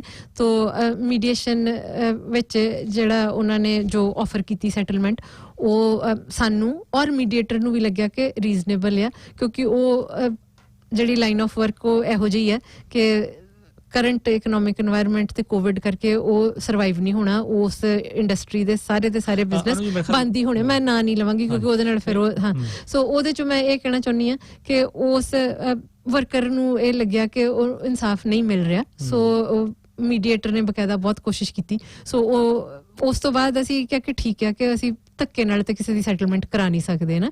ਸੋ ਉਹ ਵਰਕਰ ਨੇ ਫੈਸਲਾ ਲੈ ਲਿਆ ਕਿ ਉਹਨਾਂ ਨੇ ਇੰਪਲੋਇਮੈਂਟ ਰਿਲੇਸ਼ਨ ਅਥਾਰਟੀ ਜਾਣਾ, ਐਂਡ ਦੈਟਸ ਫਾਈਨ। ਸੋ ਮੇਰਾ ਪੁਆਇੰਟ ਇਹ ਹੈ ਕਿ ਅਸੀਂ ਜ਼ਬਰਦਸਤੀ ਕੁਛ ਨਹੀਂ ਕਰਦੇ ਕਿਸੇ ਨਾਲ, ਵਰਕਰ ਦੀ ਸਹਿਮਤੀ ਦੇ ਨਾਲ ਸਾਰਾ ਕੁਝ ਚੱਲਦਾ। ਨਾਲ ਦੀ ਨਾਲ ਗੱਲ ਕਲੀਅਰ ਕਰ ਦਈਏ ਕਿ ਜਿਹੜਾ ਬਾਰ-ਬਾਰ ਰੌਲਾ ਪਾਇਆ ਜਾ ਰਿਹਾ ਕਿ ਇਹ ਕਮਿਸ਼ਨ ਲੈਂਦੇ ਨੇ, ਬਿਲਕੁਲ 100% ਇੱਕ ਬਹੁਤ ਨਵਾਂ ਤਾਜ਼ਾ ਫਲਾਇਰ ਤਿਆਰ ਹੋ ਰਿਹਾ ਹਾਂਜੀ, ਉਹਦੇ ਤੋਂ ਸਾਰੀ ਇਨਫੋਰਮੇਸ਼ਨ ਆ ਜਾਊਗੀ। ਉਹਦੇ ਵਿੱਚ ਸਾਰੀ ਬਕਾਇਦਾ ਲਿਖਤੀ ਰੂਪ ਦੇ ਵਿੱਚ ਇਹ ਜਿਹੜੀ ਸੈਟਲਮੈਂਟ ਫੀਸ ਹੋਊਗੀ ਜਾਂ ਕੀ ਹੋਊਗਾ, ਉਹ 'ਚ ਸਾਰਾ ਪ੍ਰੋਸੈਸ ਜਿਹੜਾ ਉਹ ਬਕਾਇਦਾ ਲਿਖਤੀ ਲਿਖਿਆ ਹੋਇਆ ਰੂਪ ਦੇ ਵਿੱਚ ਪਬਲਿਕਲੀ ਉਹ ਸ਼ੇਅਰ ਕੀਤਾ ਜਾਊਗਾ। ਬਿਲਕੁਲ ਇਹਦੇ ਵਿੱਚ ਕੋਈ ਸ਼ੱਕ ਨਹੀਂਗਾ। ਪਰ ਇੱਕ ਵਕੀਲ ਪਰਮਾਨੈਂਟ ਉੱਥੇ ਕੰਮ ਕਰਦੇ ਨੇ, ਜਿਹੜੇ ਪਰਮਾਨੈਂਟ ਉੱਥੇ ਰੋਜ਼ ਜਿਹੜੇ ਕੰਮ ਕਰਨ ਵਾਲੇ ਉਹਨਾਂ ਨੂੰ ਵੀ ਢਿੱਡ ਲੱਗਿਆ ਹੋਇਆ ਹੈ।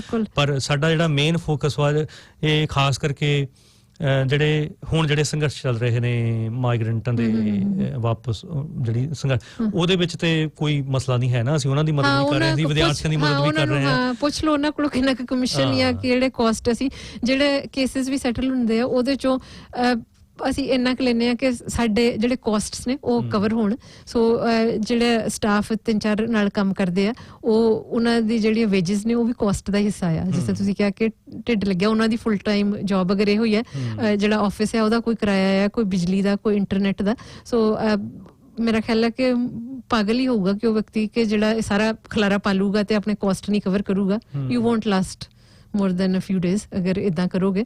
ਸੋ ਇਹ ਇੱਕ ਮਜਬੂਰੀ ਹੈ ਕਾਸਟ ਕਵਰ ਕਰਨਾ ਸਾਡੀ। ਸੋ ਬਿਲਕੁਲ ਜੀ, ਤੁਸੀਂ ਭੁੱਖਮਰੀ ਦੀ ਹਾਲਾਤ ਜਾਓਗੇ ਨਾ, ਅਸੀਂ ਆਪਣੀ ਗੱਲ ਨਹੀਂ ਕਰ ਰਹੇ, ਅਸੀਂ ਖੁਦ ਹਾਂ ਨਹੀਂ, ਸਾਡਾ ਕੰਮ ਵੋਲੰਟਰੀ ਹੈ, ਪਰ ਜਿਹੜੇ ਹੋਰ ਟੀਮ ਚ ਲੋਕ ਨੇ ਨਾਲ ਉਹਨਾਂ ਦਾ ਇਹਦੇ ਵਿੱਚ, ਪਰ ਉਹ ਜਿਹੜੇ ਸਾਥੀ ਨਾਲ ਮਿਲੇ ਹੋਏ ਨੇ, ਹੋਰ ਵੀ ਵੋਲੰਟੀਅਰਸ ਹੈਗੇ ਨੇ ਸਾਡੇ ਨਾਲ, ਹੋਰ ਵੀ ਵੋਲੰਟੀਅਰ ਹੈਗੇ, ਪਰ ਜਿਹੜੇ ਪਰਮਾਨੈਂਟ ਜਿਹੜੇ ਵਰਕ ਕੰਮ ਨੇ ਉਹਨਾਂ ਨੂੰ ਲੋੜ ਹੈ ਇਸ ਚੀਜ਼ ਦੀ। ਬਿਲਕੁਲ, ਨਹੀਂ ਤੇ ਅਗਰ ਅਸੀਂ ਉਹਨਾਂ ਨੂੰ ਪੇ ਨਹੀਂ ਕਰਾਂਗੇ, ਵੀਲ ਬੀ ਐਕਸਪਲੋਇਟਿੰਗ them ourselves, ਜਿਹੜੀ ਚੀਜ਼ ਦੇ ਖਿਲਾਫ ਅਸੀਂ ਕੰਮ ਕਰ ਰਹੇ ਹਾਂ ਉਹੀ।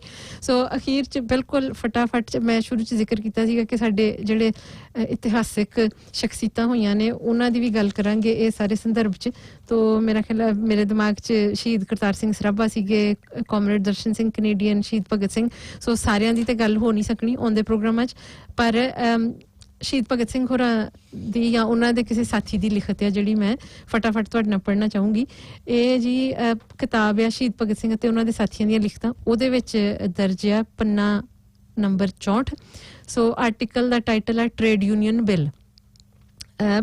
ਸੋ ਉਸ ਵਕਤ ਬਿੱਲ ਇਹ ਪੇਸ਼ ਕੀਤਾ ਗਿਆ ਆ ਕਿ ਜੇ ਕੋਈ ਵੀ ਵਿਅਕਤੀ ਕਿਸੇ ਟ੍ਰੇਡ ਯੂਨੀਅਨ ਨੂੰ ਜੁਆਇਨ ਕਰਦਾ ਤੇ ਉਹ ਆਪਣੇ ਕਾਫੀ ਸਾਰੇ ਜਿਹੜੇ ਰਾਈਟਸ ਆ ਉਹ ਗਵਾ ਬੈਠੂਗਾ।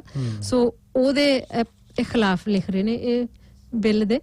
ਤੋ ਮੈਂ ਬਿਲਕੁਲ, ਮੇਰਾ ਖਿਆਲ ਨਾਲ ਉਹ ਪੋਲੀਟੀਕਲ ਪਾਰਟੀਆਂ ਦੀ ਵੀ ਗੱਲ ਕਰ ਰਹੇ ਜਿਹੜੀਆਂ ਵਰਕਰਸ ਪਾਰਟੀਜ਼ ਨੇ, ਉਹ ਬਕਾਇਦਾ ਯੂਨੀਅਨਸ ਦੇ ਨਾਲ ਕਨੈਕਟਡ ਹੋਣੀਆਂ ਚਾਹੀਦੀਆਂ, ਤਾਂ ਹੀ ਵਰਕਰ ਜਿਹੜੇ ਐਮਪਾਵਰ ਹੋਣਗੇ ਔਰ ਪਾਵਰ ਚ ਆਉਣਗੇ ਔਰ ਆਪਣੇ ਜਿਹੜੇ ਉਹਨਾਂ ਦੇ ਫੈਲੋ ਵਰਕਰਸ ਨੇ ਉਹਨਾਂ ਦੇ ਹਾਲਾਤ ਸੁਧਾਰ ਸਕਣਗੇ। ਸੋ ਲੇਬਰ ਪਾਰਟੀਆਂ ਏਦਾਂ ਬਣੀਆਂ ਨੇ ਦੁਨੀਆ ਭਰ ਚ। ਸੋ ਇਹ ਕਹਿ ਰਹੇ ਨੇ ਕਿ ਇਸ, ਮੈਂ ਅੱਗੇ ਪੜ੍ਹਦੀ ਹਾਂ ਸ਼ੁਰੂ ਤੋਂ ਨਹੀਂ, ਇਸ ਅਖੀਰੀ ਅੰਕ ਨਾਲ ਕਿਰਤੀਆਂ ਦੀ ਜਥੇਬੰਦੀ ਨੂੰ ਬੜੀ ਭਾਰੀ ਸੱਟ ਵੱਜੇਗੀ ਅਤੇ ਇਸ ਜ਼ਮਾਨੇ ਵਿੱਚ ਜਦ ਫਿਰ ਕੋਈ ਪਾਰਟੀ ਰੁਪਏ ਤੋਂ ਬਗੈਰ ਚੱਲ ਹੀ ਨਹੀਂ ਸਕਦੀ ਤਾਂ ਇਹ ਸਾਫ਼ ਹੈ ਕਿ ਕਿਰਤੀ ਪਾਰਟੀ ਦਾ ਰੁਪਏ ਦੀ ਥੋੜ ਖੁਣੋਂ ਗਲ ਘੁੱਟਣ ਲਈ ਇਹ ਚਾਲ ਚੱਲੀ ਗਈ ਹੈ। ਇਹ ਜਿਹੜਾ ਬਿੱਲ ਆ, ਹੋਰ ਪਾਰਟੀਆਂ ਵਾਂਗੂ ਲੇਬਰ ਪਾਰਟੀ ਨੂੰ ਵੀ ਪਾਰਲੀਮੈਂਟ ਵਿੱਚ ਆਪਣੇ ਮੈਂਬਰ ਖੜੇ ਕਰਨ ਅਤੇ ਉਹਨਾਂ ਨੂੰ ਕਾਮਯਾਬ ਬਣਾਉਣ ਲਈ ਰੁਪਏ ਦੀ ਲੋੜ ਹੈ। ਇਹ ਲਿਖ ਰਹੇ ਨੇ 1927 ਵਿੱਚ ਲਿਖ ਰਹੇ ਨੇ। ਤੇ ਜਦ ਦੂਜੀਆਂ ਪਾਰਟੀਆਂ ਜਿੱਦਾਂ ਚਾਹੁਣ ਰੁਪਏ ਇਕੱਠੇ ਕਰ ਸਕਦੀਆਂ ਹਨ ਅਤੇ ਉਹਨਾਂ ਨੂੰ ਕਦੇ ਪੁੱਛਿਆ ਤੱਕ ਨਹੀਂ ਗਿਆ ਹੈ, ਤਾਂ ਕੋਈ ਵਜ੍ਹਾ ਨਹੀਂ ਹੈ ਕਿ ਕਿਰਤੀ ਪਾਰਟੀ ਦੇ ਅੰਦਰਲੇ ਕੰਮਾਂ ਵਿੱਚ ਕਿਉਂ ਖਾਮਖਾਹ ਦੀ ਲੱਤ ਅੜਾਈ ਜਾਵੇ। ਇਸ ਵੇਲੇ ਤੱਕ ਕਿਰਤੀ ਰਾਜਸੀ ਪਾਰਟੀ ਆਪਣੇ ਫੰਡ ਟ੍ਰੇਡ ਯੂਨੀਅਨਾਂ ਤੋਂ ਇਕੱਠੇ ਕਰਦੀ ਰਹੀ ਹੈ। ਇੱਕ ਥਾਂ ਖਲੋਊ ਧੜੇ ਦਾ ਇਹ ਖਿਆਲ ਹੈ ਕਿ ਇਸ ਤਰ੍ਹਾਂ ਜੇ ਕਿਰਤੀ ਪਾਰਟੀ ਦੇ ਫੰਡ ਹੀ ਬੰਦ ਕਰ ਦਿੱਤੇ ਗਏ ਤਾਂ ਕਿਰਤੀਆਂ ਦੀ ਜਥੇਬੰਦੀਆਂ ਵਿੱਚ ਆਪੇ ਹੀ ਪਾਟੋ ਧੜ ਹੋ ਜਾਏਗੀ ਅਤੇ ਇਹਨਾਂ ਦੇ ਘਰੀ ਘਿਓ ਦੇ ਦੀਵੇ ਬਲ ਪੈਣਗੇ। ਇਸ ਤਰ੍ਹਾਂ ਕਿਰਤੀ ਜਥੇਬੰਦੀਆਂ ਦੇ ਟੁੱਟ ਜਾਣ ਨਾਲ ਇਹ ਸਦਾ ਹੀ ਇੰਗਲਿਸਤਾਨ ਦੇ ਰਾਜ ਤੇ ਧਰਨਾ ਜਾਰੀ ਰੱਖਣਗੇ। ਪਰ ਕਿਹੜੀ ਪਾਰਟੀ ਟੁੱਟੇਗੀ ਅਤੇ ਕਿਹੜੀ ਤਾਕਤ ਵਿੱਚ ਆਏਗੀ, ਇਸ ਗੱਲ ਦਾ ਪਤਾ ਤਾਂ ਤਜਰਬਾ ਤੇ ਭਵਿੱਖ ਹੀ ਦੱਸੇਗਾ। ਜੇ ਇਹ ਬਿੱਲ ਪਾਸ ਹੋ ਗਿਆ ਤਾਂ ਕਿਰਤੀ ਫਿਰ ਉਹਨਾਂ ਹੀ ਸੰਗਲਾਂ ਵਿੱਚ ਜੁੜੇ ਜਾਣਗੇ ਜਿਨ੍ਹਾਂ ਵਿੱਚੋਂ ਕਿ ਯਤਨ ਕਰਕੇ ਉਹ ਅਜੇ ਨਿਕਲੇ ਹੀ ਸਨ। ਫਿਰ ਉਹਨਾਂ ਸੰਗਲਾਂ ਨੂੰ ਤੋੜਨਾ ਕੋਈ ਸੌਖਾ ਨਹੀਂ ਹੋਵੇਗਾ। ਇਸ ਲਈ ਕਿਰਤੀਆਂ ਨੂੰ ਹੁਣ ਵੇਲਾ ਸੰਭਾਲਣਾ ਚਾਹੀਦਾ ਹੈ ਤੇ ਉਹ ਧੜੱਲੇਦਾਰ ਐਜੀਟੇਸ਼ਨ ਕਰਨੀ ਚਾਹੀਦੀ ਹੈ ਕਿ ਇਸ ਸਰਮਾਏਦਾਰ ਧੜੇ ਨੂੰ, ਜਿਹੜਾ ਕਿ ਕਿਰਤੀਆਂ ਨੂੰ ਗੁਲਾਮੀ ਵਿੱਚੋਂ ਹੀ ਨਹੀਂ ਨਿਕਲਣ ਦੇਣਾ ਚਾਹੁੰਦਾ ਹੈ, ਨਾਨੀ ਯਾਦ ਆ ਜਾਵੇ। ਤੇ ਇਹ ਨਾਨੀ ਵੀ ਤਦ ਹੀ ਯਾਦ ਆ ਸਕਦੀ ਹੈ ਜੇ ਆਉਣ ਵਾਲੀ ਪਾਰਲੀਮੈਂਟ ਵਿੱਚ ਇਹਨਾਂ ਨੂੰ ਉਹ ਹਾਰ ਹੋਵੇ ਕਿ ਯਾਦ ਕਰ ਕਰਕੇ ਅੱਖੀਆਂ ਮਲਿਆ ਕਰਨ। ਇਸ ਵੇਲੇ ਪਾਰਲੀਮੈਂਟ ਵਿੱਚ ਇਹਨਾਂ ਸਰਮਾਏਦਾਰਾਂ ਦੀ ਬਹੁਤ ਸੰਮਤੀ ਹੈ। ਇਸੇ ਬਹੁਤ ਸੰਮਤੀ ਦੇ ਮਾਣ ਤੇ ਹੀ ਇੱਕ ਲੋਕ ਆਕੜੇ ਫਿਰਦੇ ਹਨ ਅਤੇ ਕਿਰਤੀਆਂ ਨੂੰ ਨਜ਼ਰ ਥੱਲੇ ਵੀ ਨਹੀਂ ਲਿਆਉਂਦੇ। ਅਸੀਂ ਚਾਹੁੰਦੇ ਹਾਂ ਕਿ ਕਿਰਤੀ ਨਾਮ ਮਾਤਰ ਸੁਤੰਤਰ ਧੜੇ ਵਿੱਚ ਵੀ ਪ੍ਰਚਾਰ ਕਰਨ ਅਤੇ ਉਹਨਾਂ ਵਿੱਚੋਂ ਬਹੁਤ ਮੈਂਬਰ ਆਪਣੇ ਵੱਲ ਕਰ ਲੈਣ ਤਾਂ ਕਿ ਇਹ ਬਿੱਲ ਪਾਸ ਹੀ ਨਾ ਹੋ ਸਕੇ ਅਤੇ ਨਾ ਨਿਰਾ ਪੂਰਾ ਇਹ ਬਿੱਲ ਹੀ ਫੇਲ ਕਰ ਦੇਣ, ਸਗੋਂ ਇਸ ਵਰਤਮਾਨ ਸਰਕਾਰ ਨੂੰ ਵੀ ਉਲਟਾ ਦੇਣ, ਕਿਉਂਕਿ ਇਸ ਨੇ ਇਹ ਕਾਨੂੰਨ ਪੇਸ਼ ਕਰਕੇ ਰਾਜ ਕਰਨ ਦੇ ਸਭ ਹੱਕ ਗਵਾ ਦਿੱਤੇ ਹਨ। ਇਸ ਵੇਲੇ ਲੋੜ ਹੈ ਕਿ ਕਿਰਤੀਆਂ ਦੇ ਆਪਣੇ ਘਰ ਵੀ ਕਿਸੇ ਪ੍ਰਕਾਰ ਦੀ ਫੁੱਟ ਨਾ ਹੋਵੇ ਅਤੇ ਕਿਰਤੀਆਂ ਦੇ ਨਰਮ ਤੇ ਗਰਮ ਧੜਿਆਂ ਦੇ ਸਭ ਲੋਕ ਇੱਕਮਿਕ ਹੋ ਜਾਣ ਤਾਂ ਕਿ ਸਾਂਝੇ ਜ਼ੋਰ ਨਾਲ ਇਸ ਵਰਤਮਾਨ ਸਰਕਾਰ ਦਾ ਡਟ ਕੇ ਮੁਕਾਬਲਾ ਕੀਤਾ ਜਾਵੇ ਅਤੇ ਇਸ ਨੂੰ ਉਹ ਚਣੇ ਚਬਾਏ ਜਾਣ ਕਿ ਸਾਰੀ ਉਮਰ ਹੀ ਇਹ ਇਸ ਵੇਲੇ ਨੂੰ ਚੇਤੇ ਕਰ ਕਰਕੇ ਹੱਥ ਮਲਿਆ ਕਰੇ। ਸੋ ਇਹ ਮੈਸੇਜ ਮੈਂ ਕਹਾਂਗੀ ਕਿ ਅੱਜ ਵੀ ਵੈਲਿਡ ਆ। ਇਹ ਸ਼ਹੀਦ ਭਗਤ ਸਿੰਘ ਲਿਖ ਰਹੇ ਆ 1927 ਚ, ਉਦੋਂ ਕਿ ਬ੍ਰਿਟਿਸ਼ ਦਾ ਰਾਜ ਆ, ਪਰ ਜਿਹੜਾ ਸਿਸਟਮ ਆ ਉਦੋਂ ਉਹਨੂੰ ਅਸੀਂ ਸਾਮਰਾਜਵਾਦ ਕਹਿੰਦੇ ਸੀਗੇ, ਹੁਣ ਅਸੀਂ ਉਹਨੂੰ ਪੂੰਜੀਵਾਦ ਕਹਿੰਦੇ ਆ, ਮਤਲਬ ਕਿ ਕੈਪੀਟਲਿਜ਼ਮ, ਕਿ ਜਿਹੜੀ ਮੈਂ ਉਹ ਫ੍ਰੀ ਮਾਰਕੀਟ ਇਕਨੋਮੀਜ਼ ਦੀ ਗੱਲ ਕਰਦੀ ਸੀ, ਉਹ ਕਿਸੇ ਹੋਰ ਪ੍ਰੋਗਰਾਮ 'ਚ ਡਿਸਕਸ ਕਰਾਂਗੇ। ਇਹ ਸਾਡੇ ਸ਼ਹੀਦ ਭਗਤ ਸਿੰਘ ਸਾਨੂੰ ਮੈਸੇਜ ਦੇ ਰਹੇ, ਇਹਦੇ ਤੇ ਅਮਲ ਕਰਨ ਦੀ ਲੋੜ ਹੈ। ਜਿਹੜੇ ਕੋਈ ਅਮਲ ਮਾੜਾ ਮੋਟਾ ਕਰਦੇ ਆ ਉਹਨਾਂ ਨੂੰ ਕਰਨ ਦਿੱਤਾ ਜਾਵੇ, ਲੱਤਾਂ ਨਾ ਖਿੱਚੀਆਂ ਜਾਣ। ਅਗਰ ਤੁਸੀਂ ਜੁਆਇਨ ਕਰ ਸਕਦੇ ਹੋ ਜੀ ਸਦਕੇ ਕਰੋ, ਨਹੀਂ ਕਰ ਸਕਦੇ ਹੋਰ ਅਧਿਐਨ ਕਰੋ, ਆਪਣੇ ਆਪ ਨੂੰ ਹੋਰ ਪਰਪੱਕ ਕਰੋ ਇਸ ਪੱਖ 'ਚ। ਤੋ ਇਜਾਜ਼ਤ ਲੈਣੇ ਆ ਭਾਰਤੀ ਜੀ, ਅਗਲੇ ਸੋਮਵਾਰ ਦੁਬਾਰਾ ਮਿਲਾਂਗੇ ਜੀ। ਅਲਵਿਦਾ। ਸਲਾਮ ਆਖਦੇ। ਸਿਦਕ ਸਾਡੇ ਨੇ ਕਦੇ ਮਰਨਾ ਨਹੀਂ, ਸੱਚ ਦੇ ਸੰਗਰਾਮ ਨੇ ਹਰਨਾ ਨਹੀਂ। ਸਿਦਕ ਸਾਡੇ ਨੇਕ ਮਰਨਾ ਨਹੀਂ, ਸੱਚ ਦੇ